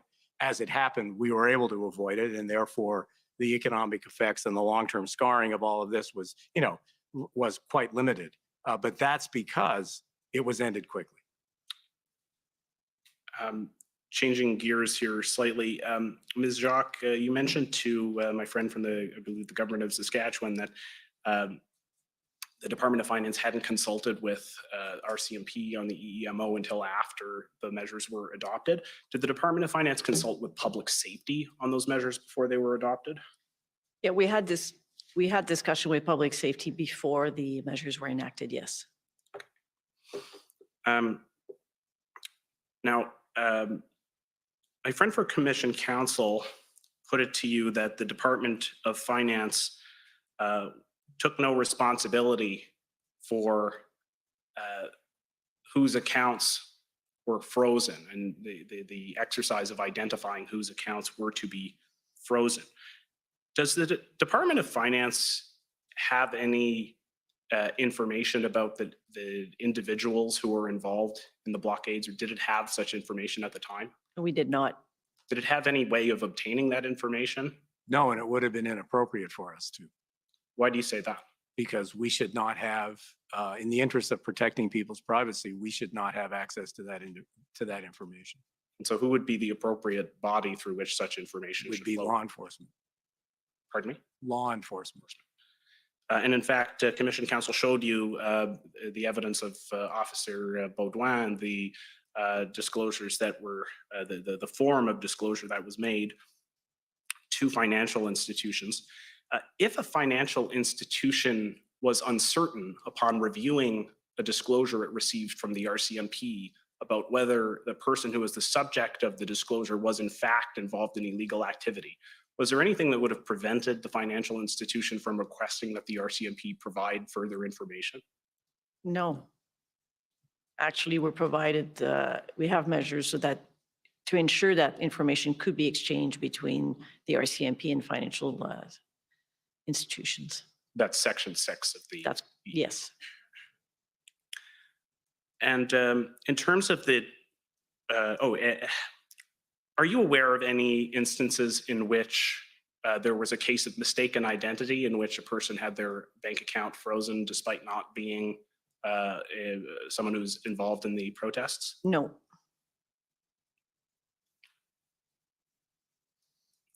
In terms of the decision to use a what my friend called a hybrid approach, not providing financial institutions with a list of designated persons, but also depending on their own systems. Ms. Jacques, you testified earlier that that was in part to take advantage of the internal systems and algorithms that those institutions have in place themselves. What sort of data would financial institutions have access to that the RCMP or law enforcement wouldn't, that would allow them to make determinations about whether someone was engaged in illegal activities under the emergency measures regulations? Well, I think banks and financial institutions on a regular basis use their algorithm to, detect fraud, for example, fraudulent activity in credit cards or bank accounts, even, important withdrawals. So on a regular basis, they have tools to detect these activities and to freeze either the bank account or the card pending resolution of the inordinate activities on the account. They'd be looking at the transaction data That's was correct. available to them. That's right. And so if a person donated $1 million to support an illegal blockade at a border or in Ottawa, that's information that a financial institution might have that law enforcement would have no way of knowing. I presume that would be possible, yes, especially such a large amount. Which is, of course, why, just to complete the thought, a combination of these two things, information from law enforcement and utilizing the pretty sophisticated technological abilities of financial institutions, is the way to maximize the accuracy of these actions. And accuracy matters here for obvious reasons. So we think actually that you described it as a hybrid approach. That kind of hybrid approach actually delivered a good result. And so if the list approach had been used and financial institutions were required to freeze the accounts of anyone who was on a list provided by the RCMP, is it fair to say that the financial institutions wouldn't have been able to unfreeze those accounts until they were delisted by the RCMP? That's correct.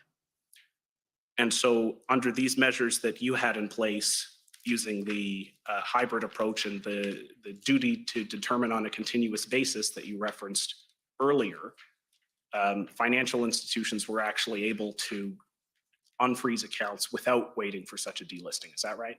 Absolutely. And that was an important part of the policy work we did. We wanted to ensure that financial institution had an ongoing obligation to review the information that they had, specifically for that. So to ensure that they can, freeze or unfreeze account based on the information that they have.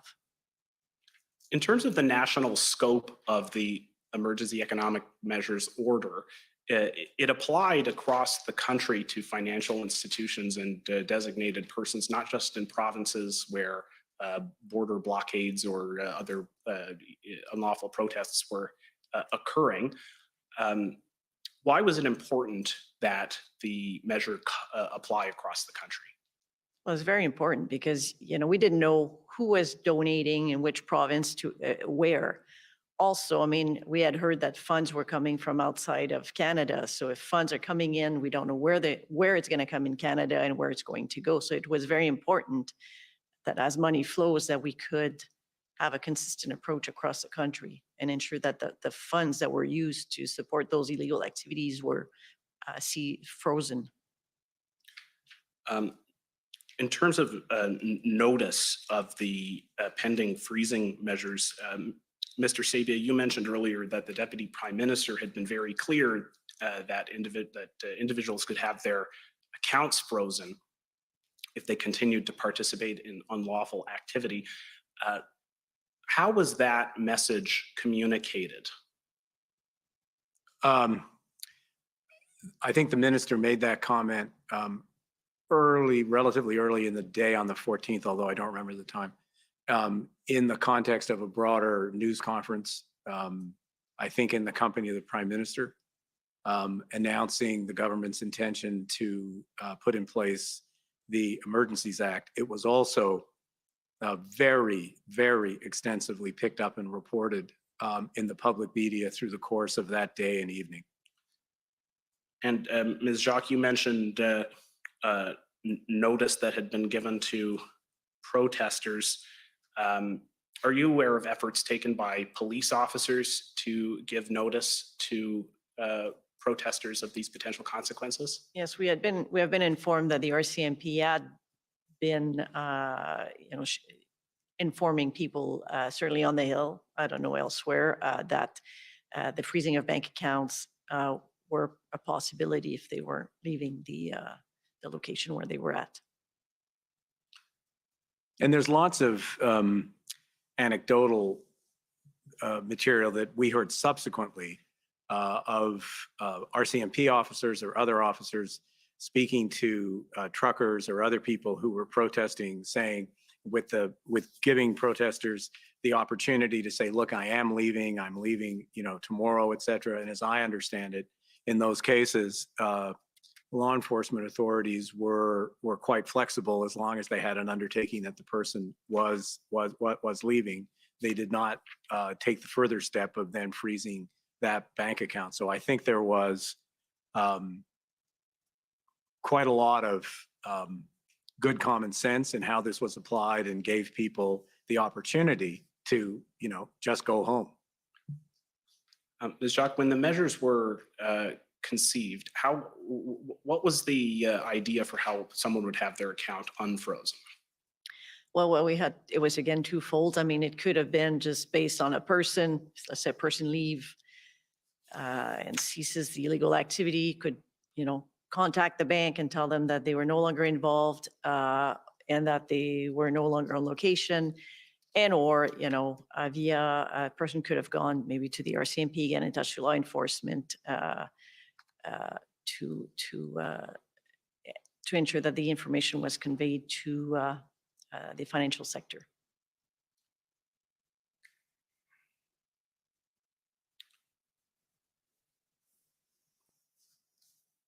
The definition of a designated person under the EEMO is a person who is engaged in activity contrary to sections 2 to 5 of the EMR. Am I right that a person would cease to be a designated person as soon as they ceased participating in such activities? Yes, that is accurate. As soon as a person ceases the activity, the account could be unfrozen. So as quickly as we could freeze, the account could be frozen. It was easily unfrozen. My friend for the CCF suggested to you that the intention here wasn't to freeze people's grocery money, Was there any way that the Department of Finance in conceiving these measures would have been able to distinguish between money that was being used to buy groceries and money that was being used to fund illegal activity? No. And why is that? Well, we don't have that detail of information. It's impossible, and it was difficult for us to draft a measure in such a way.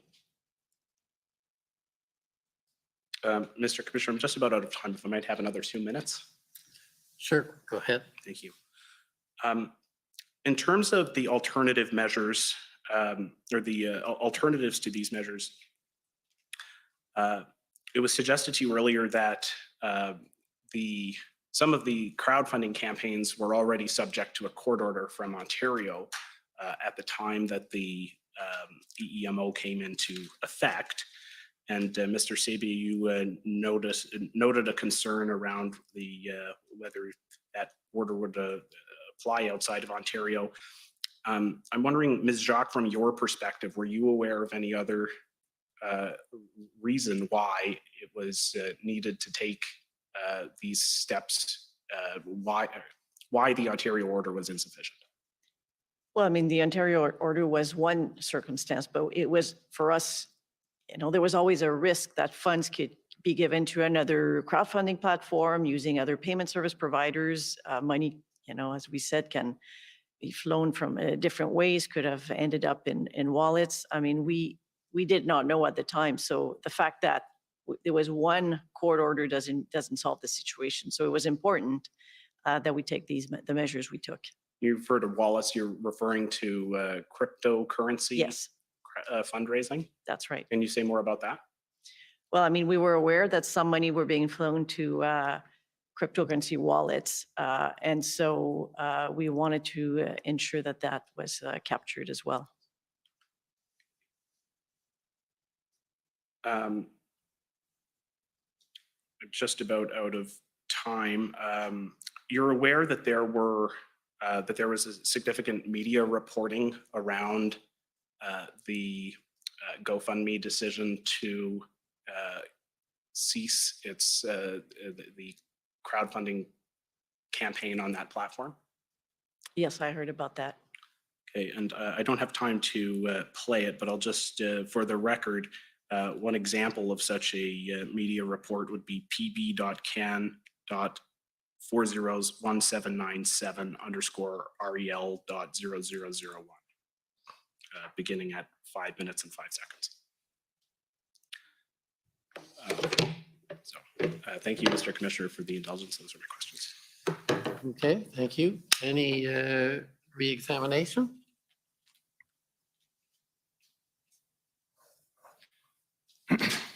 Thank you. Just very briefly, Mr. Commissioner.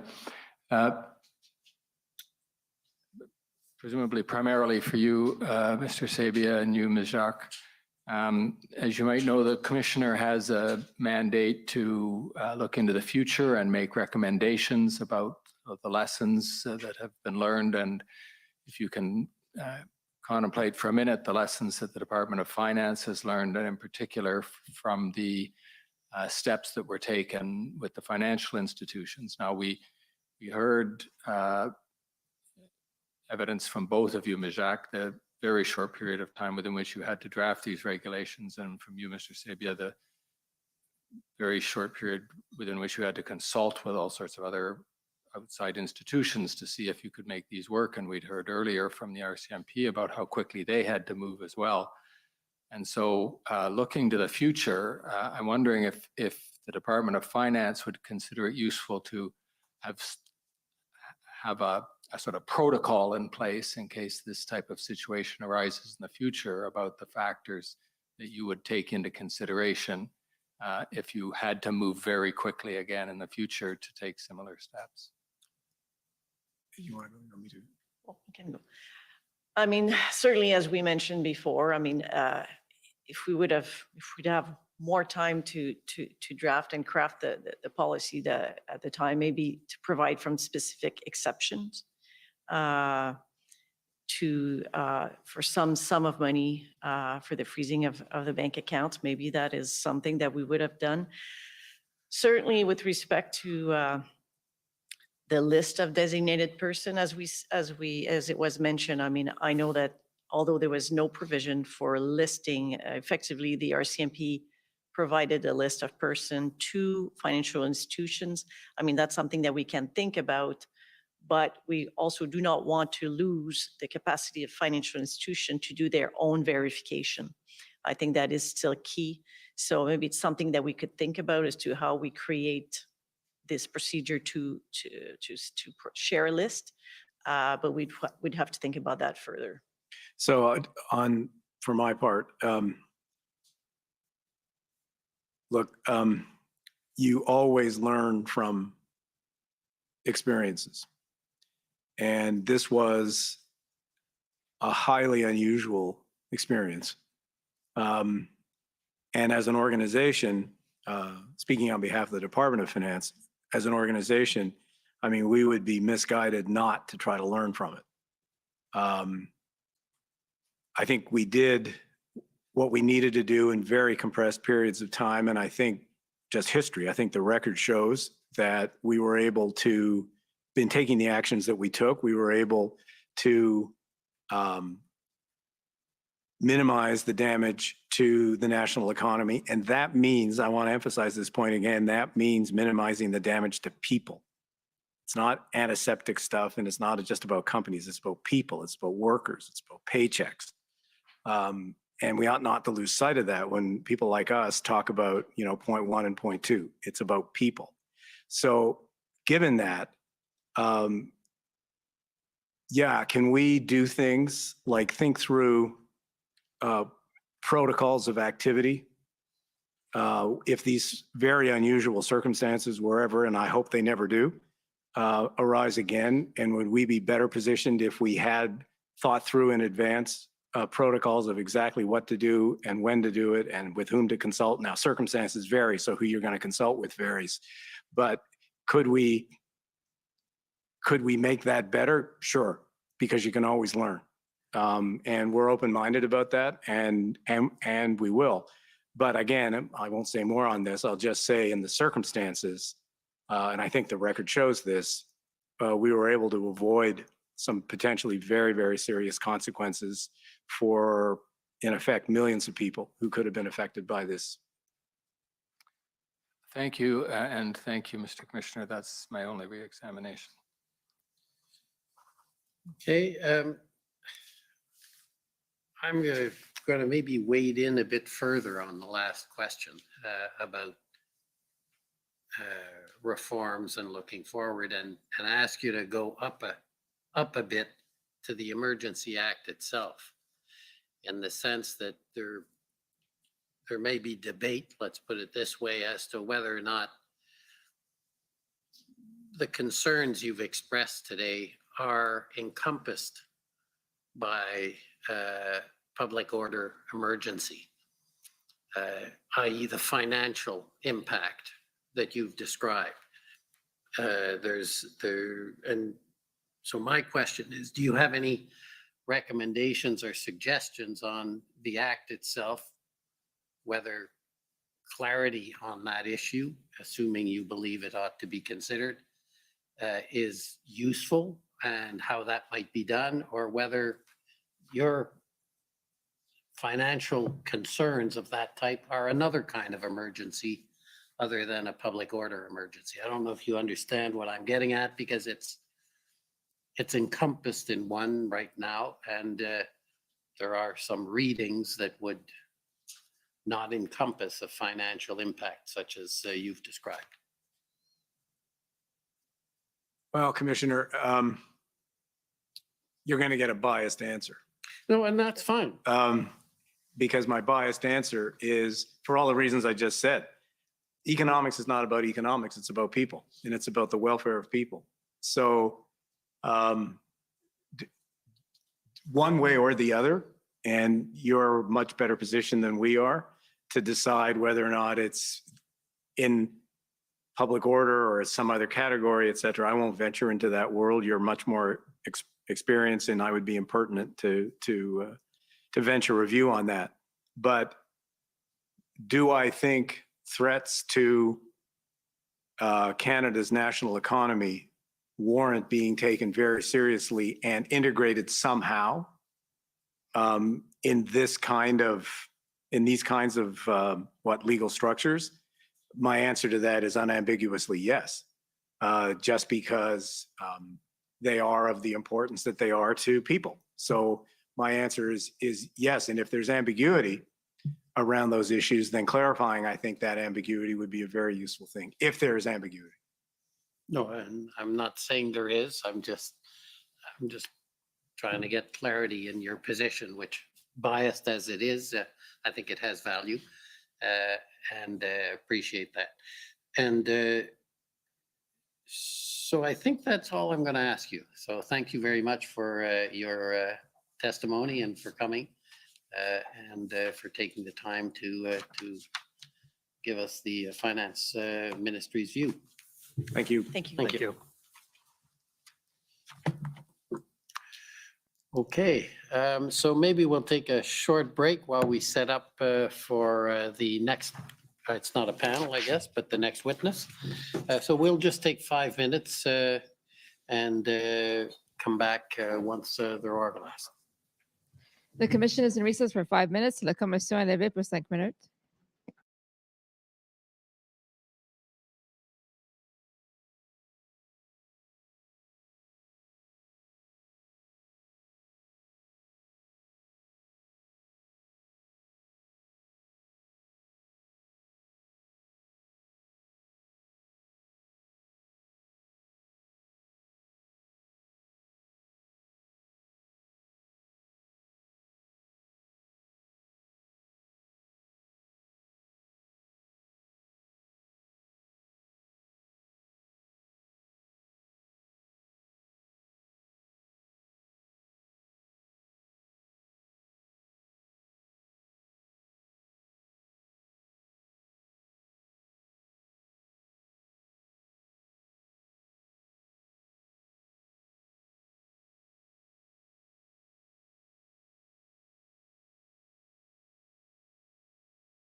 Order à l'ordre.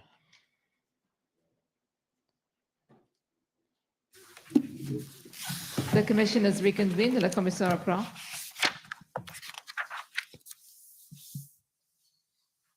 Okay, go ahead. For the record, Shantona Chaudhary for the commission. Our next witness is Ms. Jody Thomas, the National Security Advisor to the Prime Minister. I would ask the witness be sworn or affirmed. Ms. Thomas, will you swear on a religious document or do you wish to affirm?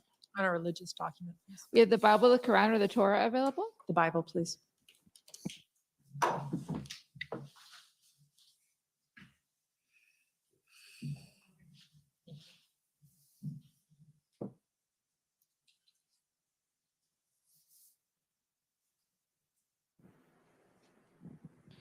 For the record, please state your full name and spell it out. Jody Hazel Thomas, Thomas. Do you swear that the evidence to be given by you to this commission shall be the truth, the whole truth, and nothing but the truth? So help you God. I do. Thank you.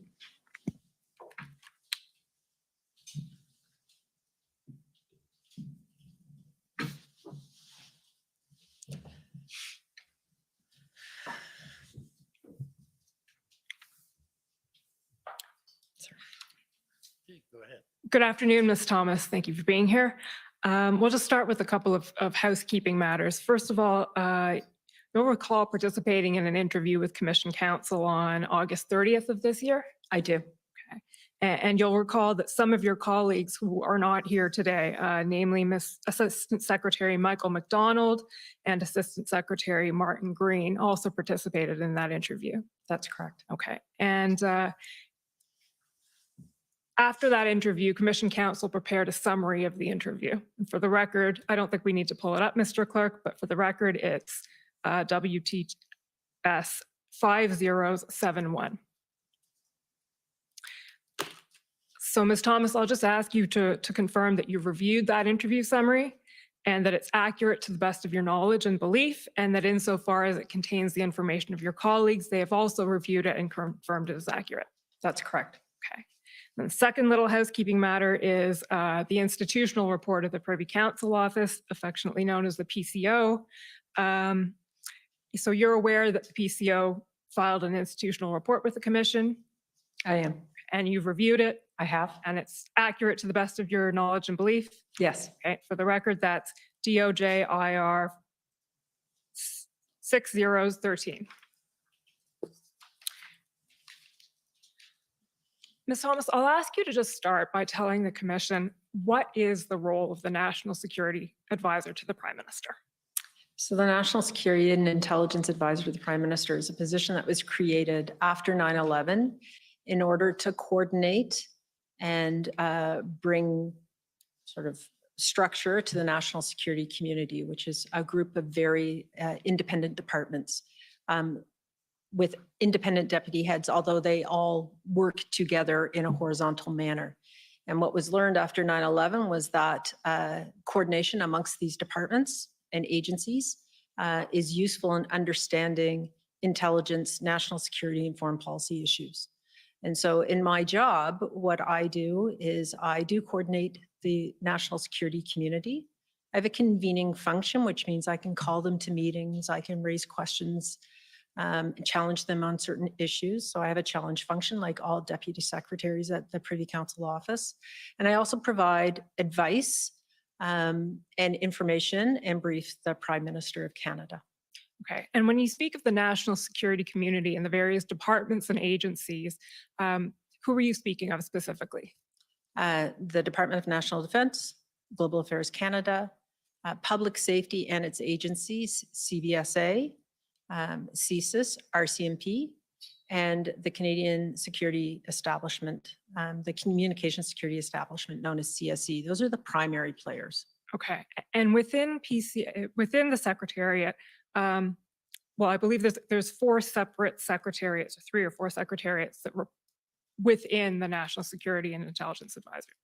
Can you tell us about those? That's correct. There are 4 secretariats. So the newest is the Emergency Management Secretariat, and it was created in November 2021. And then the Foreign Policy and Defense Advisor to the Prime Minister reports through me. The Assistant Secretary for Intelligence Assessment, which is Martin Green, and then the Security and Intelligence Secretariat, which is the job done by, led by Mike McDonald. Okay, so they all report to you, and you in turn report to who? The Prime Minister and the clerk. And the clerk of the Privy Council. Okay. Can you tell us a little bit about the communication channels there? So you report directly to the Prime Minister. What's the briefing method? What's the reporting relationship there? So any written brief or advice that goes to the Prime Minister goes through the clerk. I sign it off as the National Security Advisor, but she also reviews it and signs it before it goes to the Prime Minister. Verbal briefs, cabinet briefs, discussions with the Prime Minister, the clerk is in the room normally, and she's certainly aware of what I'm discussing with the Prime Minister. I don't call him directly. I haven't had to in the environment that we have been existing in. Generally, the conversation, anything I need to get to him, I go through PMO or through the clerk. Okay. And I understand that you assume the role of National Security and Intelligence Advisor. I'm going to say NSIA. We all hate acronyms, but that's a mouthful. Shortly before the events of the Freedom Convoy, is that right? I became the NSIA on January 11th, 2022. And where were you before then? I was the Deputy Minister of National Defense. How long had you been in that role? Since November 2017. Okay. And what was your background before that? I was the Commissioner of the Canadian Coast Guard, then the Deputy Commissioner of the Coast Guard. So I've had 35 years of experience in the federal government.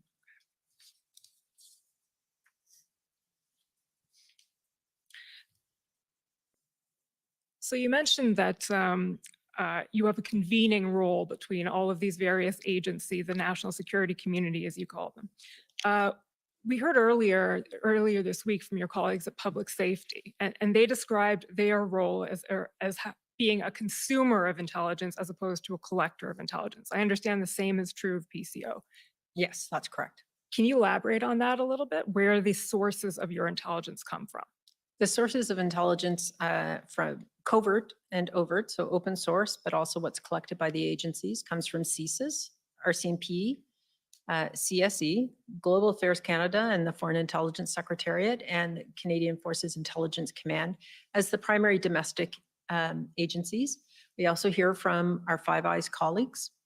So we hear from we get intelligence that we read and consume and analyze, assess from Australia, the UK, New Zealand, and the US. We also receive open source and review open source information from academics. We look at social media to some extent, not as much as we should. We do about certain incidents, but we don't do social media scraping as an example, and that will later become an issue that we talk about. So primarily the information, the intelligence we receive domestically, but we have links around the world. Okay, and if I can ask it colloquially, when you get it, what do you do with it? So I read raw intelligence, but the Intelligence Assessment Secretariat assesses it. It looks at trends. It looks at implications for Canada. What if intelligence is actionable, meaning we receive a piece of intelligence that says something could happen. What do we do with that? They do that kind of assessment, reaching out back to those departments to ensure that there is a global view of what this intelligence means for Canada and for our allies. And do they produce like assessments, certain products of intelligence? And if so, how are those disseminated, dispersed? What's done with them? They do multiple kinds of products. They do longer term vision products about we see a trend coming.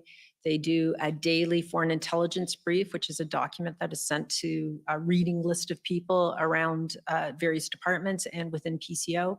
They do an update once a week to the Prime Minister, the Prime Minister's foreign intelligence update. They will do bespoke products on specific situations.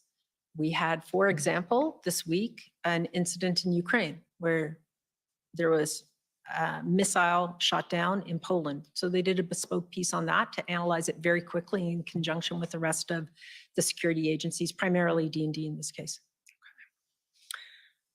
Okay, with that basic background out of the way, we'll move now to the events of January and February 2022. So the first thing I want to ask you about is the early monitoring of the convoy. And I'll ask Mr. Clerk if you can pull up ssm.nsc.can 403209.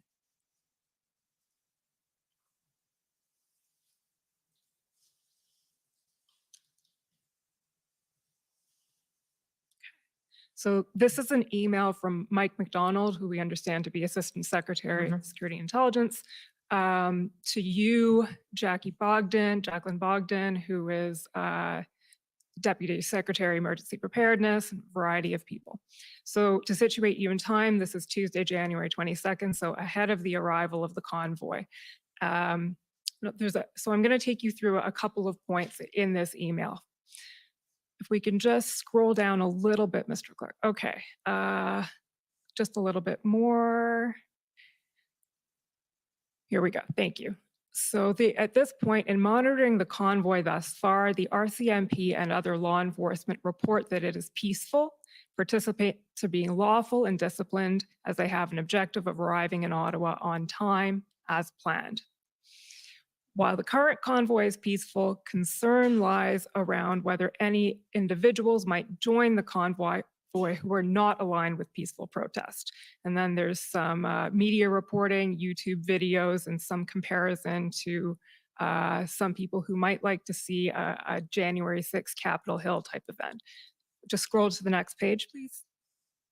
And we see there's some talk of social media, content targeting some ministers around the bottom of the page there. And then, sorry, keep scrolling a little bit, Mr. Clerk. Here we go. Then there's CSIS has received media queries lately about the convoy and CSIS's role in any monitoring activities. And there's a bullet here where Mr. McDonald says, this is a sensitive area for CSIS, as the CSIS Act defines that CSIS cannot interpret lawful advocacy, protest, or dissent as threats to the security of Canada, unless it is in conjunction with defined threat activity to the security of Canada, as defined in Section 2 of the CSIS Act. For example, espionage, sabotage, FI, I think it's foreign interference, serious violence, destruction or overthrow by violence of a constitutionally established system of government. Can you explain what Mr. McDonald was referring to when he said this is a sensitive area for CSIS? So what he is referring to is that with the media reporting that there were probably some people who had other than peaceful intentions, what was CSIS going to do about that? And CSIS cannot surveil a lawful protest. Now, if there are individuals who are subjects of theirs investigations, in that they can monitor the activities of those individuals, but they cannot scan, surveil, watch a protest anticipating violence, looking for subjects to follow. Peaceful protests are not part of their mandate. Okay, and I think we'll probably hear more from CSIS themselves when they testify on Monday, but would it be fair to say that meant there was limited information on the convoy coming into you from CSIS? Absolutely. Okay. Then the next thing Mr. McDonald talks about, Mr. Clerk, if you just scroll down, sorry, back a little bit, outstanding questions. So these are some questions that were flagged as issues that you might have to deal with over the period of the convoy, whatever that was then going to be. Who has authority to pay attention to the online space and chatter? Threats to parliamentarians. Are other ministers, opposition leaders, or parliamentarians under similar threats? What would engagement look like? Should MPs meet with the convoy while in Ottawa? Is this safe? And do we have advice for them? What will be the specific advice to ministers on this issue? And I assume that's talking about meeting with members of the convoy. And then if we scroll down a little bit more, there's the talk of potential, the CAF is Canadian Armed Forces, or JTF2. What does JTF2 stand for? Joint Task Force 2. So special forces. Special forces have a possible role. Okay, so it's fair to say that those were issues flagged by Mr. McDonald as things that PCO would and the government would have to think about. Flagged within the ADM NSOPS working group, I would suggest, rather than just Mr. McDonald. Fair enough, fair enough. Okay, and I think we'll probably come back to some of those issues as we go through the chronology a little bit. Okay, Mr. Clerk, if you can now pull up SSM NSC CAN 50250.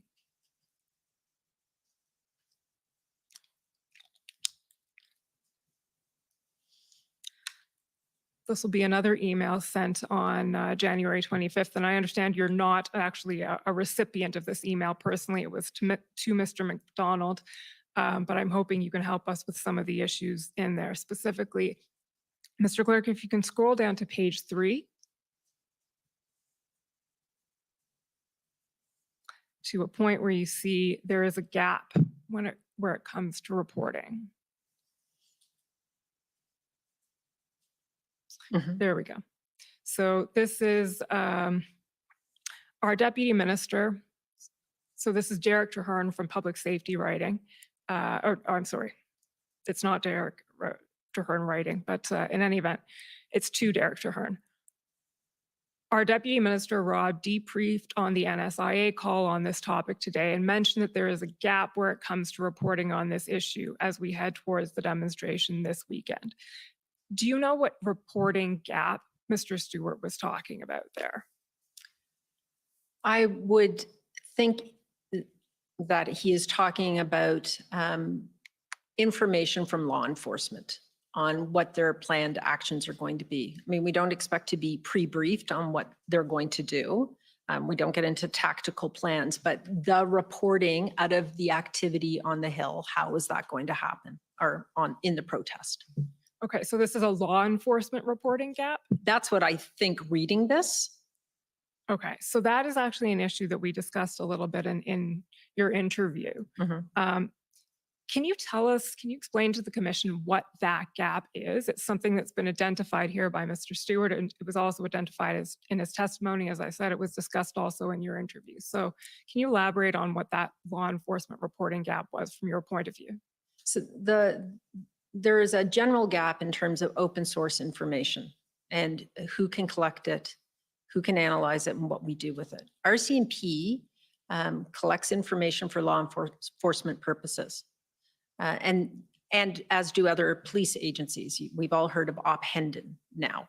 I don't receive Op-Hendon reports as an example. And so the police forces collectively have a lot of information that they can't necessarily share. And so those of us in jobs like mine and Deputy Minister Stewart's who need some overview of what's coming, who these people are, what their intentions are, have a difficulty in receiving that kind of open source information. And did you identify that as an issue that reoccurred throughout the events of the convoy? Absolutely, it was an issue. The online space is where planning now occurs. And so it's not tapping phones any longer the way things were done in the Cold War. Online space, non-warranted space, and how do you receive, assess, and then use that information in a legal manner?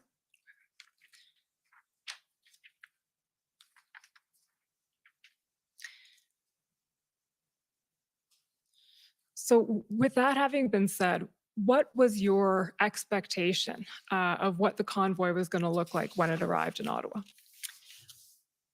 So Ottawa is the city of protests. That's been said, it's known. The OPS is experienced in collaborating with all the various other agencies involved in terms of managing protests. The early reporting was that this would be a normal protest. Arrive, disrupt, spend some time here in Ottawa and then leave. We were seeing just on Twitter feeds, your own Twitter feed, indications that perhaps this was going to be something more. But the information we had at that point in time from the accountable agencies was that they had it managed and it was going to be big, it was going to be complex, but they would be able to handle it in the way they have handled so many other protests. So were any specific steps taken by PCO or by you ahead of the convoy's arrival to prepare for it? Well, Intersect, which is the grouping that you've heard about of all the police agencies in Ottawa, was certainly stood up and was operating. Employees were told to stay home over the weekend. Don't come to the office if you can avoid coming downtown. We set up reporting mechanisms and we arranged to brief ministers on what we knew and what was going on over the course of the weekend. And then, as we know, the convoy arrived and didn't leave when it was expected to do. So what was the response from your perspective then? So the original response, well, every day, the question was, when is this going to end? What are we doing to end it? There's absolutely no doubt that having it end was the priority. In the immediate, there seemed to be quite a bit of activity between OPS and RCMP to understand the magnitude of this. At the same time, after the first weekend, we saw behavior on the streets that indicated they were settling in for quite some time. You know, wheels were removed from rigs so that they couldn't be towed. Supply lines were being set up. And so something quite different was happening and unfolding in front of our eyes. And within the federal government, the response, you mentioned earlier, the ADMNS Ops, which is the Assistant Deputy Minister, National Security Operations Committee, and that's co-chaired by Mike MacDonald? Mike MacDonald and Don Rochon at the time. Okay, and so we've heard already that that committee was meeting daily as an information sharing mechanism? That's right, and DMOC was meeting, DMOC, you've heard a lot about it, it was meeting informally. We made it a standing meeting every day at the same time, but we were checking in to see what we knew and what could be done to end this protest every day, and we were briefing ministers. And DMOC was chaired by you? Yes. Is DMOC always chaired by you, or was that specific to this circumstance because it was a security thing? As long as it has existed, it's been chaired by the National Security Advisor. Okay. What other kind of meetings were you participating in? That's the majority of it. So with deputy ministers, hearing what the ADMs were doing, and then the law enforcement meetings were going on in parallel. And certainly Op Intersect was meeting in parallel. And what about with the externally to the federal government? Were you participating in meetings that involved other authorities, municipal, provincial? Not in the first weekend, not until the first meeting with the city. And when was that, in your recollection? I don't have the date in front of me, but we have the information available. So it was the first meeting that Rob Stewart called. I had asked, I'm new in the job. We're meeting every day to understand what we can do, what action can be taken, who has what authority. And I asked if I can call the city. What is my role vis-a-vis the city being a federal authority? Discussed it with Deputy Minister Stewart because he has the federal policing responsibility and that secretariat works for him. It was decided he would do the reach out to the city. And that's how we had our first meeting with the city manager and Chief Slowly. Okay. Mr. Clerk, can you pull up ONT 50159?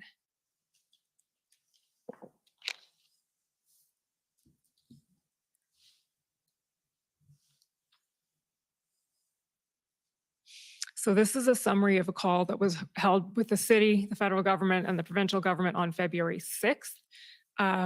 This may be the first meeting that you were talking about. It may be the second. Second, I would say. Offhand. Pardon Second. me? Is the second. Okay.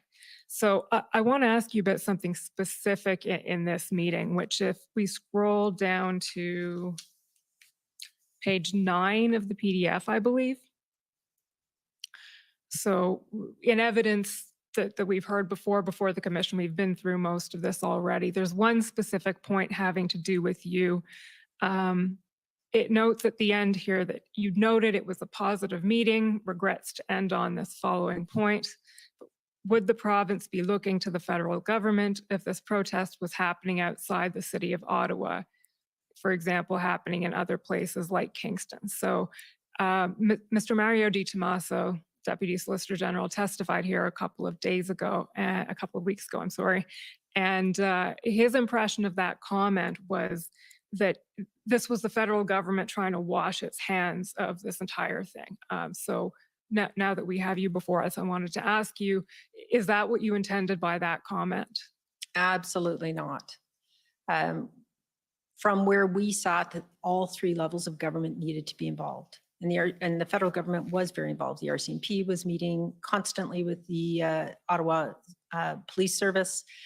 We were working to understand what the context and the elements of the people on the streets of Ottawa were and what they intended to do. So that was the intelligence side of things. We were looking at what federal acts and authorities could be used to have the rigs moved and the truckers leave downtown Ottawa.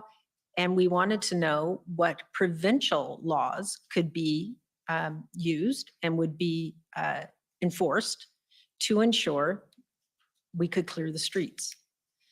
Mr. Di Tommaso, his answer was, well, it's a federal jurisdiction. Ottawa is a city in Ontario. And the provincial accountability is the same for Ottawa, except for a very small precinct on Parliament Hill. But where the majority of the protests were is a municipality. And so I found that Mr. Di Tommaso, well, friendly and cooperative, was very hands-off. And I didn't understand why. And I wanted to make the point that we're not Washington, D.C. Ottawa is a municipality of Ontario. And so very simple things like the Ontario Police Services Act, which requires the Ottawa Police Service to go to the OPP for additional resources, were additional resources going to be provided to Ottawa to assist? Thank you for that. So I'm now going to skip ahead a little bit and talk about your role in briefing cabinet committees and cabinet itself and all of this. So the first thing is, and this is in reference to something that you said in your interview and something that's also said in the institutional report, and I want to clarify what it means with the commission. In the interview, you explained that your role at the IRG meetings and anytime you were briefing cabinet was to provide a full and frank factual threat picture to cabinet or to the IRG. And again, then in the institutional report, it says, I don't think we need to turn it up, but the briefings that you gave did not include advice or recommendations. So can you flesh that out a little bit and explain what you were and what you weren't doing and maybe why? So without betraying what was said at the meetings, my role was to give an overview of the situation nation to nation, like coast to coast, the entire nation. As we were moving into having blockades at border crossings, pop-up convoys across the country, as well as the situation in Ottawa, I gave a consolidated view of what was happening across the country, what we were seeing in terms of manifestation, intelligence that said there were going to be new convoys or maybe there weren't, what we saw from ceases on the IMVE, the ideologically motivated extremist front, any arrests, those kinds of high-level details that gave framed the discussion that the Prime Minister was going to have with other officials and his cabinet ministers. And so did I give advice? No, I gave overview. In the discussion, if required, I would make suggestions as all officials do at those meetings at IRGs, but my overview and my opening remarks were not advice. Okay. And at some point it says that you would sometimes be asked to give or provide your assessment of a situation. So can you explain the distinction then between an assessment of a situation and advice? Advice is, so assessment is, Prime Minister, we think that they are going to stay in Ottawa for another weekend. Looking at all the indicators, the assessment is, and that's a very simplistic example, but advice is the RCMP should move in right now and take it over and clean up the streets of Ottawa. That would be advice. Again, I'm giving you a very extreme example of something that was not said. That's helpful. Simple is good. Simple is always good. Okay. So I'd like to turn now to some examples of the actual briefings that you were giving at these various meetings. So Mr. Clerk, if you could pull up SSM NSC CAN 50292.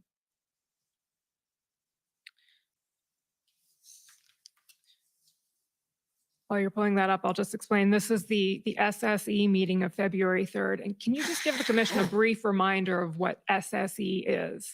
SSE is a standing committee of cabinet chaired by Minister Blair, and it's the Safety, Security, and Emergency Management Committee. Okay. If we can just go to paragraph 4, please, Mr. Clerk.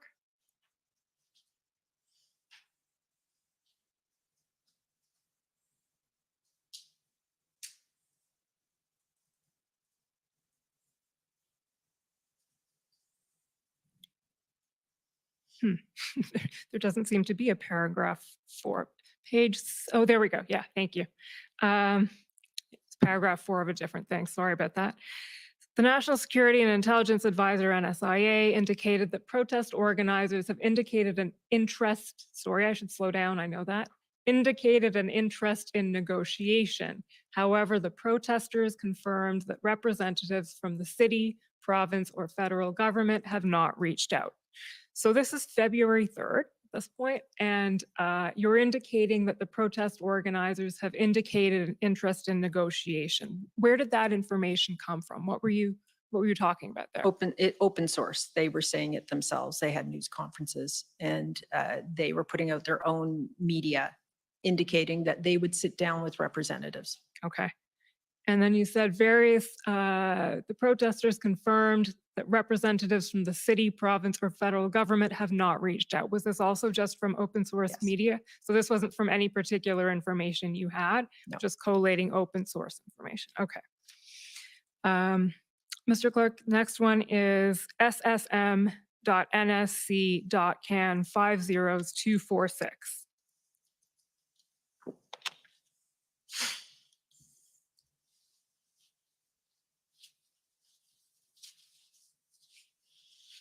Okay, these aren't minutes of a meeting, they're talking points. So do I understand that these would be materials prepared for you by your staff in preparation for one of these meetings? That's correct. Okay.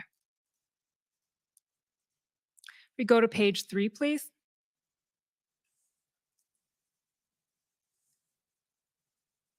There we go, the bullet that says senior officials. So senior officials, deputy ministers Stewart, Keenan, and myself continue to engage the City of Ottawa to encourage dialogue with demonstrators, consultations with provincial regulatory authorities, sharing of operational plans, and a coherent communications approach. And I see encourage dialogue as bolded and underlined there. So what was that about? What were you talking about there, dialoguing with the protesters? Some of it was the work that was already being done by the PLTs. And so it was to introduce that discussion and that line of work that was being done by OPS with the demonstrators. And we were hearing that engagement would be welcomed. It wasn't yet defined. We didn't have a plan for it. We didn't even know what it would look like, but we're just reporting what we're being told. And we're hearing that from the City of Ottawa primarily.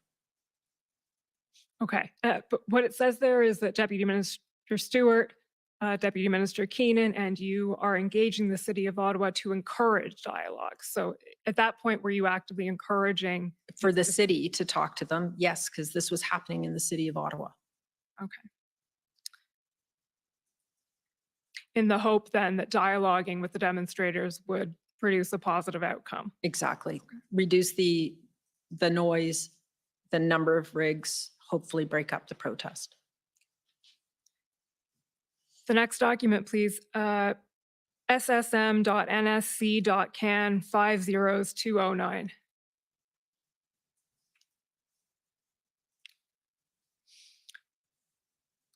So this is the February 10th IRG. And we're going to get into this in more depth with your PCO colleagues tomorrow.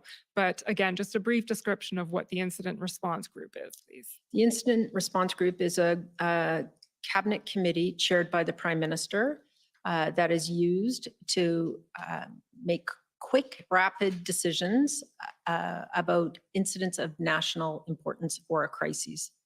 Including national security incidents. It's been used multiple times. It was used over COVID. It was used for the Hurricane Fiona.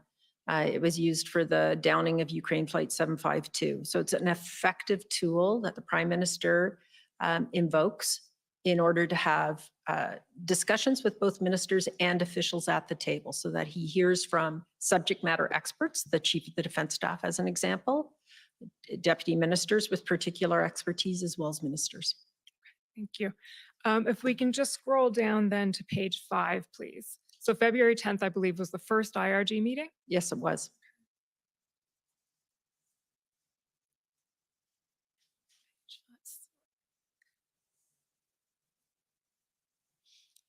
Just going to find the actual page. Okay, here we go. So the National Security Advisor, you're giving that rather lengthy report here. Ottawa situation remains largely unchanged. Threats on social media persist. It continues to be used as a planning tool. Possibility of driving by Sussex and local schools. And you say there's indications that some protesters would like to leave but are unable to do so given physical barriers.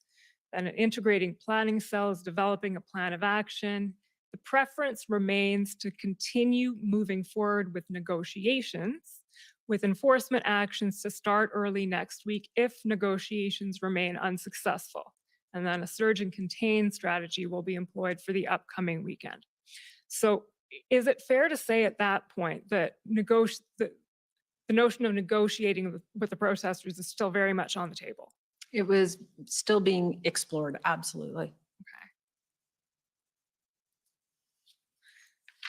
Then you go on to talk about Coots, and there's a line here. The number of protesters have dropped from 200 to 40. However, those remaining are firmly entrenched in their views and there are weapons on site. So that's information that have been provided to you by the RCMP? Yes. Okay, the weapons were on site at Coots already. Right. At that point, only the RCMP knew the extent of the weapons.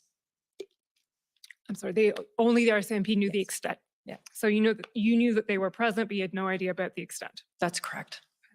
We can just keep scrolling down a bit, please, Mr. Clerk.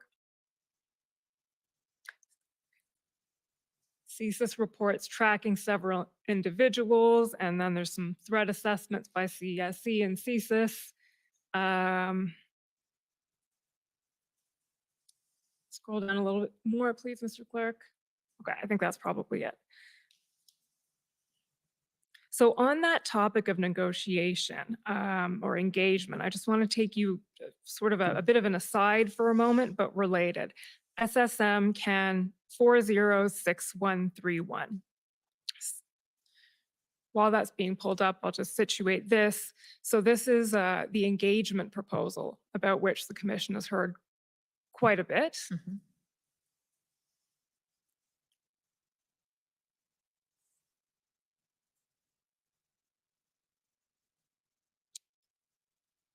Oh, I think just scroll down a little bit more. There we go, from Ms. Thomas. So this is a February 11th email at 2:30 p.m. that you send to the Janice Charette, who's the clerk, Nathalie Drouin, who's the deputy clerk. And what you say is you're forwarding the engagement proposal and you say, Rob has continued his engagement. I suggest we need to decide if this has a green light. I expect he will get more specifics. And then it just says we indicate a positive response. I think there's probably an if missing there, if we indicate a positive response. So can you situate what this email was about, what you were saying to the clerk and the deputy clerk when you sent it? So the engagement proposal needed to be discussed by ministers, and certainly no deputy minister or I had the authority to move forward with engagement without it being discussed at a cabinet level. And the green light was to get it on the agenda to be discussed formally. Okay. And did you have a view at that point on the engagement proposal, whether it was a good idea, a bad idea, likelihood of success? My view at that time was that we should take nothing off the table. We had to continue to explore all options. We were going into the third weekend on February 11th. I didn't understand yet what the negotiating mandate would be. So you go with something and you expect to get something back. And we had no clarity on that. Further, we had no clarity because of the disparate group of people who were blockading Ottawa, and this was about Ottawa specifically. who would be the leader, who would be able to coalesce the mass of humanity who are on the streets of Ottawa to then adhere to whatever was negotiated. So beyond having a view that it shouldn't be taken on the table, did you ever form or were you ever asked for your view on whether it should or should not go ahead? Not at this point. During the discussion, at Cabinet, views were sought. Okay, so this is February 11th, and I believe it was brought to the IRG on February 12th. Correct. Correct, okay. And at that point, views were sought. Correct. And you provided a view? I did. And your view was? Well, it's protected. Got it. Okay. Can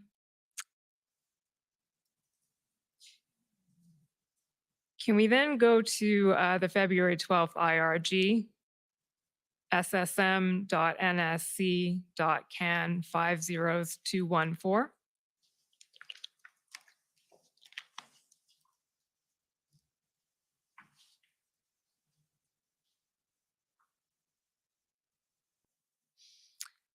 If we can scroll down then to page 5.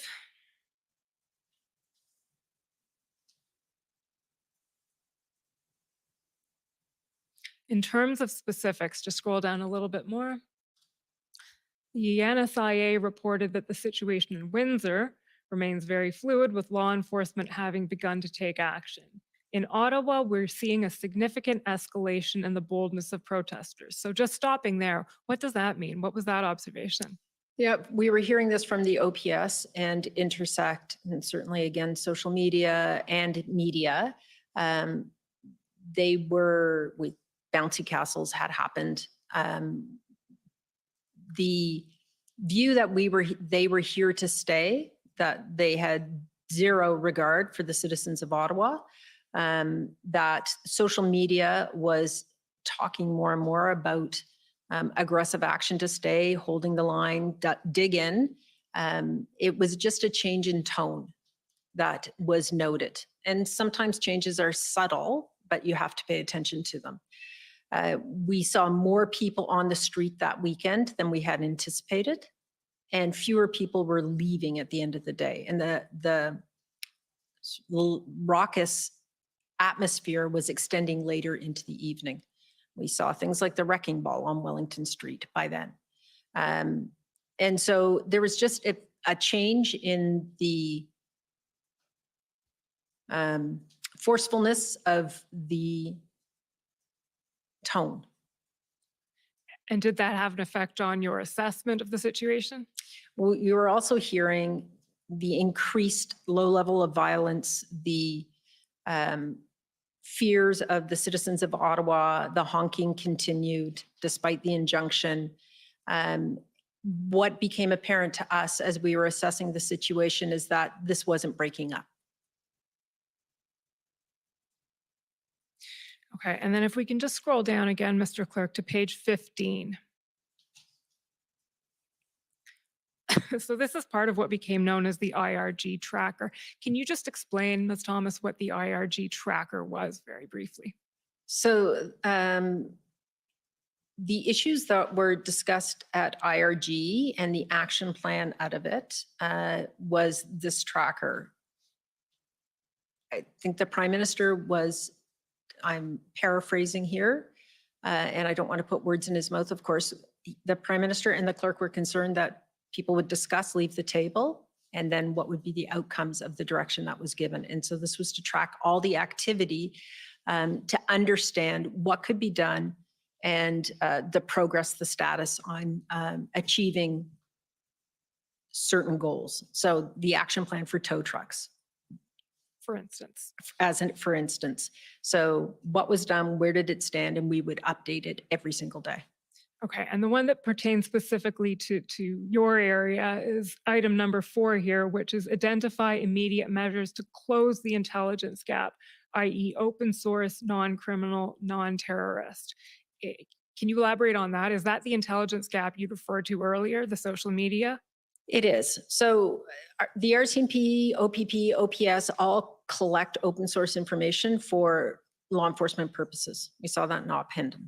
CSIS collects some open source information in very specific circumstances for subjects or investigations of their own.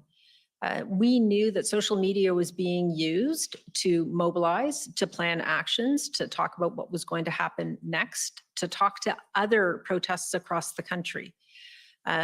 You can't do that as so you can't track individuals. PCO cannot track individual social media. We didn't have the tools in place to do scraping of social media and understand the trends. As an example, one morning they talked about slow rolling convoys through school zones. It was being reported on the radio that this is all over Twitter. Why aren't the police doing anything about it? Not that the police can respond to everything they see on Twitter, and that's not what I'm implying at all. But if we had the correct tools and the legal mandate to collect this kind of information, we would have some understanding of the trends and where this was potentially going. We didn't have the tools or the mandate. Okay, on that point, Mr. Clerk, I'll just ask you to turn up the witness summary, please. So that's WTS 5071 at page 6.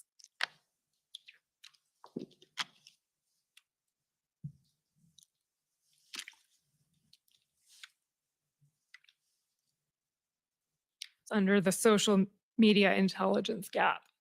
So, Ms. Thomas, I'll just ask you to elaborate with reference to this a little bit on some of the points you were making.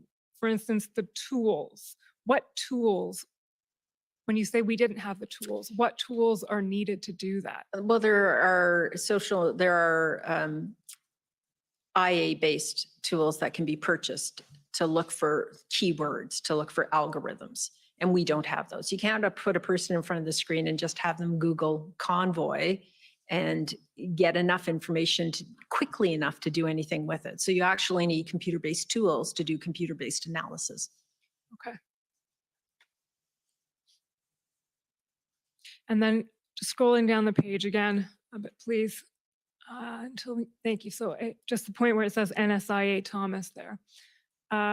One of the issues that was identified there was distinguishing between credible threats and non-credible threats on social media. Can you tell us a little bit about that and the difficulties, if any, you faced with that? That is one of the primary problems that we're facing right now. The level of violent threats against the Prime Minister and other elected officials and some public figures. Dr. Tam, as an example, received enormous hate online, and some of it was threatening and indicated a threat against her. Distinguishing a credible threat, an identifiable person with an identifiable identifiable threat that looks like they have the capability to execute that threat. So not only intent, but capability is sort of the formula used to understand if a threat is credible or not. The problem is online, people are difficult, in some cases close to impossible to identify. You know, throw burner accounts, et cetera. It is easy to hide an identity online. Now the RCMP and other police services do a very good job of those kinds of investigations, but in the moment, in the middle of this crisis, with the number of threats going up against elected officials, it was an enormous problem and an enormous concern. Okay, now we'll move on to the February 13th, please. So, Mr. Clerk, that's SSM NSC CAN 50216.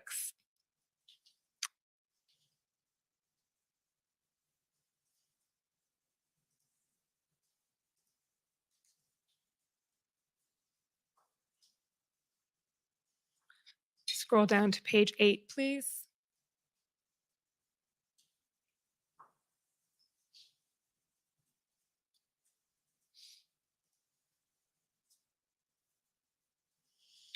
So this is the cabinet meeting on February 13th, and this is the report that you're giving it. This was definitely a key moment in the events and in the eventual decision to invoke. and you're reporting on what you've heard from various agencies, including CSIS and including the RCMP. I don't know if you had a chance to see the RCMP's testimony on the other day, but Commissioner Lucky testified that she was never asked to speak either at the IRG meeting on February 13th or at the cabinet meeting on February 13th. And there's a key bit of well, I call it evidence, but it's information at the time, where Commissioner Lucky had expressed the view to Mike Jones, who is the Minister of Public Safety's Chief of Staff, that law enforcement had not yet exhausted all available tools to it. Is that a message that you, who were asked to speak at these meetings, conveyed to the IRG or to cabinet at either of those meetings? No, I was not. And we build my speaking points from the information from the agencies and departments. I will say that at an IRG, deputy ministers and deputy heads, individuals who are at that meeting are expected to provide information that is of use to decision makers, being the Prime Minister and his cabinet. And so if there is useful information or critical information, it needs to be provided, whether you're on the speaking list or not. Was that information provided by Commissioner Lucky to you? And the DMOC meeting that morning, she said that there was possibly a plan with the OPS and OPP. She had said that several times previously. Okay, so that's about whether or not there was a plan in Ottawa. Yes. Did she say anything specific, or did you know that her view was law enforcement had not yet exhausted all its tools? No. Okay.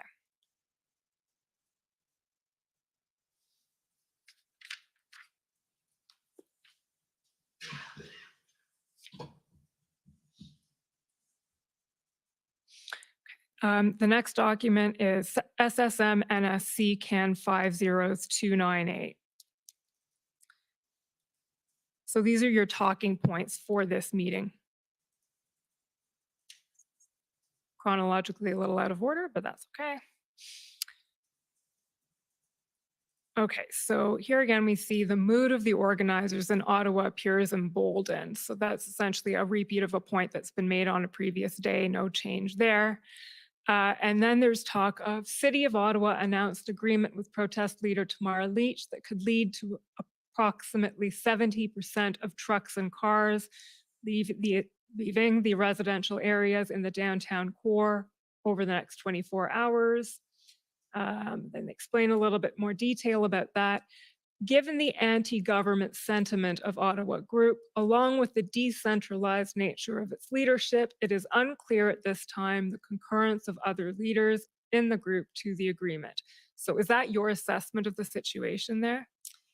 It was our collective assessment, yes. And we were already seeing signs that the agreement was falling apart, that other leaders, other parts of the blockade were saying, no, we're not leaving. Okay, so that there is no deal. Would it be fair to say that at this point, your confidence in negotiation with dialoguing with protesters was no longer what it had previously been? At this point, it was very clear that there was no one person or group to dialogue with where you could get achievable outcomes, which meant the group breaking up in downtown Ottawa.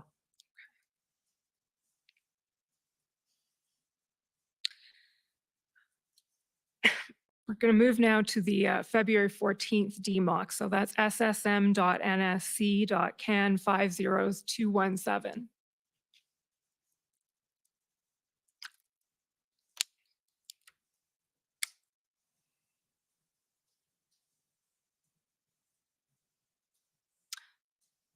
Bottom of page 1. Just keep scrolling a bit. There we go. OPS has approved a joint operational plan for Ottawa developed with support from RCMP and OPP will be put into action in coming days. So this is now, we're on February 14th.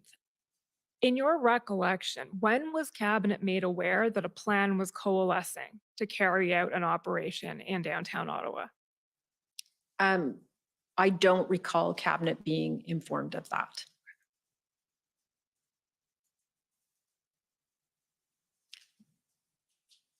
But on February, I will go back to on February 13th, this had also been said, and there was an IRG, and at this point, so it wasn't said at the IRG, at this point, we had no evidence of that. And so while it was said, and these are the minutes, there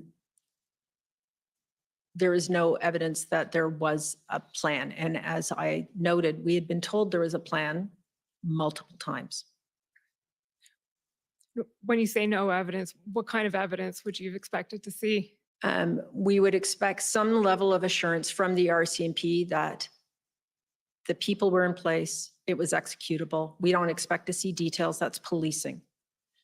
But we needed a level of assurance that yes, finally, the officers needed, the equipment needed, the executable strategic and tactical plan was there. The same thing that had been asked for several days. We didn't have any evidence or assurance that that was in fact where we were. Do you think that that falls into the law enforcement reporting gap that you discussed earlier, the sort of the information sharing between law enforcement and your level? I think that's part of it, yes. I also think that the plans were just not quite as firm as we would have hoped. Okay. Also on February 14th then, pb.nsc.can40s8485, please.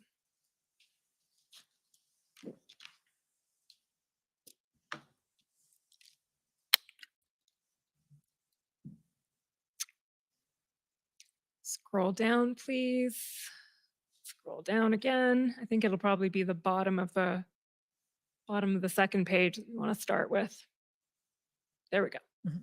So this is a series of emails that you sent the morning of February 14th around 11:45 noon. The first one is, I need an assessment for Janice about the threat of these blockades, the characters involved, the weapons, the motivation. Clearly, this isn't just COVID and is a threat to democracy and rule of law. Could I get an assessment, please? David, I assume that's David Vigneault. CSIS director, is this you? It's a very short fuse. Please call if you have questions. Can you explain what that email was about? Who was it to? What was it about? What were you looking for and why? So I don't remember all the people on the two, but probably Mike McDonald, David Vigneault, RCMP. It was part of a complete package of information that was being put together. There had been multiple threat assessments, but this was to be a formal document, and we had just discussed it in a conversation. And so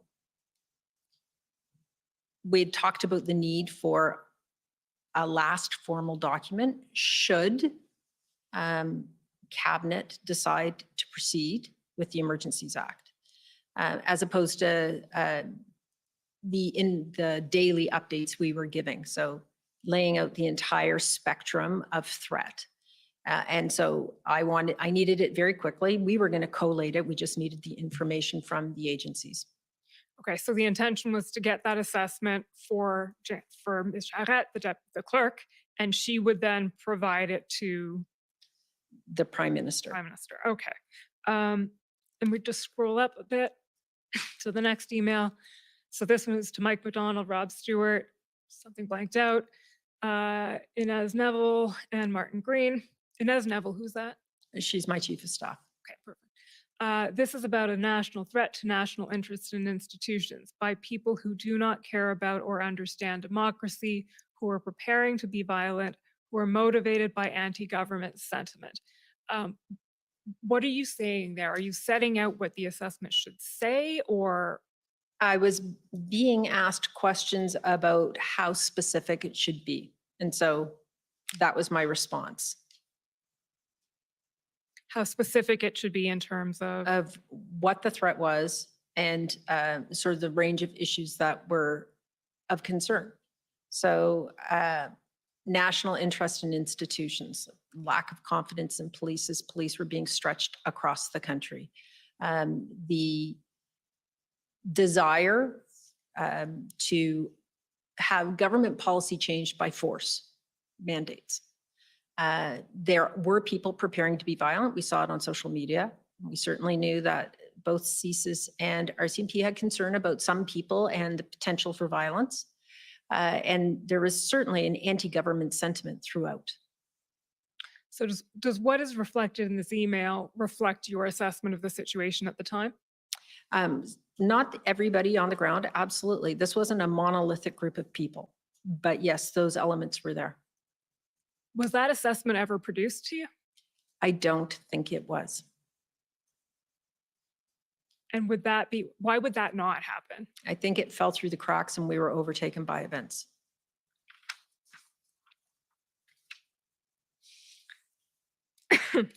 Okay, the next topic I want to address, or the next document, let's start with the document, SSM.can 50297.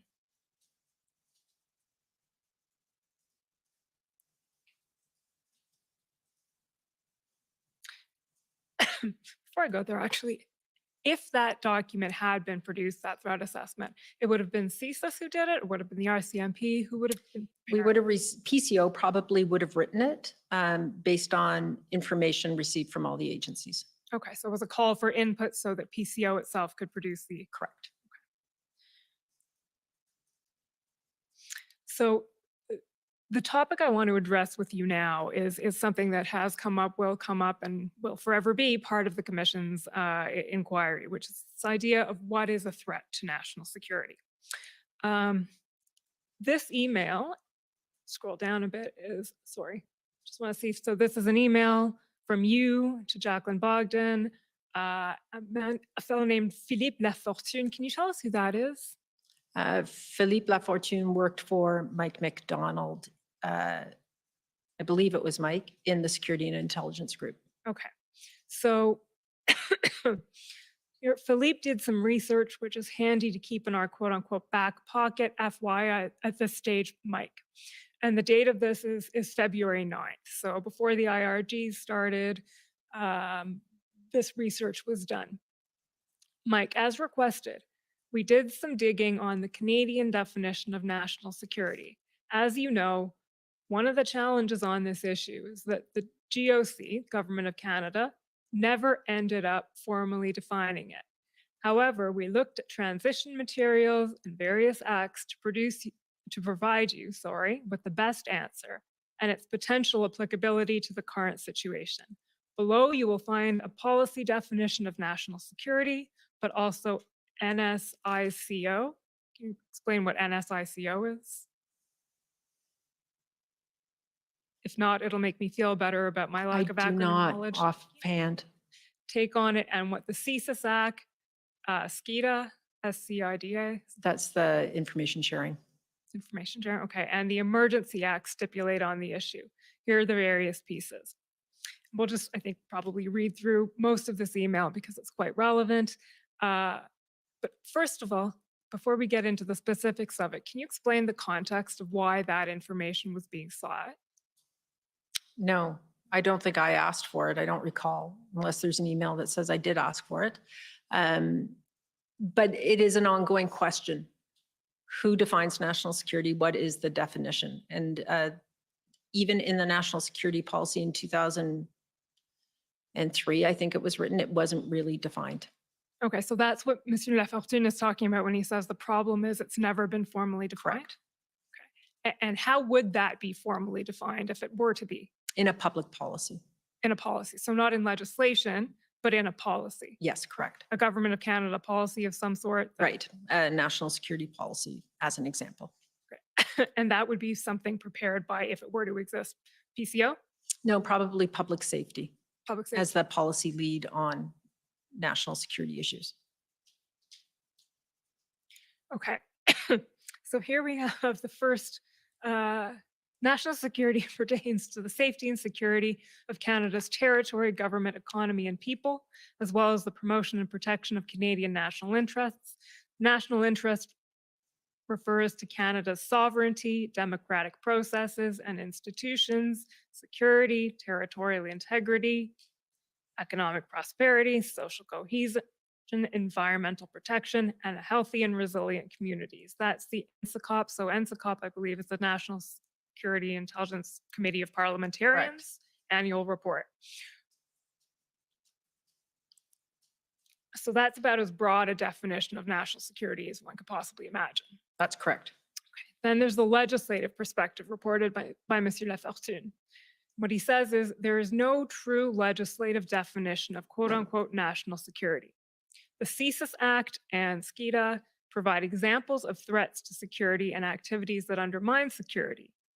However, do not exclusively define what is included in the term quote unquote security, as their lists are non-exhaustive, and do not specifically reference quote unquote national security. And then there's the definition of the CSIS Act, which we're all familiar with now.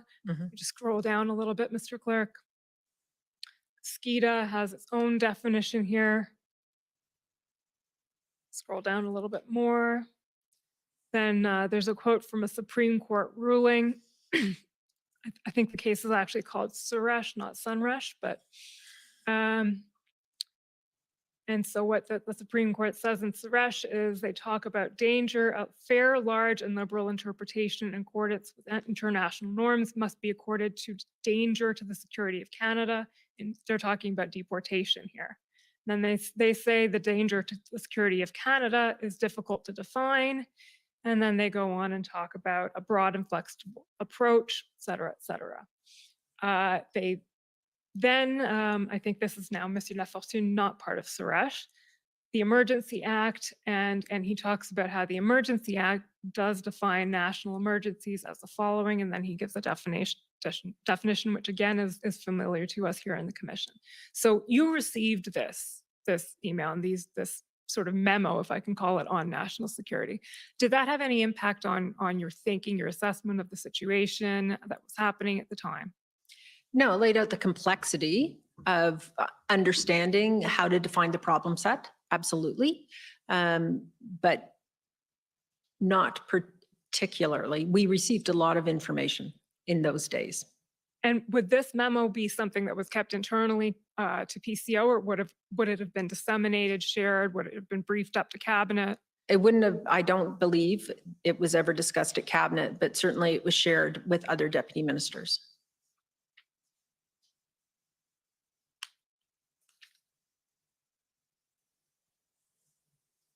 And you're aware, of course, that CSIS assessed the protests as not constituting a threat to the security of Canada as defined in Section 2 of the CSIS Act. They said it did not meet the threshold as defined in their very narrow interpretation of what they can do under their act. And obviously we'll hear directly from them on that on Yes. Monday, I believe. But were you personally ever asked to advise on whether that definition had been met? No. Were you ever asked whether you thought that the invocation of the Emergencies Act was necessary?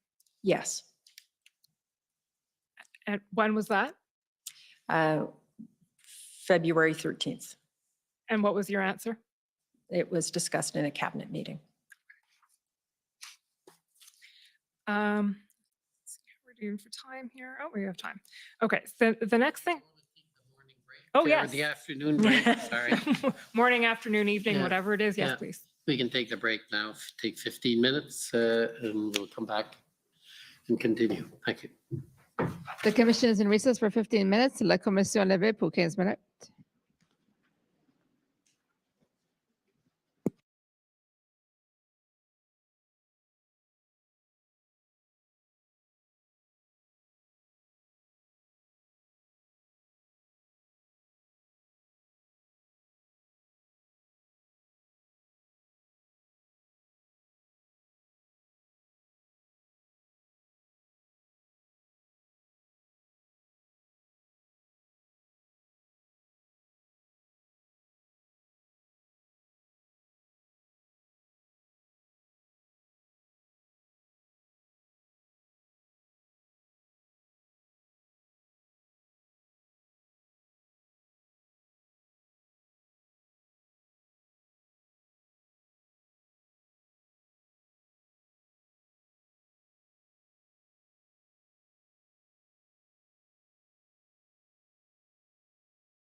Order à l'autre.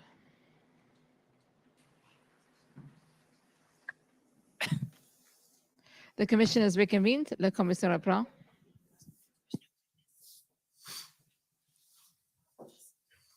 It's okay.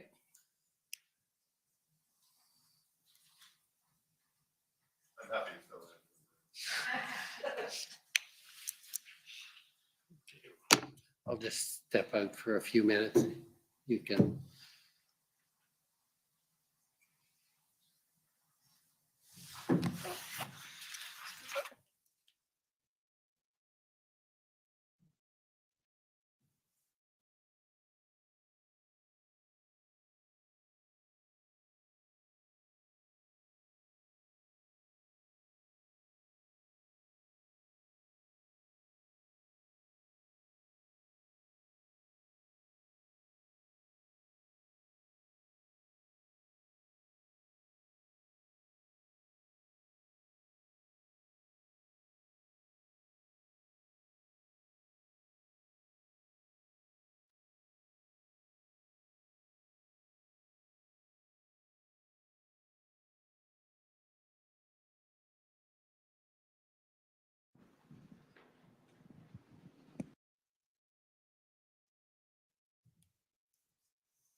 Go ahead.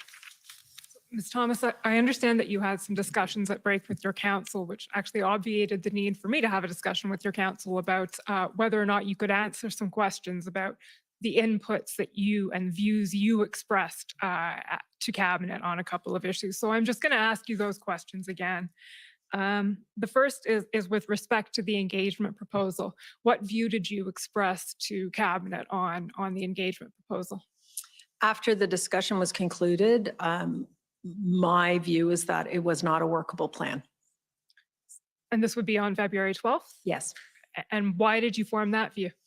That I did not see who we would negotiate, engage with, what the outcomes could possibly be, that there was not one group who had enough influence over the entire group to affect an outcome that would be positive.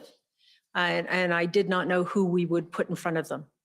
Esteemed and capable as my colleague, Deputy Minister Stewart was, that wasn't going to be a name that was going to mean anything to the protesters. And so who it would be, what they would do, and who it would be with were unanswerable questions. We had also seen negotiations attempted and fail in Windsor. And we actually, as has been testified here, knew that in Coots, the engagement strategy and the lessening and the path to reducing and removing mandates in Alberta actually caused the protesters there to dig in because they thought that would then allow for a complete removal immediately. So the unintended consequences were greater than the consequences. And the second question that fell into that category of whether or not you could answer is whether you were ever asked whether the Emergencies Act was necessary. Yes, and I apologize. Yes. And my answer was yes. Okay. And that was on February 13th? Yes.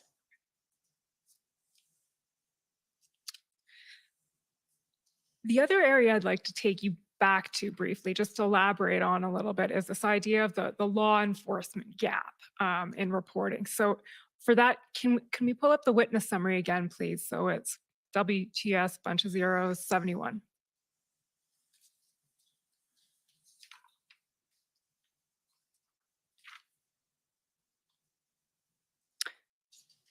Down to the bottom of page 7, please. Okay, so you've discussed here two different sort of intelligence gaps that you've identified. One is the social media gap that you've spoken about, and we may speak a bit about again. The other is the law enforcement intelligence gap. So what you've expressed here is a slightly more elaborate view than you'd expressed earlier today. So you didn't receive, and this is you and Assistant Secretary Mike McDonald, Social Security and Intelligence, did not receive direct reports from law enforcement partners such as OPP, OPS, WPS, so that's outside the quote unquote federal family. You can tell I'm learning the lingo. That constituted another significant intelligence sharing gap.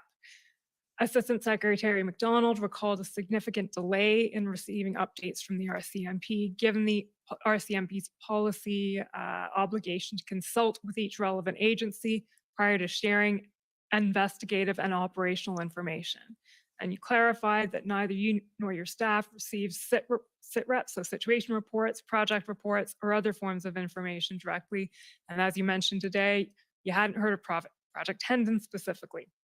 And if we just scroll down a little bit, it also says there that you learned of the Coots arrests through the media, not directly from the RCMP. And just scrolling down a little bit again, sharing among all three levels of government and information and intelligence in relation to the convoy could have been better. So I'll just ask you to elaborate a little bit on where you think the deficiencies are and what maybe can be or should be done about them. Because as you know, the Commission has a sort of a forward-looking mandate as well as a backward-looking one. So I think when we are looking at primarily open source information as opposed to investigation specific information. So let's draw a line there. The RCMP is investigating person X for having done something criminal.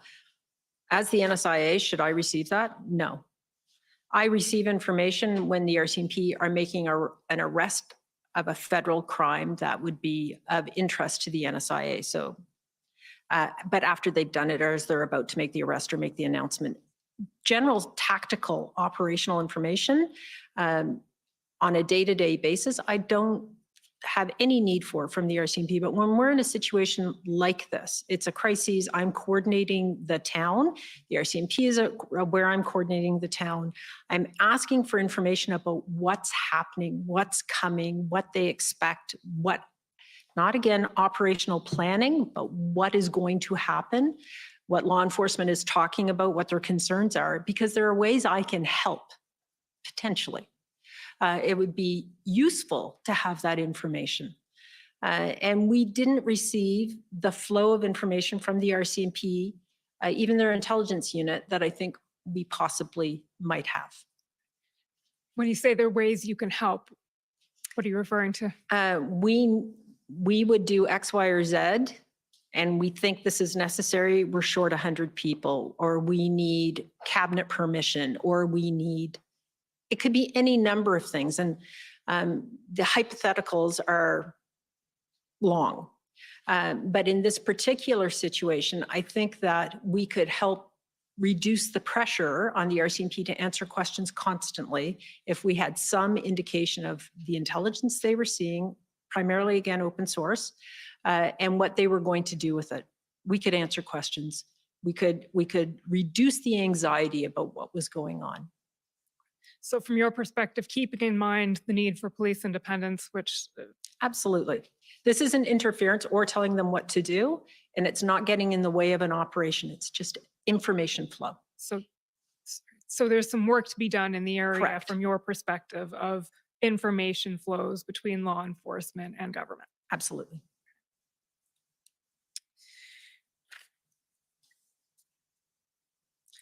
Switching gears a little bit, the next topic I want to address with you is sort of an existential one, but the line between lawful and unlawful protest. And I'm going to do this with reference to a few documents in which this was brought up and came up repeatedly over the course of the events of the convoy.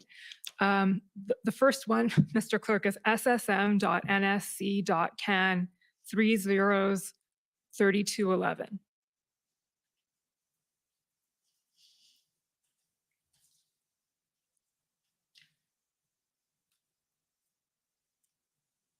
we can scroll down to page 2, please. So this is a readout or report from ADM and SOPS on January 26th. Excuse me. There we go, under posture. So first they're talking about the RCMP monitoring, and then ADM's committed to return to the committee with specifics on what will trigger the event from peaceful event to one requiring law enforcement action. So I realize this is ADM and SOPS, not specifically at your level, but is it fair to say that that was something on the radar? When does an event go from lawful to unlawful? Absolutely. It was a question that we discussed constantly. And I don't know if there may be a policing definition, but there certainly isn't a public policy definition. And you'll see it says here, ADM's committed to return with specifics. To your knowledge, and I know this isn't your committee, but to your knowledge, did that happen? I didn't see it. If it did, I did not see it. Okay. It may be that the next document is the answer, but I'm not sure. SSM.NSC.CAN 50294.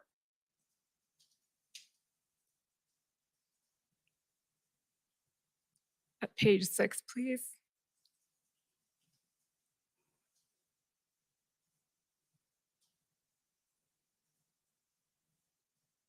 Under peaceful event. Okay, there we go. Perfect. Peaceful event. Key question remain. How does this end and who is left? E.g., numbers may be lower, but what is the threat nature of remaining individuals? And then there is no finite timeline for when a lawful protest must end. As long as it remains lawful, it may continue. Violence will require a public order response. OPS has brought in additional support teams. Okay, so that is something being said about the line between lawful and unlawful.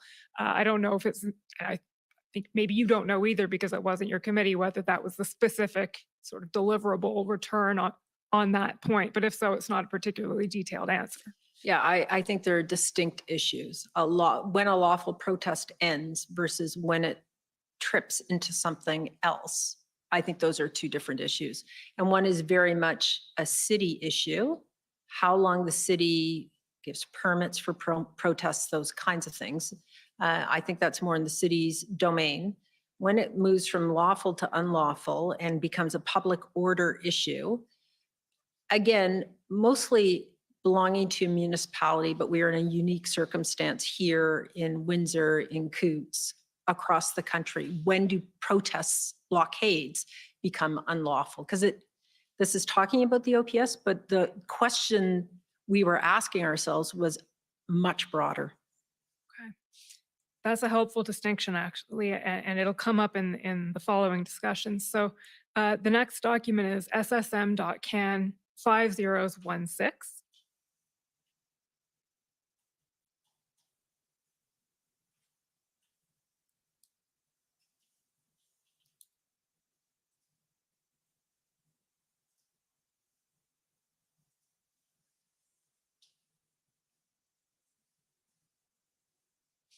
So this is a readout of the February 14th DMOC. And if we can scroll down a bit to page 2, please. There we go. The NSIA and Director of CISA. So this is the DMOC that's being held on February 14th. Do you remember what time that DMOC was? There were, I think there were 2 on February 14th, or there might have been 2 on the 13th, but we were generally meeting in the morning before we briefed ministers. Okay. So the NSIA and the Director of CISA highlighted the need to better understand where and how the convoys metastasized into something else. We have seen a fundamental shift. Protest that affects people's ability to live and exist is no longer peaceful, need to understand long-term trends. So can you tell the commission a little bit what your thinking was there in saying that the protests had metastasized, the convoys rather, metastasize into something else? It was my recollection is that it was a very interesting conversation, one that we needed to spend more time on, but in the height of a crisis, you move on to operational things very quickly. It was a discussion about lawful and unlawful, violent and peaceful, and can you be unlawful and still, for all intents and purposes, peaceful, meaning you're not January 6th. And is that line of violence only measured when you are at the January 6th status, series of events?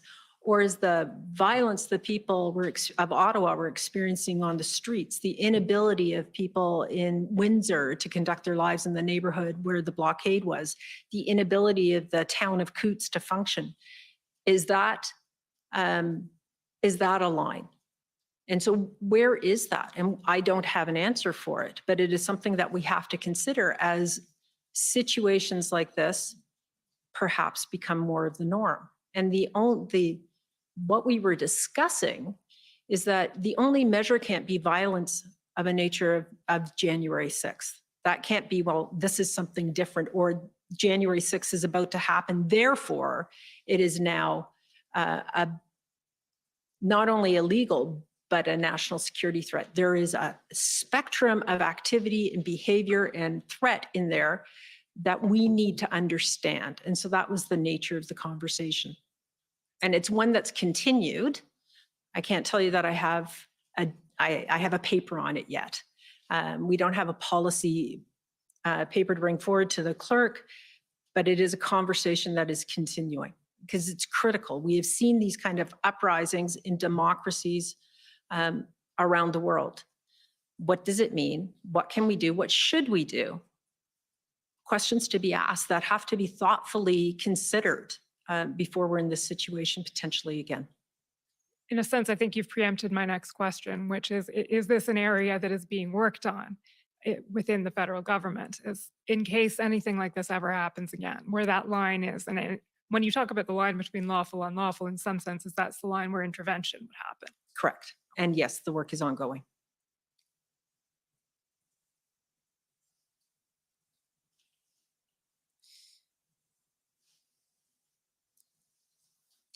The next document, please, Mr. Clerk, ssm.nsc.can 50405.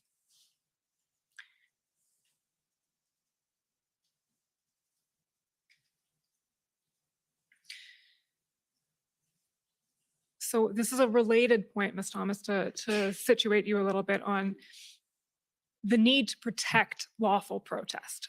There is unlawful protest at some point. We don't know precisely where that line is, you've said, but the need to protect lawful protest in all circumstances where possible. Was there any thought given, and I'll wait for the reference to turn up here, but in your recollection, was there any thought given in the discussions around how to intervene once it became clear that there was going to be intervention in what was happening in Ottawa specifically? I mean, I suppose it would apply across Canada, but specifically in Ottawa, to protecting lawful protest so a subset of that protest. Was there any thought given to, okay, well, you can't do it on Wellington Street, but maybe you can go somewhere else? And I'll just situate you a little bit here. Can we turn down to page, of course I don't have the page, I believe it's page 2. It could be a bit later.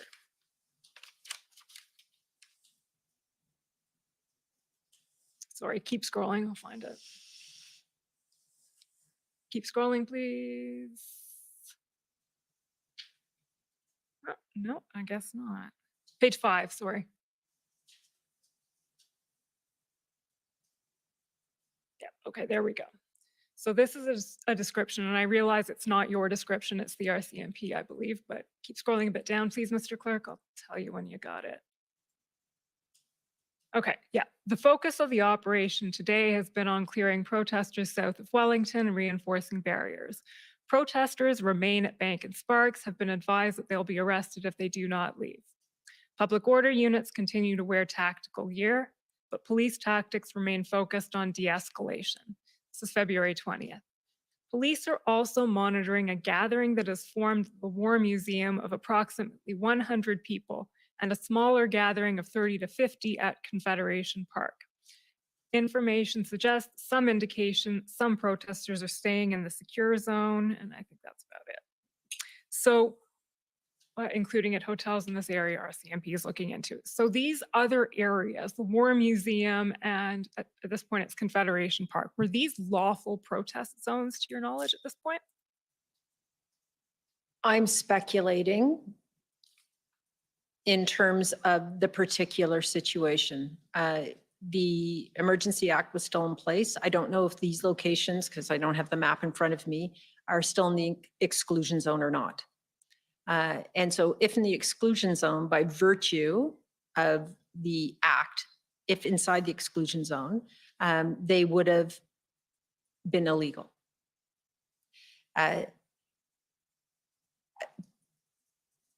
In regards to your question about protecting lawful protest, that's a fundamental.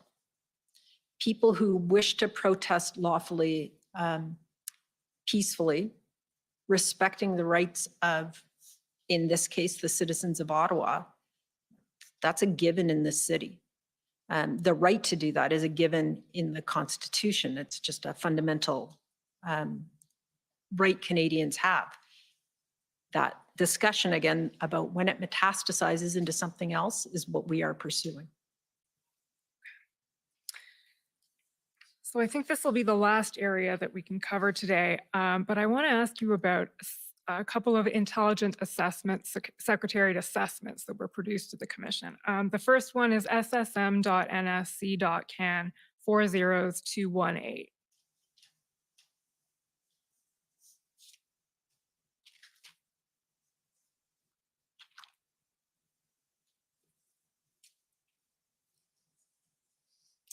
Called Context for Civil Unrest Following Pandemic. So first of all, this is a document dated February 16th. Can you tell us the genesis of how did this document come into being?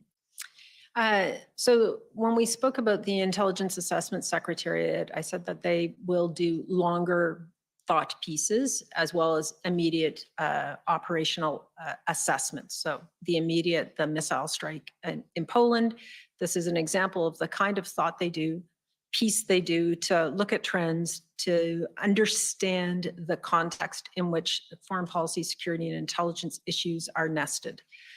This is a companion piece to something that they had written, well, long before I came to PCO. I was given it to read just as I arrived at PCO about what happens in societies historically after pandemics. And so a very interesting piece, and this was a companion to it.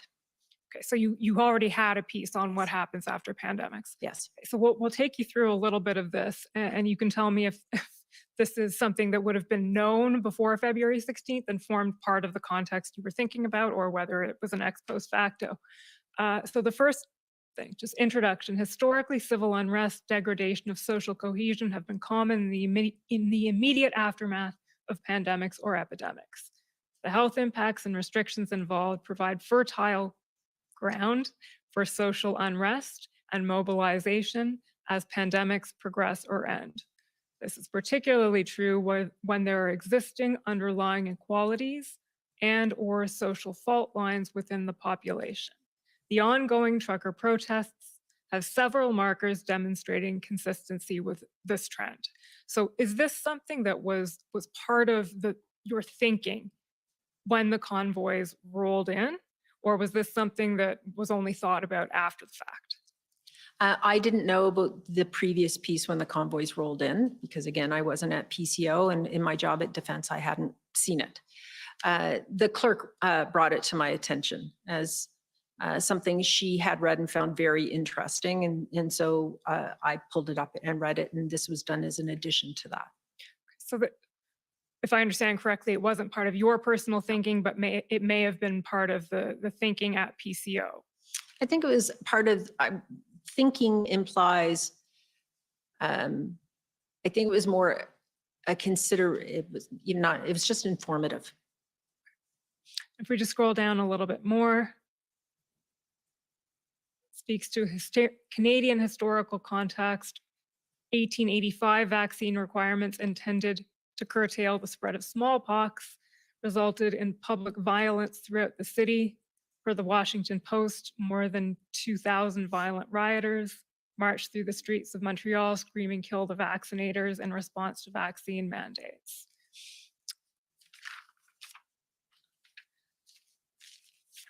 So again, this would be part of the context that PCO was aware of at the time and was thinking about, but not your specific thinking. Some people were aware. Was it of the documents we talk about on a daily basis at PCO? Was it one of them? No. Okay. IAS, the Intelligence Assessment Group, puts out a lot of these.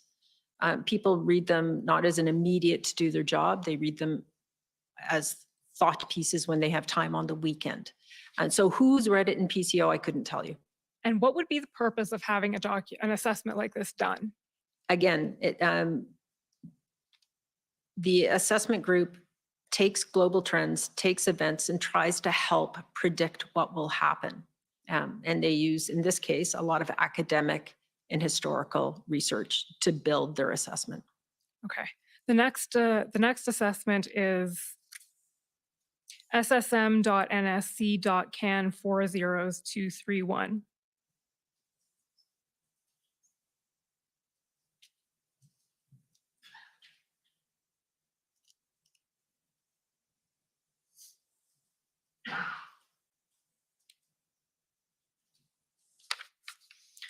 So the first paragraph here, it talks about the date of this one is the 21st of February. So this is right actually as the Emergencies Act was being lifted and to a certain extent events were coming to an end. And it says here, the Freedom Convoy is not an unprecedented event. Again, talking about societal alienation, civil unrest and social polarization. But then it says the convergence of several elements make this protest somewhat more sophisticated and unique. The use of social media for organizing and communicating both internally and externally. The use of misinformation and disinformation to promote certain narratives. The use of crowdfunding, cryptocurrency, blockade tactics and logistics, virulence of discourse towards government and elected officials, appropriation of national symbols, and it goes on. Then it mentions then the overwhelming majority of protesters have denounced violence or not directly aligned. Then it talks about the wide range of participants. And if we just scroll down a little bit, the movement talks about the IMV aspect. It's unlikely that premeditated violence will take place. However, the threat of lone actors. Scroll down again. Significant international financial support and publicity. So it's sort of collating the information that was available then. And then it says, the Freedom Convoy itself or new entities that emerge from it are likely to continue for several weeks and will seek new opportunities to protest, occupy, and disrupt. It may also embolden other groups and individual movements across the ideological spectrum. There are also risks that the protests may serve to deepen and harden new and existing cleavages within Canadian society. As the protests persist, these feelings may become more entrenched and form the basis for longer-term societal schisms. So this is can you speak to this a little bit and just situate the context in which all of this was being dealt with at the time by you? So as I said, I didn't have a domestic intelligence assessment unit at PCO. And all of the intelligence assessment or collectors in the community have very narrow mandates. ITAC does terrorist threat assessment. CSIS does assessments in line with their act. RCMP does criminal assessments and collects open source for law enforcement purposes. I have a foreign intelligence assessment group that takes open source and covert information and can give me a picture of what's going on. And not just me, decision makers, the Prime Minister. I didn't have an equal entity in PCO for open source, domestic. And I asked Martin Green, the Assistant Secretary of the Intelligence Assessment Group, to start trying to think about what this could look like. I was hoping, this was a really interesting piece. It wasn't exactly what I wanted in the minute. I wanted more, here's what we're seeing tomorrow. But a very useful piece where he tried to be very thoughtful about what this could mean based on known aspects of protests, what we were seeing in other countries, conversations with colleagues in other countries about similar phenomena, and try to build an idea of what this could mean from an intelligence perspective, but what it would mean for government institutions, democracy, rule of law, the things that we need to consider as senior public servants advising government. Those are my questions for you today, Ms. Thomas, but before I sit down, is there anything that we haven't covered today that you'd like to raise? No, I don't think so. Certainly, there's been a lot of focus on Ottawa because it was significant and it was on, at the footsteps of where our democracy is housed. This was a national situation, and our concern about Windsor, as you've heard from other people, Coots, the pop-up convoys across the country, the intelligence that we were getting about potentials in New Brunswick, Cornwall, the Peace Bridge, Via Rail protests, that all came together to form our view of what was going on and raise our level of concern. So while, yes, Ottawa is a significant event, this was a national crisis.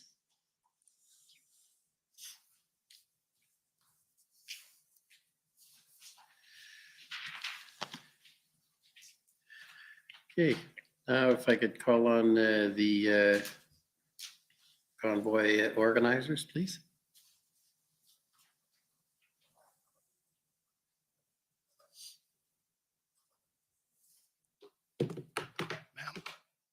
My name is Brennan Miller, and I'm counsel for Freedom Corp, which is the entity that represents the protesters that were in Ottawa in January and February of 2022. I have a few questions for you, and hopefully we'll be able to get through them. Ma'am, you had just mentioned, and I'm glad you did, the rule of law. What's your understanding of the rule of law? That laws are obeyed in the country of Canada, provincial, federal, and municipal laws. Right. And you agree with me that the rule of law applies to you and it applies to the executive and the elected executive of the government of Canada? Yes. All right. Would you agree with this, that the rule of law conveys a sense of orderliness and executive accountability to legal authority and vouches safe, a stable, predictable, and ordered society in which citizens and residents may conduct their affairs? It requires that government power or any authority delegated by Parliament must be exercised pursuant to valid laws, either directly or indirectly permitted by an act of Parliament. Do you agree with that? I do. All right. Now, you can agree with me that your position, your office, and I'll call it your office, the National Intelligence and Security Advisor, it's not been created by an act of Parliament, has it? No, No. it does not. It's an advisor. Right. And you have no statutory mandate. I do not. And you've also got no legal powers yourself. I do not, which I explained when I talked about what my role is. Right. And I take it you've never been an intelligence officer with CSIS or within the intelligence community, is that correct? I have not. And you've never been an intelligence analyst with CSIS or in the intelligence community, is that correct? That is correct. All right. So you said in your evidence that you didn't feel that you were getting the proper intelligence or updated intelligence from law enforcement or from CSIS, or weren't getting enough of it. Is that fair? I didn't say that about CSIS. All right. So you were satisfied with the intelligence you received from CSIS? I was. And CSIS specifically told you and cabinet that there was no Section 2 CSIS Act threat posed by the protest or posed by any of the actions going on throughout Canada at the time, did they not? You're misinterpreting what CSIS said. Can you tell me how? Because I can put up the statement and Right. the reports, because Right. that's what it says. But there isn't, what they said and the interpretation of what they said are two entirely different things. Their mandate is very narrow. And so Section 2 of the CSIS Act is about the work that CSIS does and the intelligence they collect. And they said they are not the only arbiters of what is a national security threat in this country. Okay. And so very true that they said that vis-a-vis their particular act. Right. And the thing is you agree with me that the CSIS Act, the meaning of security threat to Canada, is incorporated directly into the Emergencies Act, correct? You're going to receive legal briefs on the Emergencies Act and the legal interpretation, and I'm not a lawyer.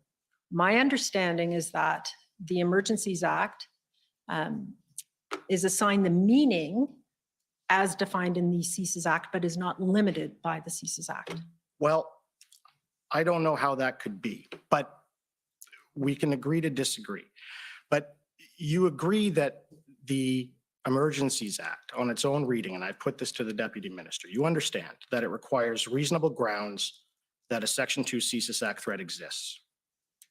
I don't agree. That's what it says. No, it says it assigns meaning as the language is defined in the CSIS Act. But again, you'll get legal arguments. Right, I understand. So you're saying that the CSIS Act and Section 2 of the CSIS Act, which is incorporated into the Emergencies Act, means something different when you're looking at it. No, that's not what I've said. So what do you mean? I mean that in terms of the Emergency Act, the governor and council can consider more broadly than the intelligence collected by CSIS in determining a national security threat or situation or a public order emergency. I understand that, but you do agree that the 4 grounds of types of threats in Section 2 of the CSIS Act are what is in fact required to have been found. No, I don't agree. So it can go beyond what the Act says, which is a threat to the security of Canada. There are other definitions of threats to the security of Canada, as we saw earlier. Right, but not in the legislation. The Emergency Act allows for the governor and council to make a broad decision about public That's- order emergencies. That's not what it says, but you can agree with me. I that- think that this is an argument to have with lawyers. Well, I understand that. So let's go through then just what Section 2 of the CSIS Act says, and I'll just ask you a couple of questions about the grounds. And we've already heard from every law enforcement official, as well as we have these statements from CSIS and evidence, that they didn't have reasonable suspicion that any of this was taking place. So I take it that you can agree with me that you didn't have any evidence with you before cabinet or even considered of any espionage or sabotage against Canada that is detrimental to the interests of Canada or activities directed towards or in support of such espionage or sabotage, right? That's been discussed, yes. Right. And so that there was no evidence of that you considered No. in your assessment. And you could agree with me that there's no evidence of foreign influenced activities within or related to Canada that are detrimental to the interests of Canada, are clandestine or deceptive, or involve a threat to any person, correct? There were threats to people. Right. By email and Twitter, right? I would submit that in the social media era, you cannot ignore threats against officials and public office holders just because they are on social media. That would be inexcusably negligent. Right. But that's up to the police to deal with, or is that a national emergency? It depends on the situation in the context in which those threats arrive. Okay, can we please bring up document ts.nsc.can.001 000000206 underscore rel 0001.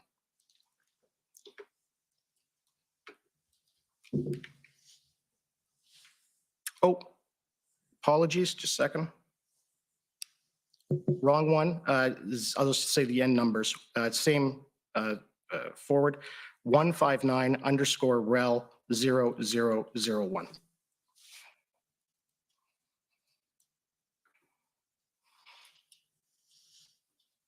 Okay, so I take it that you're familiar with the CSIS assessment that they provided on the Freedom Convoy in downtown Ottawa, right? That's one of the assessments. Right, okay.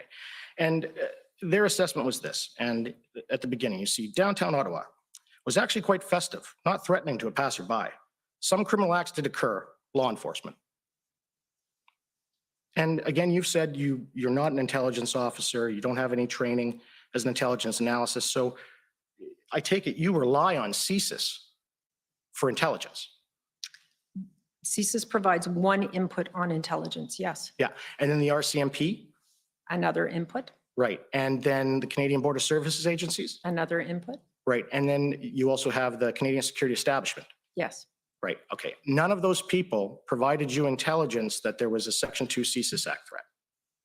Again, we've been through this. There are other measures other than Section 2 of the CSIS Act. So let's scroll down, if we can.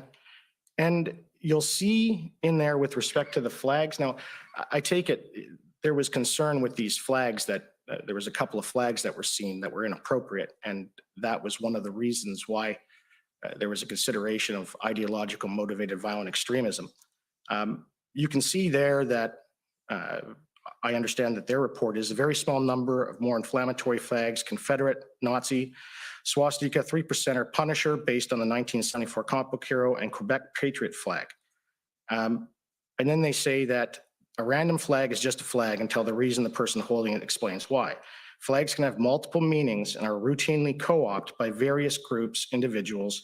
No way of connecting those views holding flags with any online content.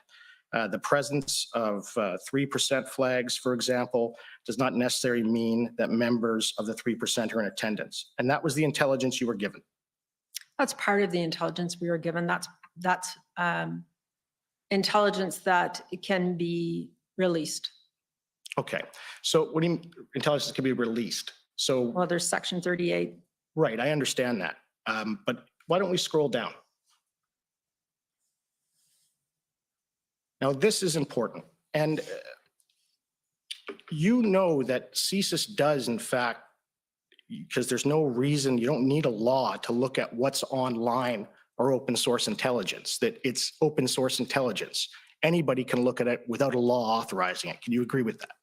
No, the reality is that open source intelligence has to be anonymized so that we are not targeting specific people who are not under investigation. So it's not quite as simple as you're depicting it. Well, ma'am, again, there's no privacy interest for Canadians on things they post online. Anybody can go on and read it, right? You know that.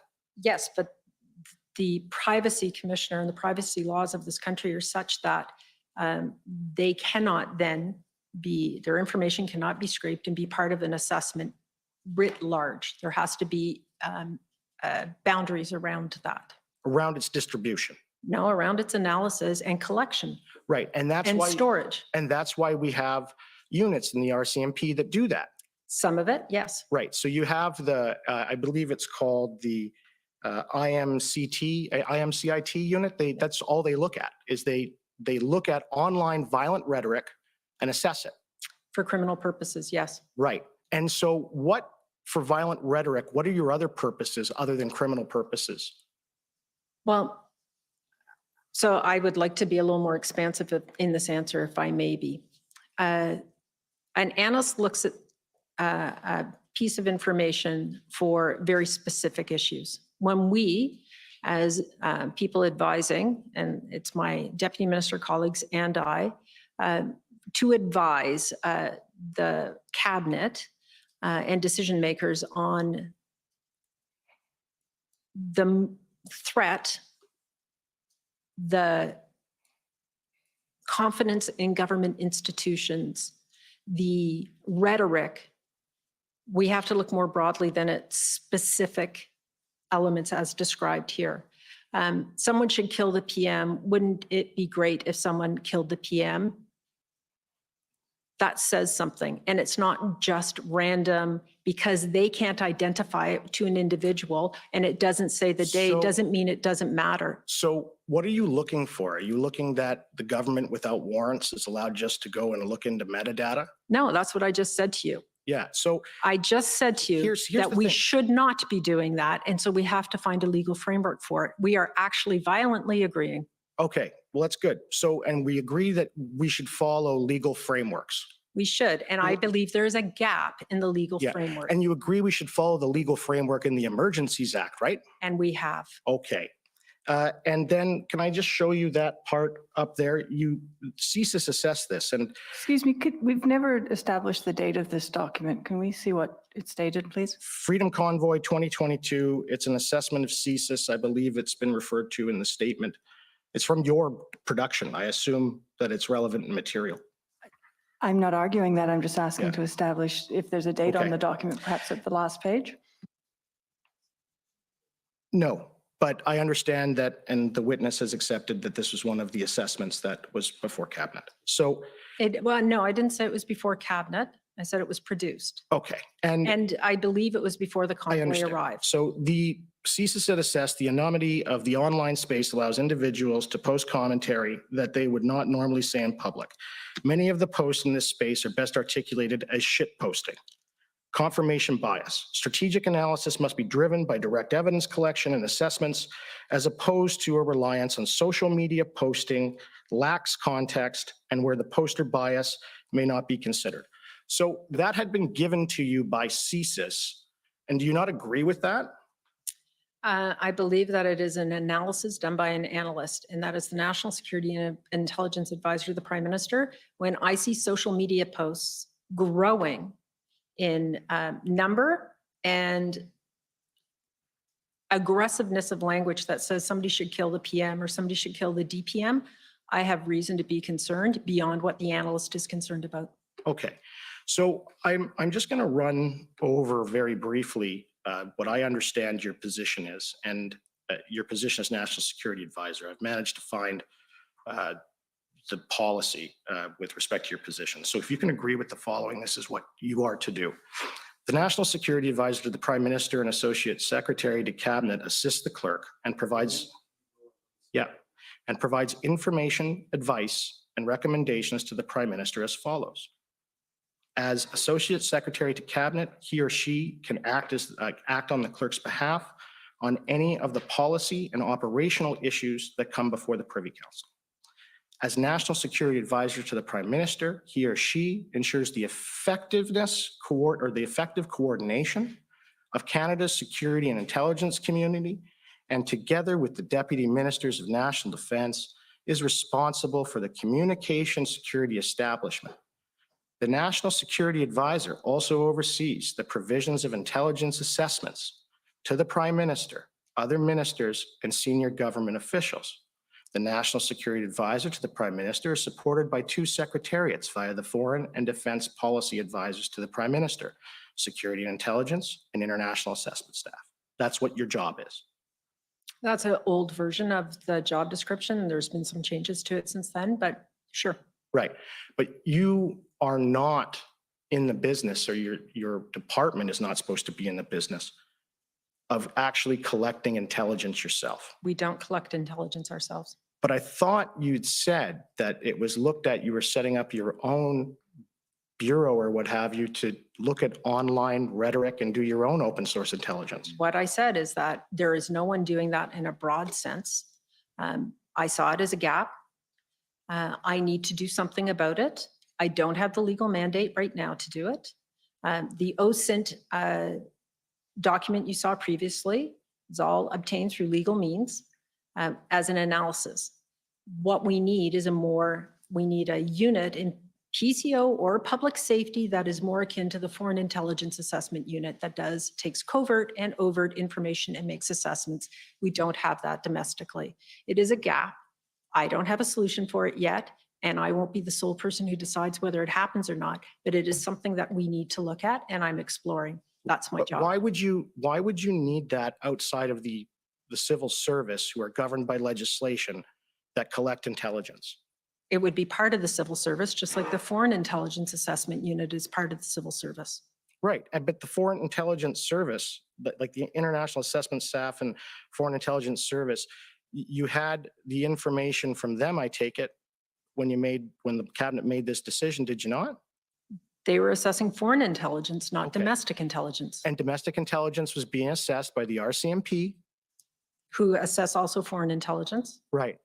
CSIS, who also assess foreign intelligence, the Canadian Security Intelligence. who Staff, also assess foreign intelligence. and they also look at domestic intelligence. Some of them do, CSE does not.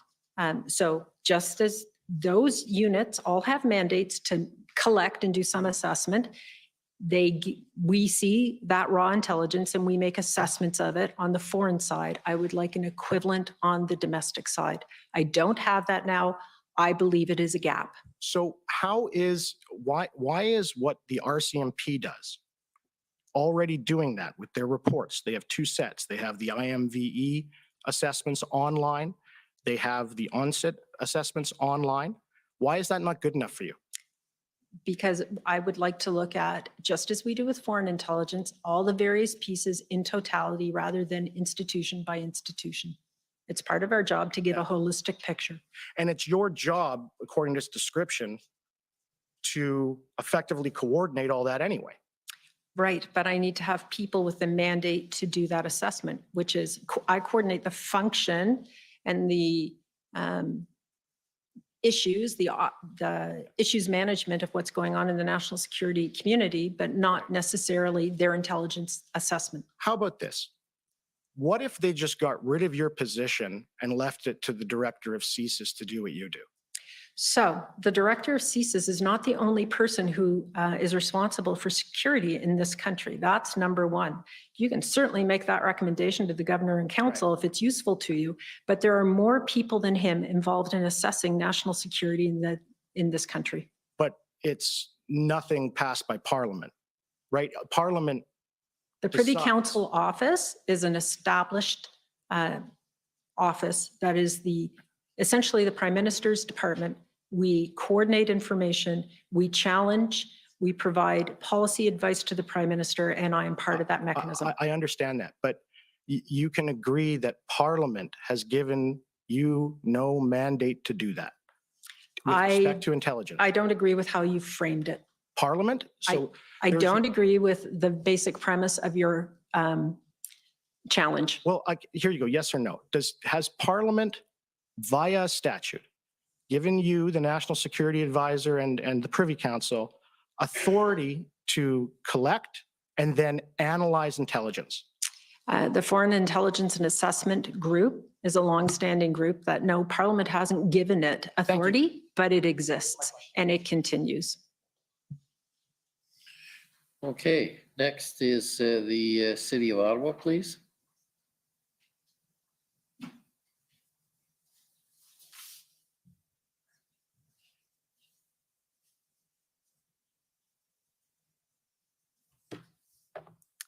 Good afternoon, Ms. Thomas. My name's Anne Tardif. I'm one of the lawyers representing the City of Ottawa. You discussed the IRG or Incident Response Group this afternoon, Yes, right? yes. And I heard that that's a committee of cabinet that also includes officials who are subject matter experts. Is that correct? Yes. And it's chaired by the Prime Minister? It is. And its purpose, if I understood you correctly, is to make quick, rapid decisions. Let's just go with rapid decisions about issues of national importance or crises. Yes. Including COVID. Yes. And you gave a number of other examples, right? I did. And it's the committee that is the most effective in dealing with crises. Yes. And my understanding is it met first on February 10th. It did. And that was, of course, day 13 of the convoy here in Ottawa. Is that correct? That's correct. And I think, as you mentioned earlier, we were in fact going into our third weekend in Ottawa. Fair? Yes. And the commission has heard some evidence that, in fact, weekends were more volatile. Is that right? Correct. At least in Ottawa. I'm just Yes. talking about Ottawa. Yes. Okay. And commission counsel took you to the minutes of that IRG meeting. I won't turn them up, but I'll give the reference for the record. It's ssm.nsc.can.50209. And you had reported, if you need me to turn it up, I will, but you had reported that in Ottawa, the situation at that time remained largely unchanged. Do you recall that? I do. So the reason then that the IRG was convened at that point was not because something new or something had changed in Ottawa. Fair? Fair.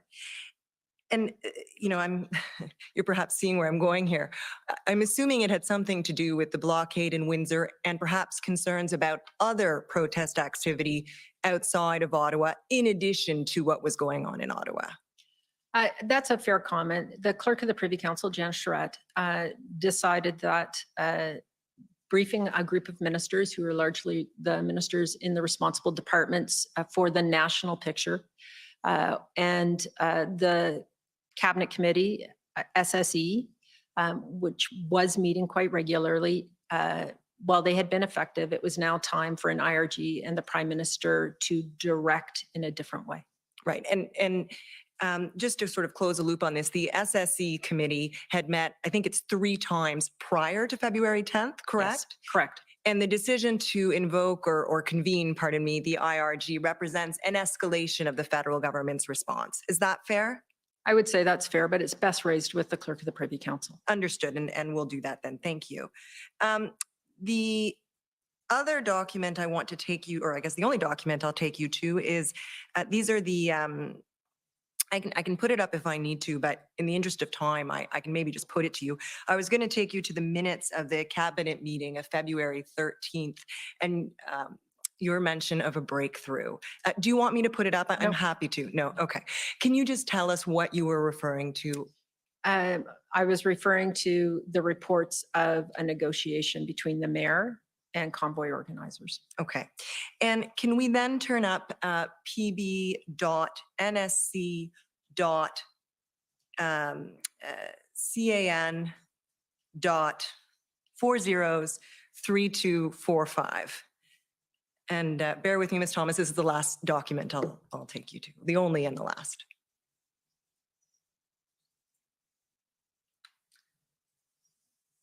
So these are talking points that Commissioner Lucky sent to you and Minister Mendicino on February 14th, correct? Correct. And if we scroll down to page 3, Mr.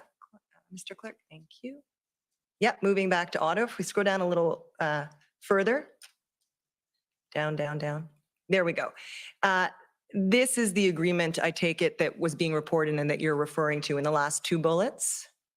Now we're at the 14th. I appreciate we're the day after cabinet, but this is the same agreement, right? And if I won't read it, but that's what's described there in those bullets.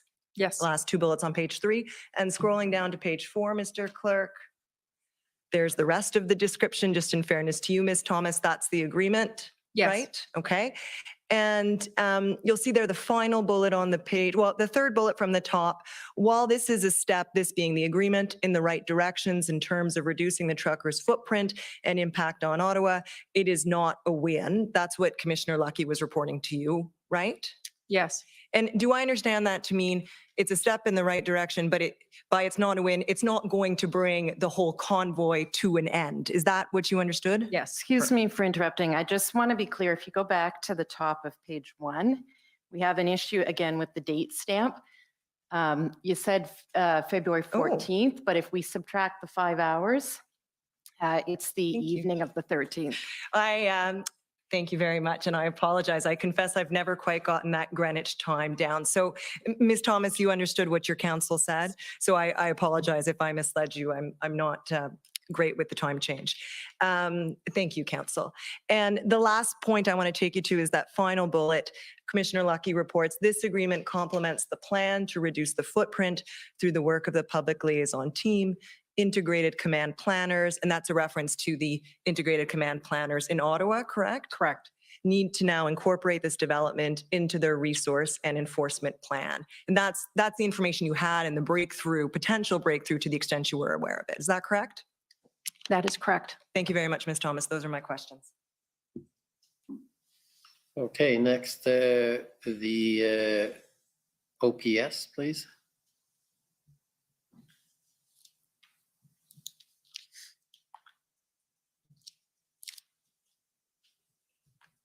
Good afternoon, Ms. Thomas. My name is David Michikowski, and I'm counsel to the Ottawa Police Service.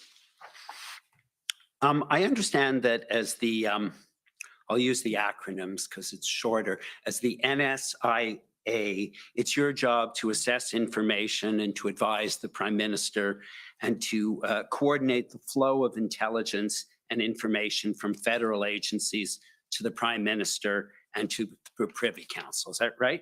Yes. And in looking through the documents, and I'm happy to call it up if it's necessary, but I don't think it's contentious. There's a message from Zita Estravis to Bill Blair, I believe. Are you familiar with Zita Estravis? I am.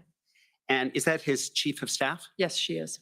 And so I think what she indicates, and this is on January 25th, is that the ADMs are meeting on the trucker convoy. And then she says that the NSIA is proactively engaged in hill security and that Intersect will be holding a call on January 27th. Do you agree with that? I do. And then if we could call up, Mr. Clerk, pb.nac.can.50577.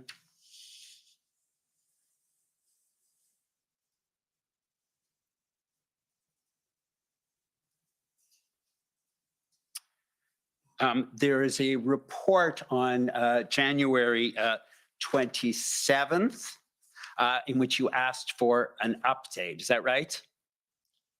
I believe so, yes. And in that report, if we just look at the first paragraph or the second paragraph, it indicates that all key stakeholders, so that includes the RCMP, the OPP, OPS, PPS, various other entities, are actively planning and collaborating to ensure public safety. You'd agree with that? I would. And in the second paragraph, we see that it is also, it's planned to be a peaceful demonstration. Is that correct? That's correct. And you can take that down. Thank you very much.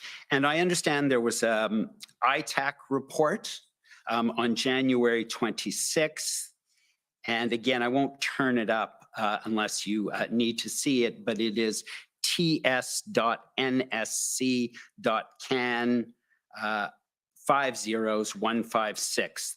That ITAC report notes that the majority of the truckers are exercising their right to peaceful protest. Is that right? That's correct. And then there is another ITAC report, I believe, the following day, which is pb.can 401237. And it indicates at that point, so this is January 27th, that a dedicated group could prolong that protest until January 31st. Do you recall that? I do recall it. And it's still, however, expected to be peaceful, although recognizing that some extreme views of a vocal minority are on social media advocating, correct? Correct. And then there's an Intersect meeting on January 27th. So the OPP, RCMP, PPS. Intersect's purpose is to collaborate on emergency preparedness and to provide situational awareness. Correct. And so I could turn up the report if you need to see it, but I see in that Intersect report, and maybe you can confirm, that we do see in that report that the plan is the trucks are going to be on Kent Street, they're going to be on Metcalfe, they're going to be on Wellington. You're aware of that from the Intersect report? I was. In a memo you received on January 28th, you again expressed, and I guess this is on the Friday, that the organizers of the protest had at that point expressed the intent for a peaceful event, correct? I expressed that, or it was sent to me? It was expressed to you, I'm sorry. Yes, correct. And on January 26th, so going back 2 days previously, Mr. McDonald reports to you, is that He does. correct? He indicated to you that in terms of public communication, that public communication was taking its cues from the Prime Minister and emphasizing the lawful nature of protest. Yes, I remember reading that. Right. And so there'd be no basis at that point for law enforcement to stop the protest at that stage, correct? Not that I'm aware of, no. And on February 1st, you gave a talk to something called Canada and the World Committee. Yes, so that's the partner committee to the Safety, Security, and Emergency Management meeting, where it looks at policy and emerging issues, essentially about Canadian foreign and defense policy. Okay, and I see at that talk, which was on February 1st, that even though you indicate there's some disturbing behavior that you've now seen, you noted that the protest had largely remained peaceful and that all levels of law enforcement had worked together with federal officials to ensure planning for a safe protest, and that national security would continue to work closely with law enforcement. Is that right? I want to move on and talk about negotiation and de-escalation as a method of resolving protests and demonstrations. And the commission took you to a memo from Mike McDonald to you. And in that memo, the question was asked, and this was on January 25th, as to whether MPs should meet with the convoy while in Ottawa, and whether it was safe, and if there was advice for them. Do you remember that memo? I do remember that memo. And that question wasn't answered at that time as to whether MPs should meet with them, correct? Correct, and partly because it was not for ADM NSOPs to make that determination broadly. And you would agree with me that sometimes enforcement action can have undesirable results, correct? It has, yes.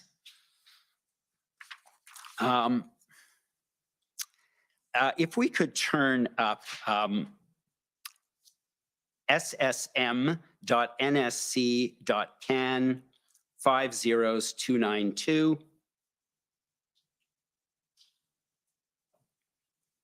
And if we turn to page 5,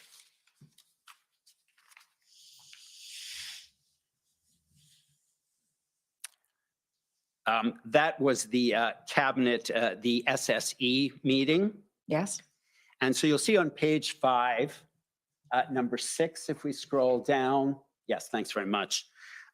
You'll see it was brought to your attention, this is on February 3rd, that the Ottawa police said that they could not bring the protest to a conclusion without the assistance of the federal government due to public safety concerns and risks that enforcement would provoke some protesters, correct? Yes. And at that meeting on page 6 then, item 4, you had indicated that the protest organizations have indicated an interest in negotiations, but no one had reached out to them, correct? Correct. And then on page 8, there was a chart with a list of various options. And one of the things we see in the third box on the left-hand side is engagement with protesters and the question of a dedicated minister. So this is on February 3rd that's raised, correct?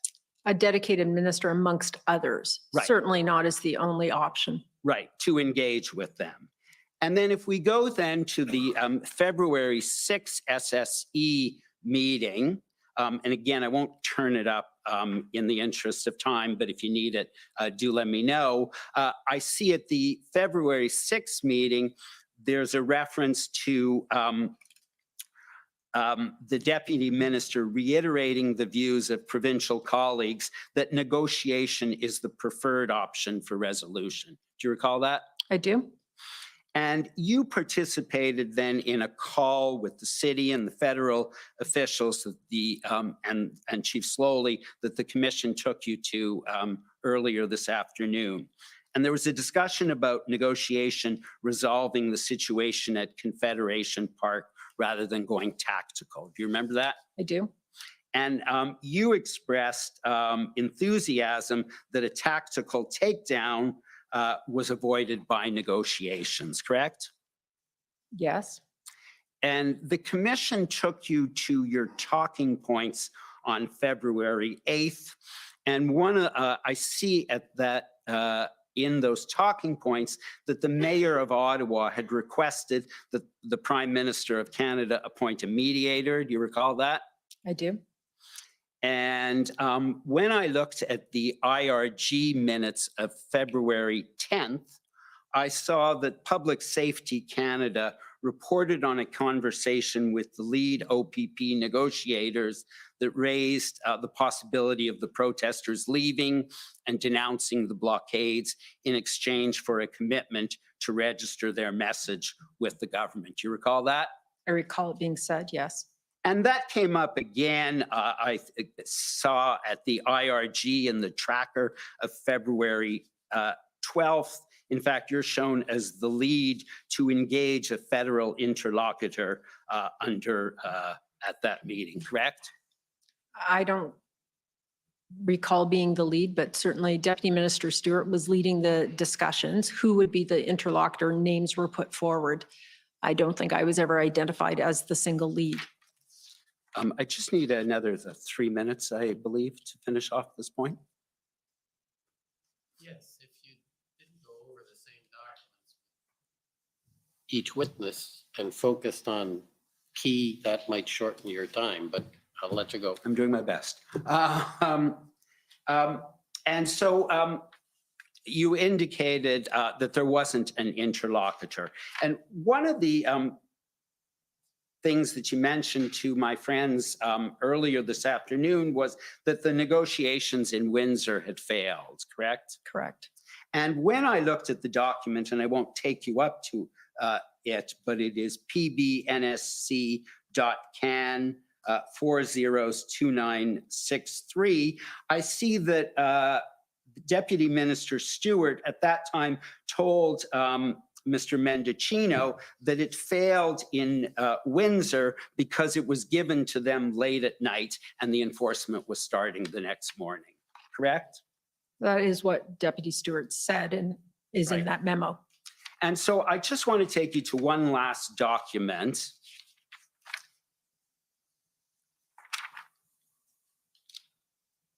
And it was a timeline that had been provided by, I believe it would have been prepared by DOJ. Do you recall that timeline? I can't tell you that I recall the specific one you're referring to. We had multiple timelines.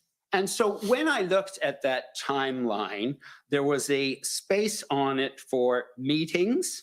And I'll show you the timeline just to make it easier. It's pbnsc.can.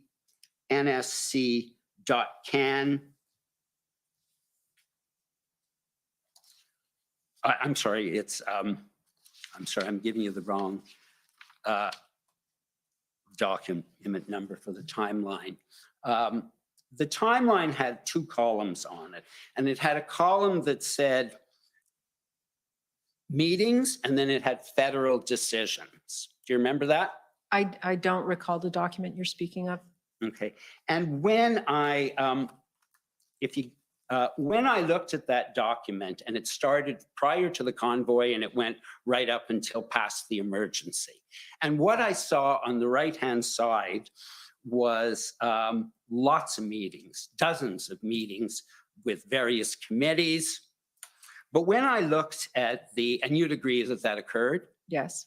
And when I looked at the column that said federal decisions, pages 1 to 21, although there were dozens and dozens of meetings and suggestions about a federal mediator or a negotiator, none of that ever happened. And the only federal decisions that took place from the start of the convoy to February 14th, were on January 28th, government buildings were locked down. The airspace over Parliament on January 29th was closed.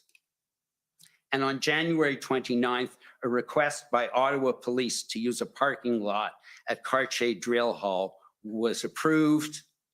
And on February 3rd, a request for RCMP resources was approved. And that's it until the Emergencies Act. That doesn't reflect the significant amount of engagement, consultation, work with provinces, Ontario in the particular case of Ottawa, which is what you're concerned about, to try and enforce municipal or provincial law, the Highway Traffic Act as an example. And so it wasn't achieved, which is part of the problem. Right. And so the one thing that the protesters wanted was a meeting with somebody in the federal government. They have that meeting in this process, but they never got that meeting before passing the Emergencies Act. Is that right? And as was discussed earlier, the reasons why were explained. Okay. Thank you very much. Those are my questions. Okay, next, if I could call on the CCLA, please. Good afternoon, Ms. Thomas. Can you see and hear me okay? I can't really hear you. Okay. How about now? That's great. Thank you. Okay, great. My name is Kara Zwiebel. I am counsel for the Canadian Civil Liberties Association. If I could get the clerk to put up just the witness summary, WTS 6071, and go to page 11. I don't know if we'll need to refer to this, but just so you have it in front of you. Your view as articulated in your witness summary is that the reference to the CSIS definition in the Emergencies Act should be reconsidered. Is that right? Yes. Okay. And in your witness summary, there's a statement that the CSIS definition requires the existence of a known actor carrying out activities in support of the threat of violence against persons or property, correct? A known actor or group, yes. Okay. And your colleague, Assistant Secretary McDonald, said that in order for the 2C definition to be met, CSIS targets would have to move from using rhetoric. You've cut out you're freezing. Oh, we'll have to get her back. I'm sorry, are you there? I've lost the picture of the. Okay, you're now back. Oh, okay, thank you, sorry. Is that a statement that you agree with? The definition as into, yes, I think that it needs to be modernized. Just as the director of CSIS has indicated that the CSIS Act needs to be modernized, that element does as well. Okay, but the statement that in order for the 2C definition to be met, CSIS targets would have to move from using rhetoric to inciting or carrying out serious violence, I'm going to suggest to you, is a misunderstanding of the CSIS definition, because individuals can't be targets of CSIS if they haven't already determined that there's been, if that 2C threshold, that threshold has been met. Would you agree with that? I would. Okay. And your view is that the CSIS definition you've said before of threat to the security of Canada is very narrow. Very narrow and outdated. I'm not saying it should be broadened. I'm saying it should be modernized. Okay. But it needs to be reviewed. Sorry, not trying to interrupt you, because you understand why there should be a high threshold before the state can start engaging in surveillance of its citizens. I don't disagree with that at all. I didn't say it should be broadened. I said it should be modernized.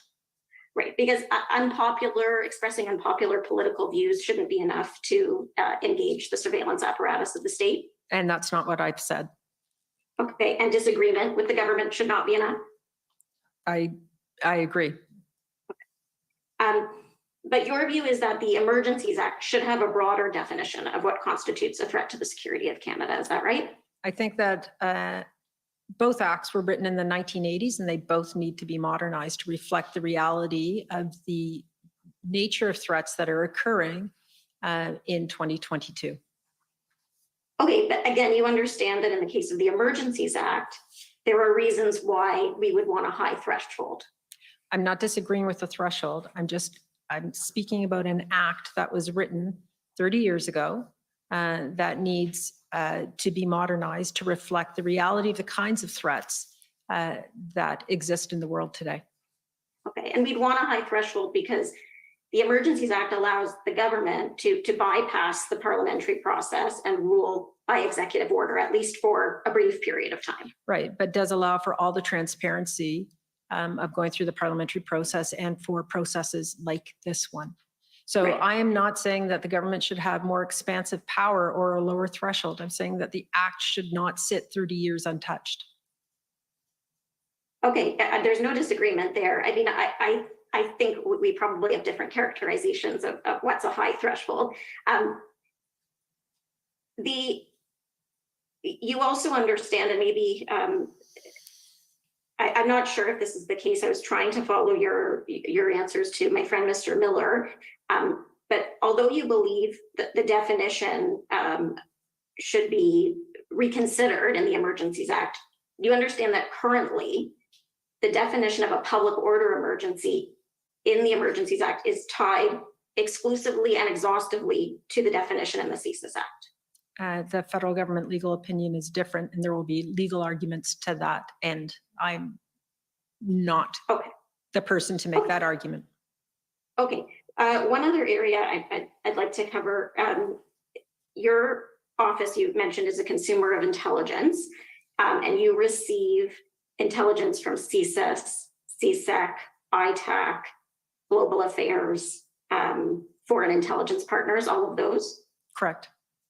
And in this case, I think there was also mention in the witness summary of receiving information from the CBSA, from Immigration and Refugee Citizenship Canada, from the Parliamentary Protective Services, and from the Department of National Defense. I actually don't receive anything personally from Parliamentary Protective Services, but the rest are true. Okay. On the IRG minutes that you were taken to earlier by Commission Counsel, that tracker, that was a place where you had identified this intelligence gap that you characterized it as, and it said there, open source, non-criminal, non-terrorist. So I just want to put a proposition to you, and you can tell me if you agree or disagree. And that proposition is this, that the difference between a society where individuals are monitored by the state, where there are no grounds to believe that they are going to engage in criminal or terrorist activity, and one where they are not, is the difference between a surveillance state and a free society. Is that a proposition that you would agree with? Well, that's exactly what I've said, that we need to understand trends, but we don't need to we need to anonymize that information so that we're not tracking individuals. So I agree with you. I just think that we have to have an understanding of growing threats that are not yet at a threshold or potential that they're under a CSIS investigation or a criminal investigation, that when there is something like a convoy, as we saw here in Ottawa, and there is open source information that we're going to target a school and we're going to do a slow roll around the school, and that information maybe is being monitored by the police so they can do something. I don't actually know, but there needs to be an understanding that the individual said that isn't under a criminal investigation. We're not even sure that the behavior is criminal, but it says something about what is happening in the middle of a crisis or an incident. I don't want to know who said it. And I need a legal framework to do this. So it's not monitoring, it's not individuals, it's understanding trends, just as we do with foreign intelligence. And so I would like to agree with what you're saying, but I don't actually agree with your framing of it. Okay. In terms of what I am proposing is required. Okay. Okay, you're well out of time, so you're going to have to wrap up. Okay. No, that's fine. I'm done. Thank you. Thank you. Next, call on the counsel for former Chief Slowly.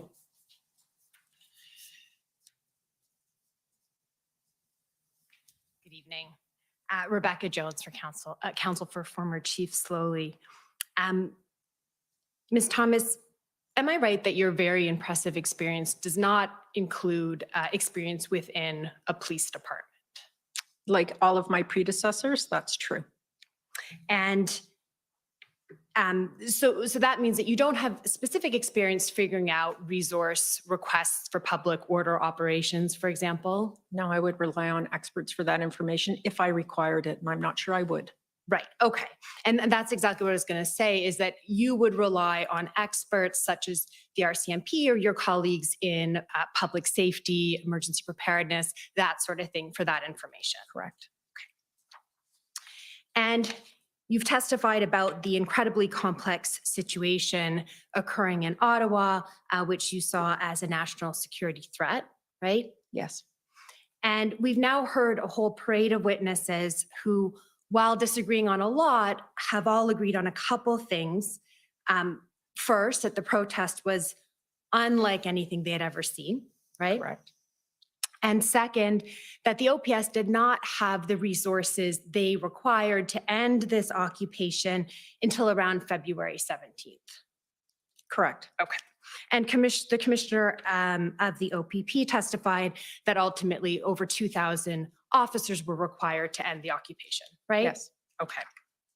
Now, what I want to do with my time with you is to explore resource requests and specifically what the federal government through you understood about the resources that were being provided to the RCMP, by the RCMP to the OPS and Chief Slowly. So if we can pull up, please, OPS 6093.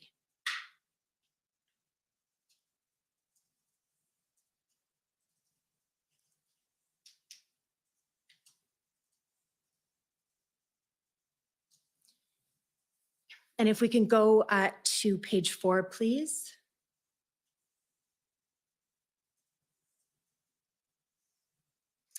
So this is an email from Chief Slowly to the commissioner of the RCMP. And if we scroll down on February 2nd, I should have said, and then if we scroll down, we see a request to the RCMP for 50 uniformed members, a level of leadership to provide support for teams, and 3 public order units, right? Yes.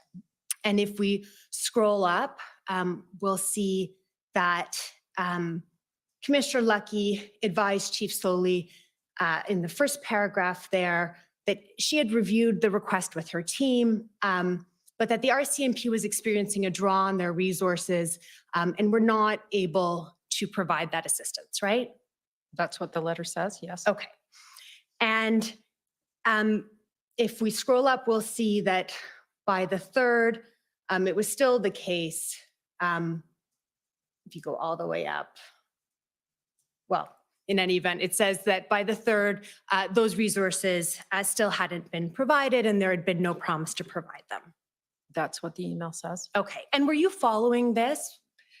Not in this level of detail at all, nor have I ever seen this. So, okay. Yes, I'm reading what's said and agreeing with you. Perfect. And so that's what I want to know. You would have been relying on the RCMP to be dealing with these resource requests and then briefing you. Yes. Okay. And the Deputy Minister of Public Safety and the Minister of Public Safety, in fact, more than me. Right. Everyone would be relying on the RCMP with respect to these resource requests. Yes. Okay.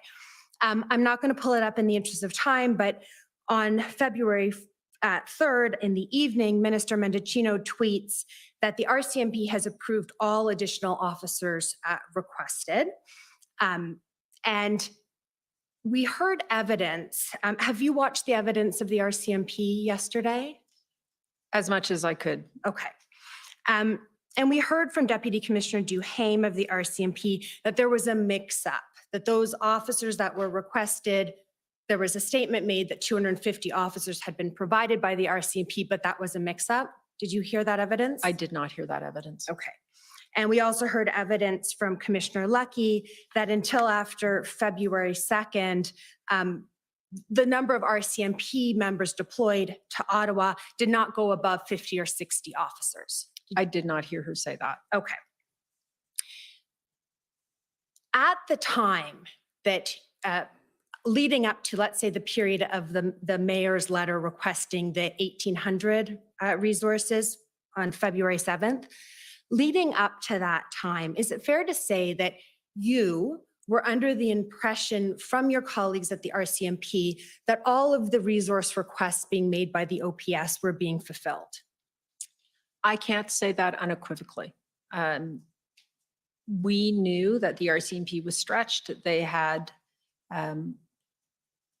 resources that they had to redeploy from across the country to Ottawa, and they also had responsibility for their protective units. So I would need the numbers in front of me exactly and to recreate data to be able to answer that unequivocally. I'm willing to say that there was confusion about the number of RCMP provided. Right. And I'm not asking you to actually comment on the deployment levels, but rather the understanding of the government, as we saw in Minister Mendicino's tweet, that everything that OPS was asking for from the RCMP had been fulfilled. In that I don't know the conversation between Commissioner Lucky and Minister Mendicino, I prefer not to comment. Okay. Okay. So why don't we move forward then to the mayor's letter? We don't need to pull it up. You're familiar with the letter requesting the 1,800 officers, right? Right.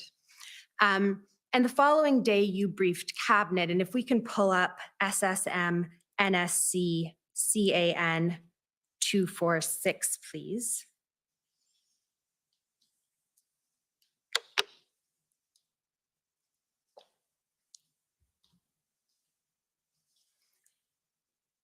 So this is the day after the resource request. And if we look at the fourth bullet,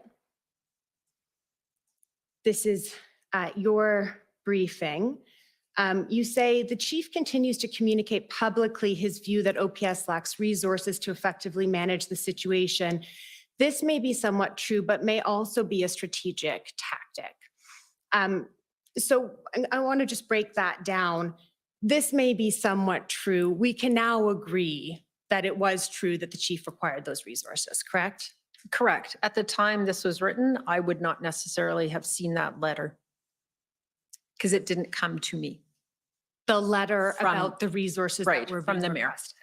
Okay, so when you're commenting on the OPS lacking resources and you're saying it may be somewhat true, what I'm asking you now is you'll acknowledge now that you know it was entirely true that the OPS lacked those resources. I know in retrospect for the size the convoy grew to and the way it became entrenched into the city, Chief Slowly did not have the resources to manage it. Perfect.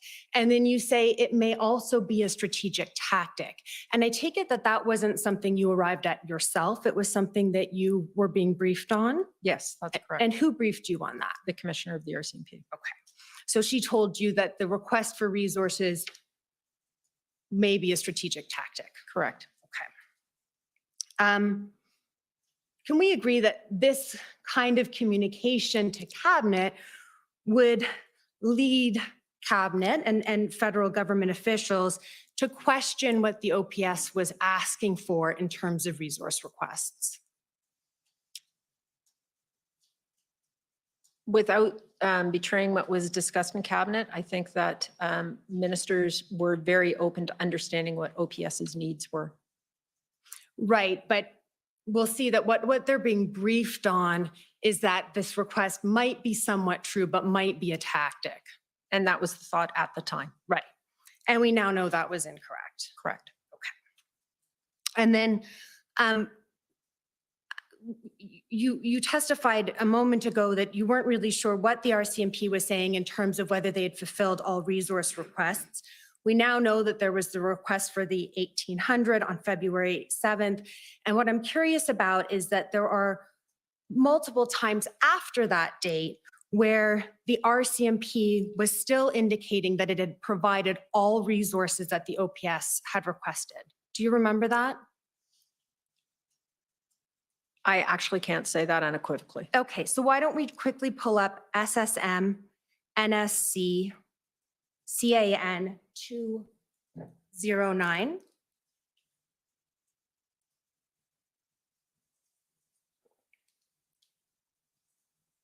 So we've looked at this a couple of times today. This is the February 10th incident response group meeting. Mhm. And if we go to page 5,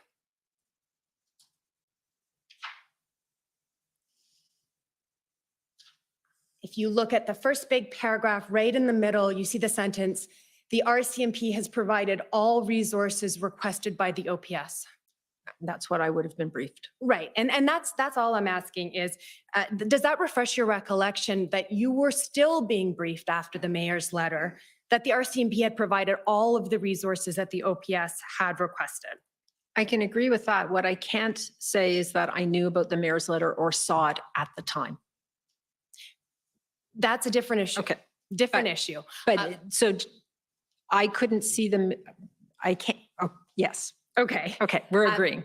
We're agreeing. You were not doing your own assessment about whether or not OPS had all the resources they asked for. You were relying on the RCMP. Correct.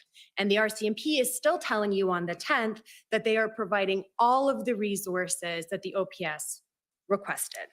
Correct. Okay. And my one question would be, did the OPS request 1,700 or 1,800 resources of the RCMP or of police support writ large? And I don't know the answer to that. And the answer, and I can tell you the answer to that, was from both federal policing and provincial and municipal policing. Okay. Okay. Thank you. Those are my questions. Thank you. The Democracy Fund, JCCF.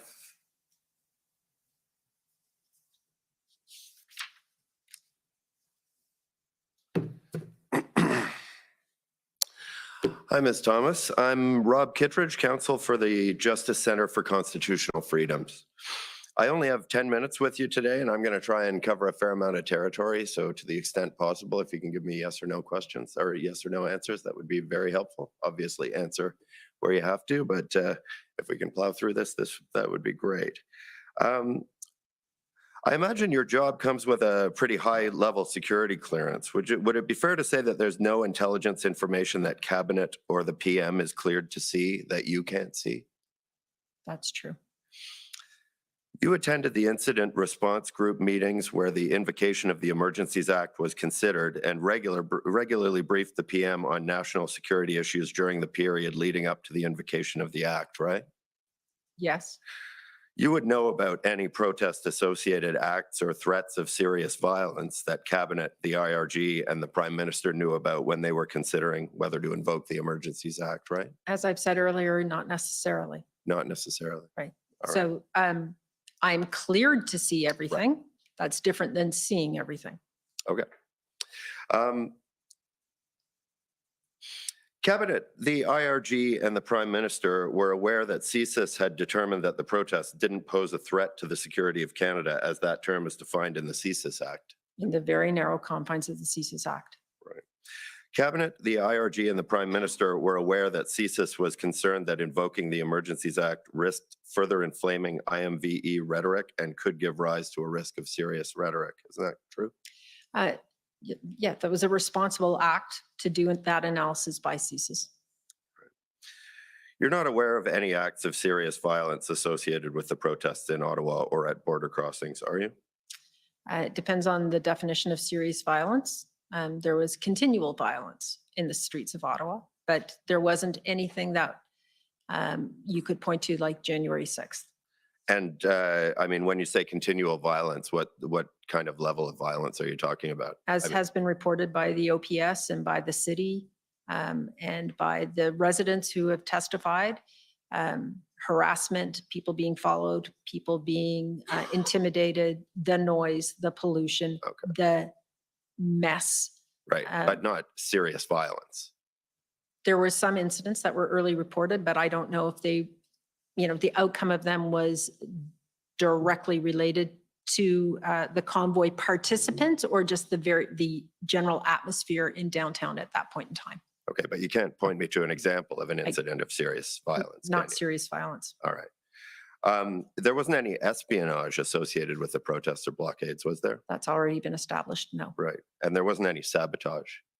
Not as it's defined in the CSIS Act. Right. And CSIS found no indication of foreign state interference at the protests. And you don't have any reason to disagree with their assessment, do you? No.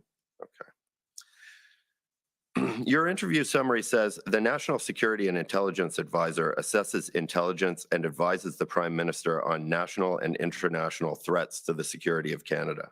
When you use the term threats to the security of Canada there, that's used in a general sense and not in the restrictive sense set out in Section 2 of the CSIS Act, right? It's in a broad sense. Right.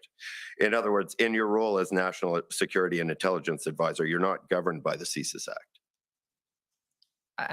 The information I receive from CSIS is. Sure, but your assessment of what a threat to the security of Canada isn't governed by the CSIS Act. You advise the Prime Minister on anything you consider to be a threat to the security of Canada, whether those threats meet the definition set out in Section 2 of the CSIS Act or not, right? No, that is, you're misrepresenting. I would not brief on a threat where I did not have intelligence from one of the intelligence agencies that I had thoroughly discussed with the intelligence agencies. Right, but what you consider a threat that's worth bringing to the attention of the Prime Minister might be something that doesn't strictly fall into the limited definition of Section 2 of the CSIS Act, right? Yes, but it would be very much consulted with the heads of those agencies. Sure, but you're not as restricted in scope I am as not. CSIS is. Okay. In the time leading up to the invocation of the Emergencies Act, you felt that the protests in Ottawa and at border crossings constituted a threat to the security of Canada, right? I did. But not in the sense contemplated in Section 2 of the CSIS Act.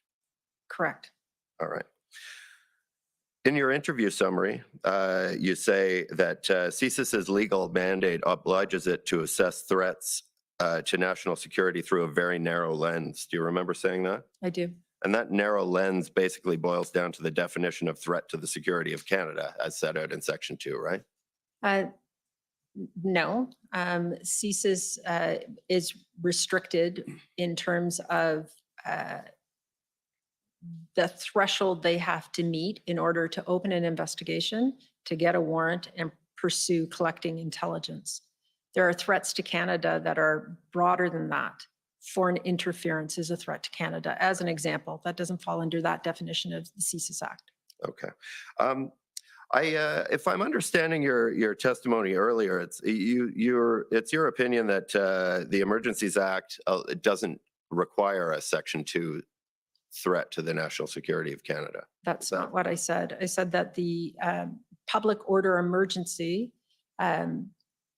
is assigned meaning by the CSIS Act, but is not restricted by the CSIS Act. Right. And so a public order emergency is broader than as defined by the CSIS Act. So does a Section 2 CSIS Act threat to the security of Canada have to exist in order for a public order emergency to exist under the Emergencies Act? Well, as we've seen, the answer to that, in my opinion, is no.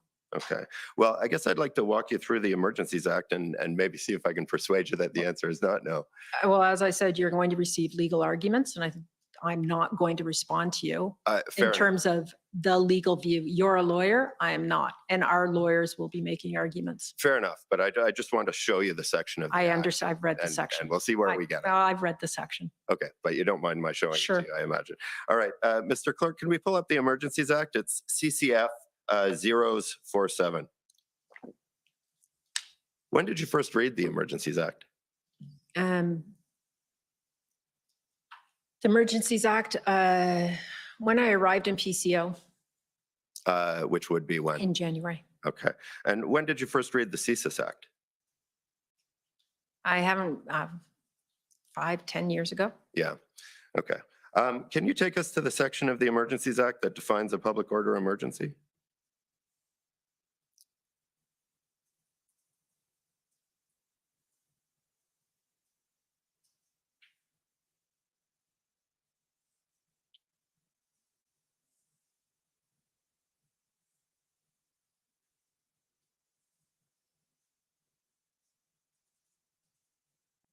I think it's further down. Section 16. There we go. So if we look at the definition of public order emergency, can you read that to us, that paragraph that starts with public order emergency in bold? You'd like me to read it? Yes, please. Public order emergency means an emergency that arises from threats to the security of Canada and that is so serious as to be a national emergency.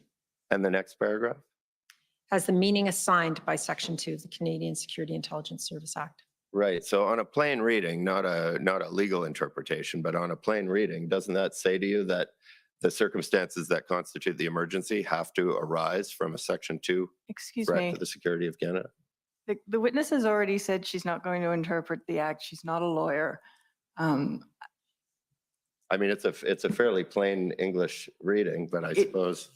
As a lawyer, if that's all it required, you'd know we'd be out of business. So Well, fair enough. Fair enough.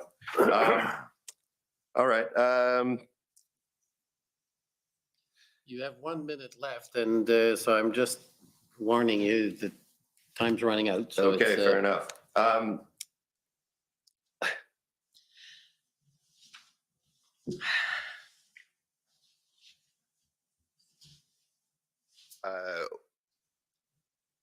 I guess what beyond that definition would you say is a threat to the security of Canada? There's a range of threats that need to be considered when you're talking about this country. Economic security, the threat of IMVE, the rhetoric of threats against public figures, the inability to conduct a livelihood in the city of Ottawa, as an example, at the Coutts border blockade, if we're going to speak about this specific example. The threat to public institutions and the undermining of the confidence in public institutions. Those things all constitute a threat. Right, but those aren't mentioned in Section 2 of the You asked me. CSIS Act. You asked me what did, and I answered your question. Right, And the and- lawyers will talk about this. Okay, but those aren't mentioned in Section 2 of the CSIS Act. All right, fair enough. Okay, well, thank you very much. Those are my questions. okay, next, the Windsor Police Service. Tom McCrae, and I appear for the Windsor Police Service. Mr. Clerk, could you please turn up the witness's witness statement 6071 WTS?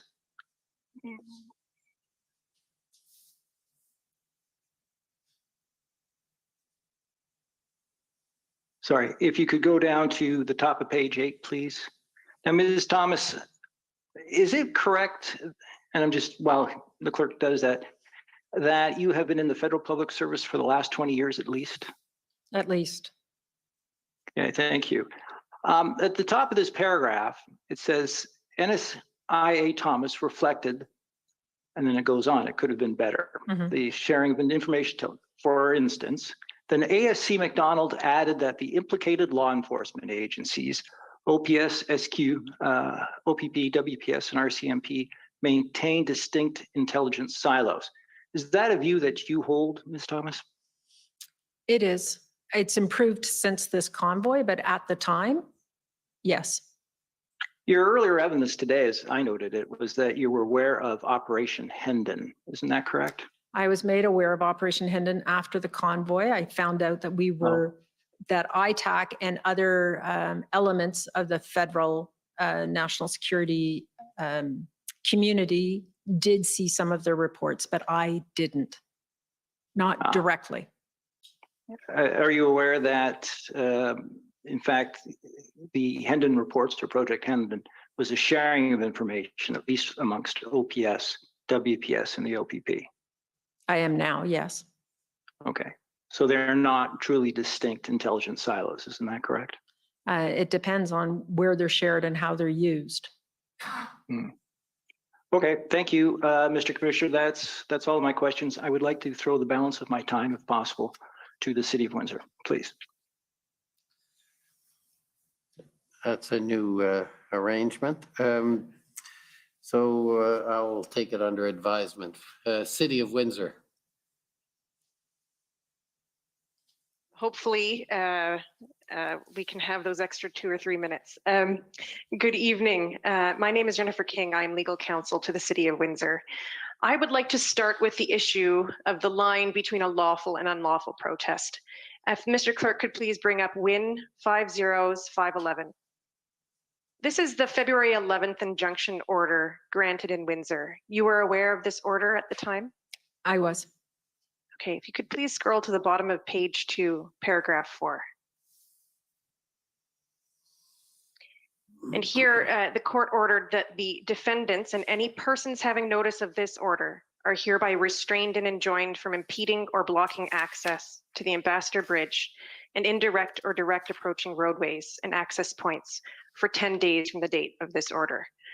So you'll agree with me that this order was made effective February 11th at 7 p.m., Ms. Thomas. So when the order became effective, any person having notice of this order who continued to impede or block access to the bridge would contravene the order, right?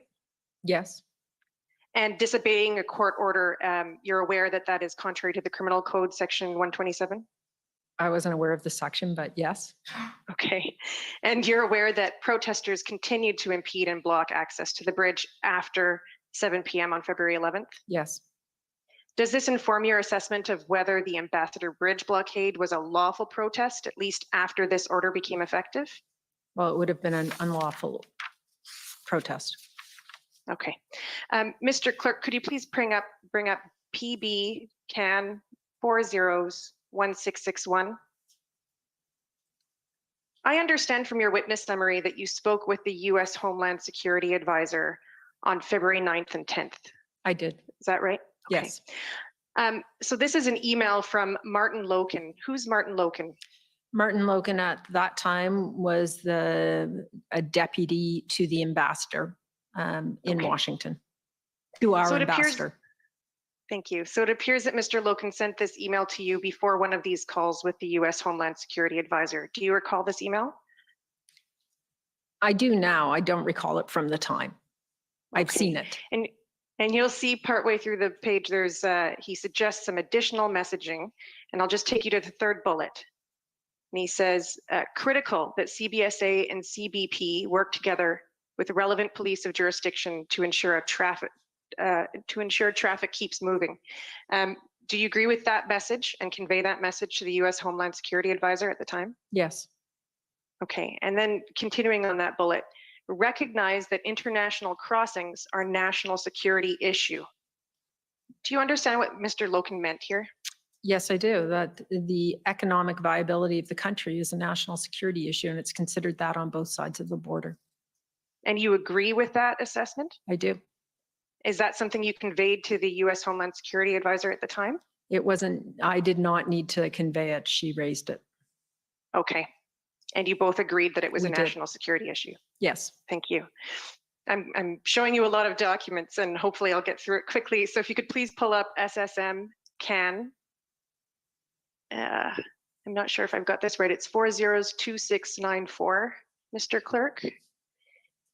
What I want to show you is that the next day on February 11th, you participated in an opposition leaders briefing. Do you recall that? I do. Okay. So that's not it. Oh, no, there it is. Yes, it is. Thank you, Mr. Clerk. So if you could just go to page 2 in the middle of the page, you gave an update on the Ambassador Bridge blockade. You recall that? Yes. A little bit farther down, Mr. Clerk. You'll see it says ON there. Okay. So you state there, all 3 levels working together on this. Are you referring to 3 levels of government there? Yes. This is somebody's notes of what I said, rather than verbatim transcript, but yes. But that's what you said, that all 3 levels of government were working together on that the issue of the Ambassador Bridge? Yes. Okay, and if you continue on in that paragraph, working with US federal, state, municipal communication is good. So it's your understanding that the federal government was getting the information that it required from Windsor? We were getting some information from Windsor. We were getting some information from the United States. And then the policing information you would have to speak to Commissioner Lucky about. But in terms of working collectively with the 2 border agencies on both sides of the border, along with Homeland Security in the White House, people were working well. They had the same goal, and it was opening that bridge as quickly as possible. Okay, and Mr. Clerk, if you could scroll down to just under the redactions on that page. So at the bottom of the page.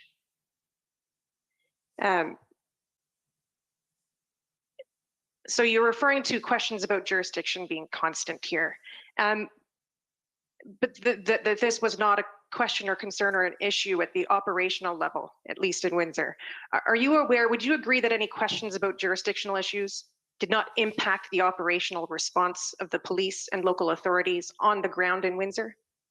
I agree with that. But there were issues, jurisdictional issues that CBSA was bringing to our attention. The city versus who is accountable for the port of entry. And I think that Mr. Zosky spoke about that yesterday, as did Mr. Keenan. As far as you're aware, there was no delay or operational issues with the response due to these questions that arose? I can't say that unequivocally, no. Okay. I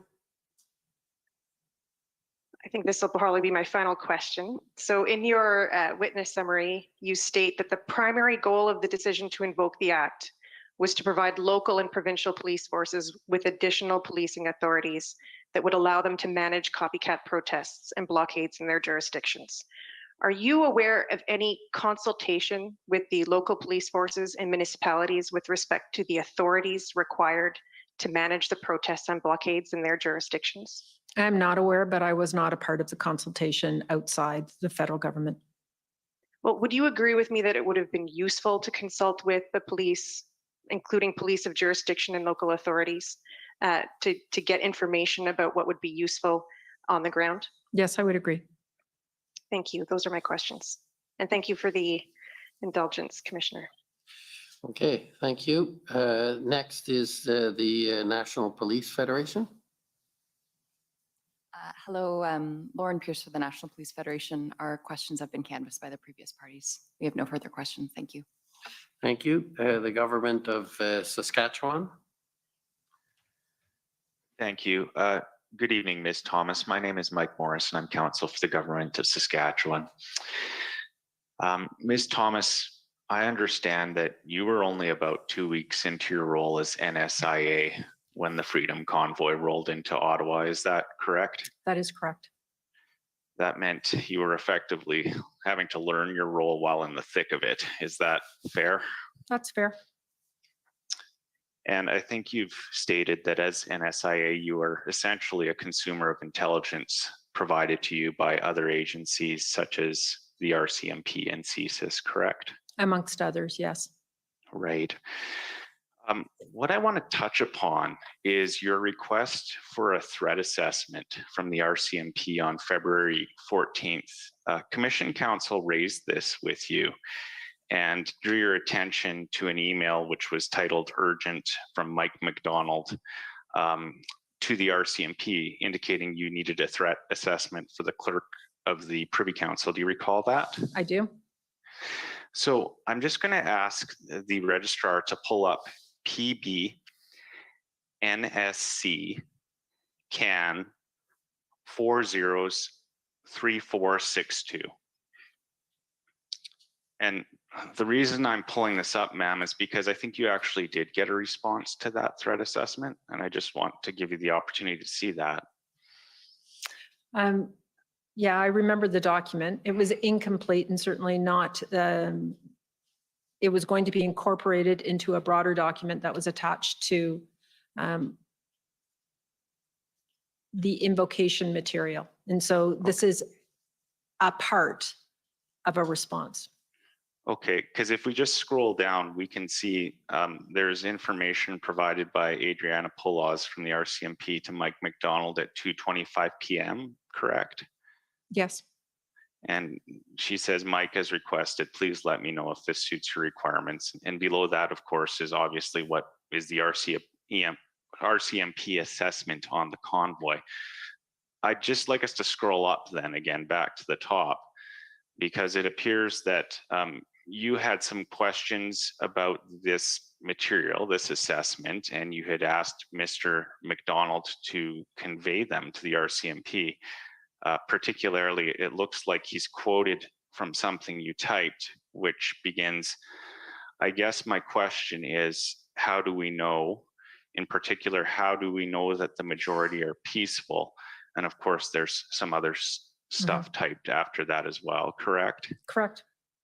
Okay, so that was a question that you wanted answered, and Mr. McDonald seems to be indicating that NSIA would like the question answered within the next 20 minutes. And if we just scroll up again so we can see the time of this email, it's 1952. So if we subtract Greenwich. 5 hours, I think that puts us at 2:52 p.m. on February 14th. Is that fair? That's fair. Okay. Do you know what time the first ministers meeting was held on that day? I think it was 10:15 a.m. I'll agree with you on that. I don't know offhand. And did it go for around an hour or a little over an hour? Do you know? I don't recall. Okay. And I gather you do know that the Prime Minister had a press conference scheduled for February 14th for 4:30 p.m. Do you recall that? I do. And that at that press conference, of course, the Prime Minister announced that the Emergencies Act was being invoked, correct? Correct. Okay. I'm just trying to get a timeline. So basically you were looking for some more information at approximately 2:52 p.m. You wanted it within the next 20 minutes, and there was a press conference scheduled that day for 4:30 p.m., correct? Correct. I was asking questions to be more expansive, to ensure that we answered a broad range of questions. And this was required for the clerk of the Privy Council, correct? Correct. Okay. You wouldn't have asked if you didn't think the clerk should have it, I assume, correct? No, but as you would know, in government, we do a lot of preparatory staff work to answer eventualities. So I did not know at this point what the outcome was going to be of the Prime Minister's decisions. We were preparing for every eventuality. Okay. You hadn't spoken with the Prime Minister between the first Ministers meeting and the announcement then at 4:30 p.m. Or sorry, no, I shouldn't go to the announcement. I should go to the time this email was sent. I had not. There were other parts of PCO who were more engaged at that point because there was a different work that needed to be done. The Intergovernmental Affairs Group, as an example, rather than me. I'm not the Prime Minister's sole advisor. I understand that. I just have one last question. There was reference to an email drafted by a person named Philippe Lafortune in the Privy Council office. Do you recall that? I do. Is that person a lawyer? Do you know? He is not. Not that I'm aware of. Okay. He was just essentially doing some legal research type work then. Is that fair? Yeah, he was doing research. I wouldn't call it legal. Okay. Thank you, ma'am. Those are my questions for you. Have a good evening. Thank you. Okay, thank you. Next is the Ontario Provincial Police.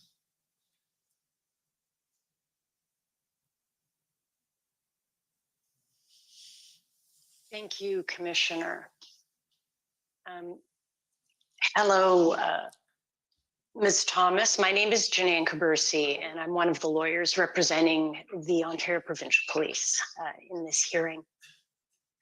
I'd like to start by talking to you a bit about your role and the role of your office, and then some of the relationships and interactions that you have with the security and intelligence partners, as you've called them. So as stated, I believe in your witness summary, and it's also in the institutional report for the Privy Council office, you'd agree that you work closely with your security and intelligence partners, and that includes CSIS, the RCMP, the PPS, as well as CBSA and Transport Canada. That's sort of a foundational part of the work that you do. I would say the PPS is not in that. The PPS is not in that core group.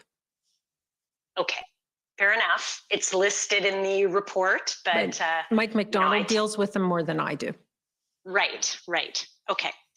And you also, in your exchange with counsel for the CCF, I believe, you talked about always consulting with the lead intelligence agencies that you work with whenever you're in the process of advising the Prime Minister about a threat.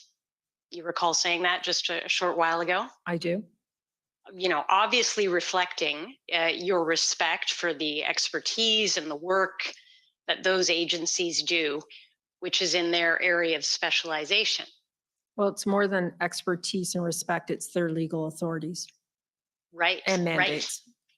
Yeah, it's of course a very important part of the consideration.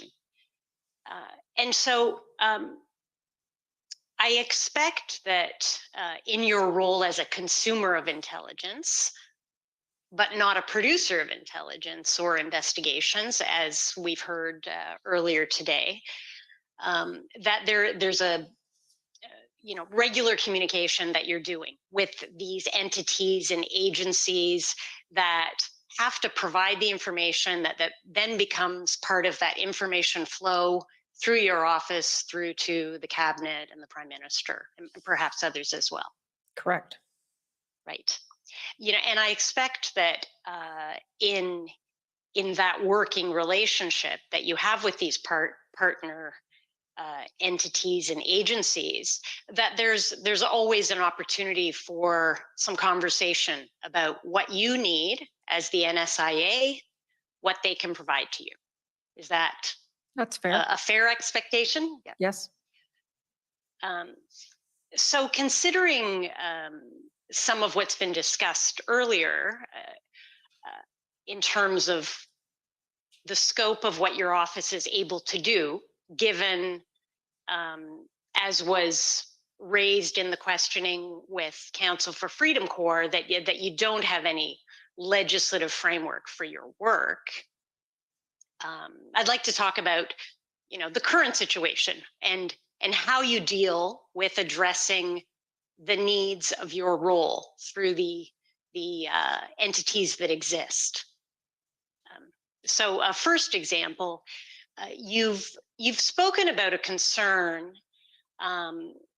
that it seemed to me perhaps gave rise to this interest in doing more in the way of social media intelligence work. And I take it that to some extent the concern is related to potential threats to public figures, the Prime Minister, others in the cabinet, for example. That's one area of concern, I take it. Is that That's fair to say? Yes. Yes.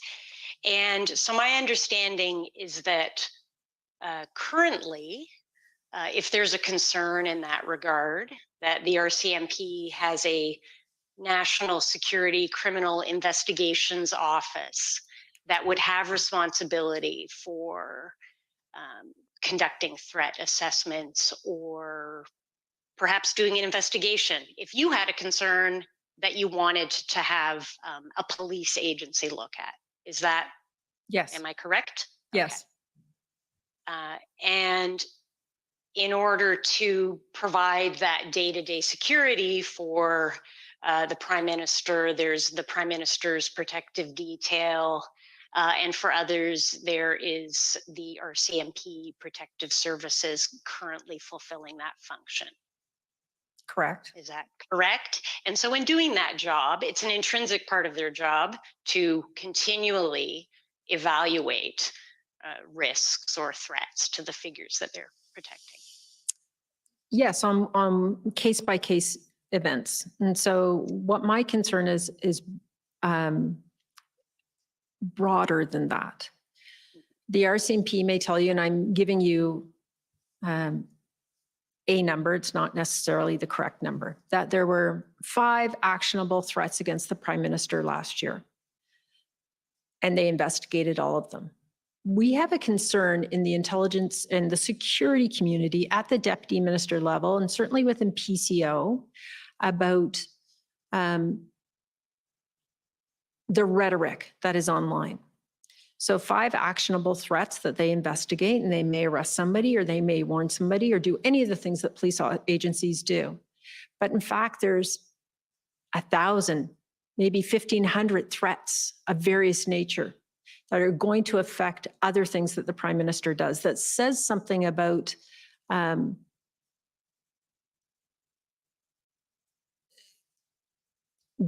discourse and the concern out there. And so it is a nuanced thing to try to explain, but we have a responsibility to understand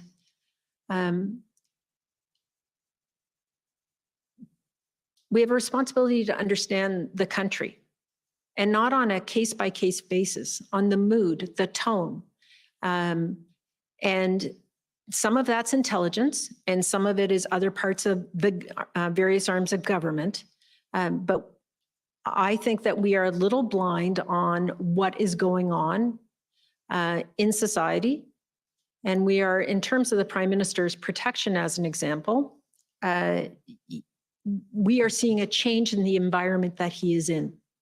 We're seeing an increased level of anger. And it's more than just him, it's other public officials as well. And we have a responsibility to understand that. Right. I appreciate that. And one option that is available now at this point to investigate that concern, to take whatever steps might be necessary to address that concern, would be to refer that to the RCMP. Is that? The RCMP will look at actionable intelligence. This is a different notion. It's a different need. And the RCMP, we can't send everything to the RCMP. They have their core functions to execute.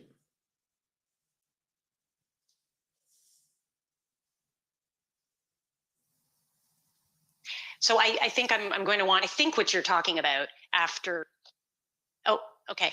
It just froze for a moment. I don't know if I froze for a moment, perhaps. But For a can you hear me moment, now? but go Ms. ahead. Thomas? Go ahead. Okay. Yeah, sorry about that. You have 2 minutes left. Okay. So I'm going to move through this more quickly then, and then get back to the point that you were making, Ms. Thomas, about really the big picture and your concern about the big picture. In light of the current authorities that exist for offices. So we heard earlier, my friend counsel for the Windsor Police Service, he asked you whether you're aware of the Project Hendon that was initiated by the OPP. And we know that through these proceedings, you've become aware of that project. As you can appreciate, and you spoke to this earlier, it seems clear to me that you understand that there's certain information that is held by law enforcement entities with their authorities and their protections for information that you understand you're not able to get directly because you are essentially a civilian office of government, right? We agree on that? Yep. So then would you also agree with me then, and perhaps we, just to be direct, we're considering the role of the RCMP in this information chain. If there's an issue with the kind of information that you're getting from what is an existing project that the OPP's initiated, then that's something you could perhaps have a conversation with the RCMP about.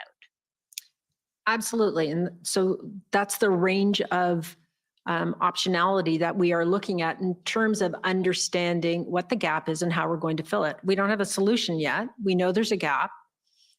What is the best, most effective, most efficient way of filling it where we can have a broad view rather than a narrow view? Right.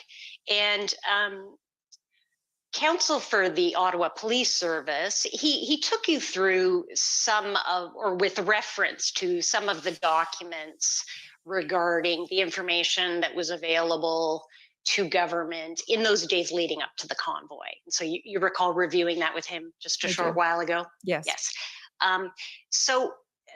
I do have a question for you. Were you made aware? You're going to have to make it your last because you're over time. So go ahead. Pick your last question. Okay, we'll make it the last question. Just on this matter of strategic review, have you had an opportunity? I'm going to refer to a document, OPP 1600. If we could pull it up very quickly, Mr. Clerk, just so that Ms. Thomas can take a look at it. And I don't expect you have seen this before because it is a Project Hendon report that was produced on January 13th. You can see it's entitled Strategic Intelligence Overview. So, I'll put it to you, Ms. Thomas, that this overview is an example of the kind of big picture strategic review of intelligence without reference to individuals, talking about societal movements and how they manifest themselves. So would you agree with seeing this on its face? You can perhaps take a look at it on another occasion, but this is the kind of work that you're looking for to assist you in what you're hoping to do in your office. This would be the kind of information we would receive along with other information and do a broad assessment of. Okay, given that I'm out of time, we'll have to end our exchange here. Thank you very much for your time and have a good evening. And thank you, Commissioner, Okay. for allowing me a few extra moments. Okay, thank you. Next is the Government of Canada, please.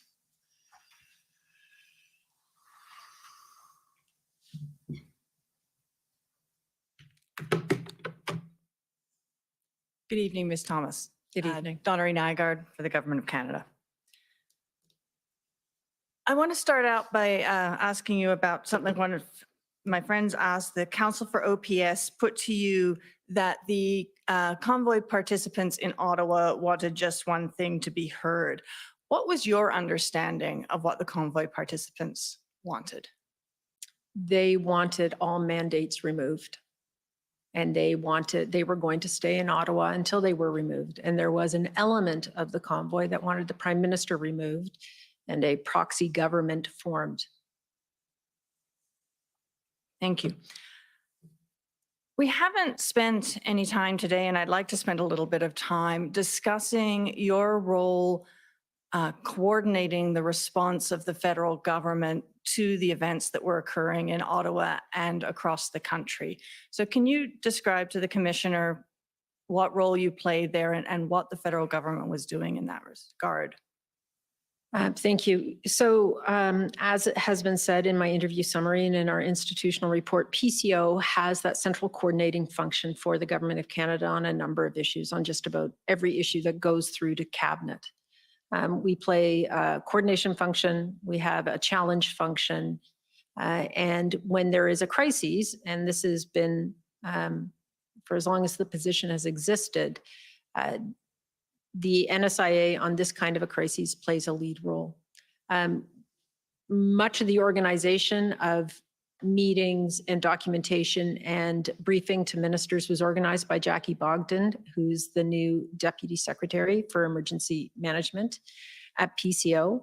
But what we did was bring colleagues together with their experts to discuss and try to understand how the federal government could assist in the resolution of not only the blockade here in Ottawa, but the various convoys that were occurring across the country.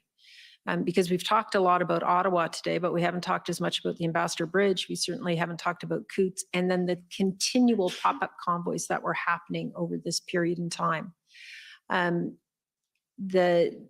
We used the forum of DMOC, which you have heard that acronym, to bring together the lead agencies, and we added additional departments. For example, the Deputy Minister of Justice joined us for many of our discussions, and because PCO was so very involved at every level in terms of the management of the national crises, I invited other deputy secretaries to come to DMOC, and certainly the clerk and the deputy clerk had a standing invitation. We wanted to have as broad a view as we could of what was going on and why it was happening, and how the federal government could use existing authorities and resources to respond. You've heard the discussion of the TOTOC strategy. Well, that came out of discussions at DMOC. The work that Deputy Minister Stewart was leading on engagement, that came to DMOC for original discussion before it went to cabinet. But that was where we brainstormed, aired ideas, and assigned tasks to various people and departments and PCO to follow up. Most of the work was tasked from DMOC down into ADM and SOPs, and they went off and engaged because ADMs are that engine that do that level of work. We briefed ministers almost daily, the core group of ministers. We did have formal cabinet meetings, as you've seen, the Safety, Security, and Emergency Management Committee, Canada and the World. We used Canada and the World because there was already a scheduled meeting to discuss Ukraine. The right group of ministers were there, so we briefed this as well. We had briefings to the Prime Minister, and then the IRG was invoked. And the full cabinet meetings leading up in between SSE, Canada and the World, and the IRG were also the vehicle to get information to the Prime Minister. We tried to be very methodical in how we tracked what was on the table to review, to pursue, to engage with provincial and municipal colleagues on. And that was the trackers that you've seen in the evidence that developed out of there. So I did not tell any deputy minister what they should do, nor what they should not do. We'd agree on courses of action, what ministers were going to be briefed, how we were going to engage ministers in the plans to try and use federal authorities and work with provincial authorities to resolve individual situations. But it is a coordination group where we talk, we discuss operational issues, and each department goes back and does their own thing and reports back in. And it's a relatively effective use of time and energy. And it became every day going through department by department. Yesterday you said this, what's changed? What are you doing tomorrow? Where are we? And what were you telling the deputy minister community in those meetings about what their approach should be to looking at this issue? Well, I would like to take credit, but it's the clerk of the Privy Council that actually told the community that when you're in the security environment, you get used to crises and you get used to protests and you get used to reading online threats, those kinds of things. She wanted us to think differently and think more broadly and to understand this situation, although it was acknowledged by the security deputy ministers, was unique in terms of its expanse across the country. But there was a thread across all of the incidents that said something, and that we needed to look at it from that perspective as well as the individual resolution of problems. Yes, the tow truck strategy as an example was very, very important, but there is a bigger, broader role for the federal government, and we needed to look at that. And this was happening in DMOC, and at the same time, there were the SSEs at the beginning of the process that were continuing. So what's the relationship between those two? There isn't a relationship other than most of the deputy ministers at DMOC, their ministers are members of the SSE committee. And so there was a one-to-one briefing from the deputies to their ministers. Ministers would go and prepare to SSE. So the work that was being done by the deputy minister community through DMOC to try and find solutions to this problem, when did that stop? DMOC? It didn't stop. And so I guess the point I'm getting at, on the 10th of February, when it moved from SSE to the IRG and the track 1 and the track 2 was put in place, what was the deputy minister community working on at that point? So it just, the moving to the IRG brought a focus from the Prime Minister, and it was very directive of what are you doing, Transport Canada, Minister Algabra, work with your provincial colleagues to achieve X, Y, and Z, and that became the tracker. So track 1 was anything we could do under existing legislation and with existing tools, and track 2 became what new could you use to help resolve this? So when you moved to the track 1 and track 2, the deputy minister community was still working on the issues in track 1. What could you do to resolve with the existing authorities? Is that absolutely? And that continued on from February 10th until? Till revocation. And you spoke to my friend for the city of Windsor about your discussion with Homeland Security in the United States. Can you tell us a little bit more about that? The Deputy Homeland Security, Deputy NSA for Homeland Security is Liz Sherwood Randall. She reached out to me to say, we have a concern about the Ambassador Bridge. You've heard that concern from others. She said nothing different than what has already been heard. The president had been hearing from auto companies. He'd been hearing from governors. What was the situation? What could I tell her? And how could they help? So fair to say that they were expressing considerable concern about the situation? Absolutely concerned, but no pressure. They'd experienced their own protests. They knew they were complex. Could we learn from their experiences, and could we keep them informed? And as we were working through this, and if they could help in any way, they would. So when we get to the period of February 13th and 14th, and you've talked about your role in coordinating the information that's coming from the various intelligence communities within the federal government and pulling that all together to provide advice to the Prime Minister. In the period February 13th and 14th, what was your assessment of the situation that was going on across Canada at that point? My assessment was that this was an entrenched movement, that the convoys were feeding off of each other, that they were causing significant economic instability, that the violent rhetoric was increasing rapidly and exponentially, that the number of threats against public figures were increasing, that we were seeing, I don't know if I've said this, seeing increased IMVE rhetoric that was concerning. Our concern on that front is not that any of the organizers of these various groups were going to take action themselves, but they were going to inspire a lone wolf. And our experience in Canada is that of the injuries and deaths that have been caused by ideologically motivated individuals, none of them have been known.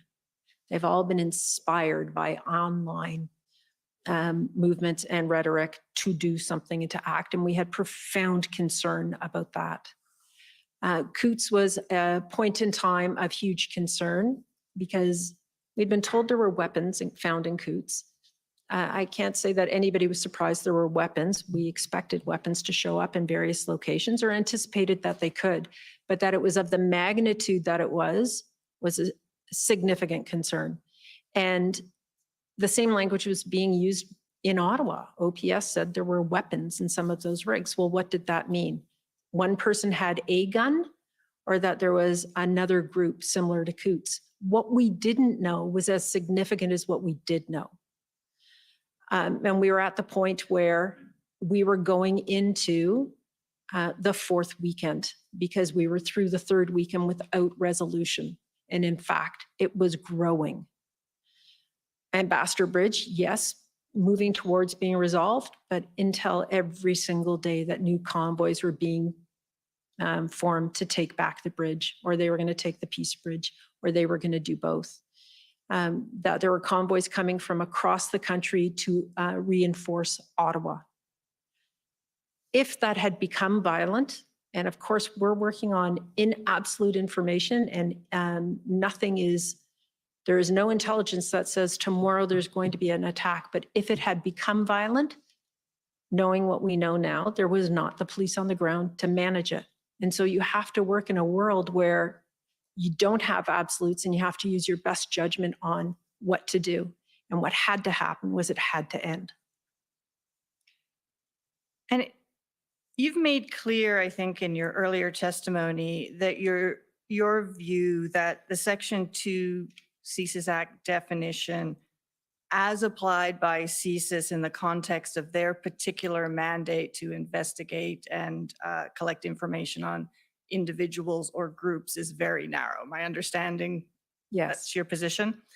And am I understanding what you said correctly in answer to my friend from JCCF's question about this in relation to these events, that your view is that it didn't meet the Section 2 CSIS Act definition as CSIS would apply it in their context? That's correct.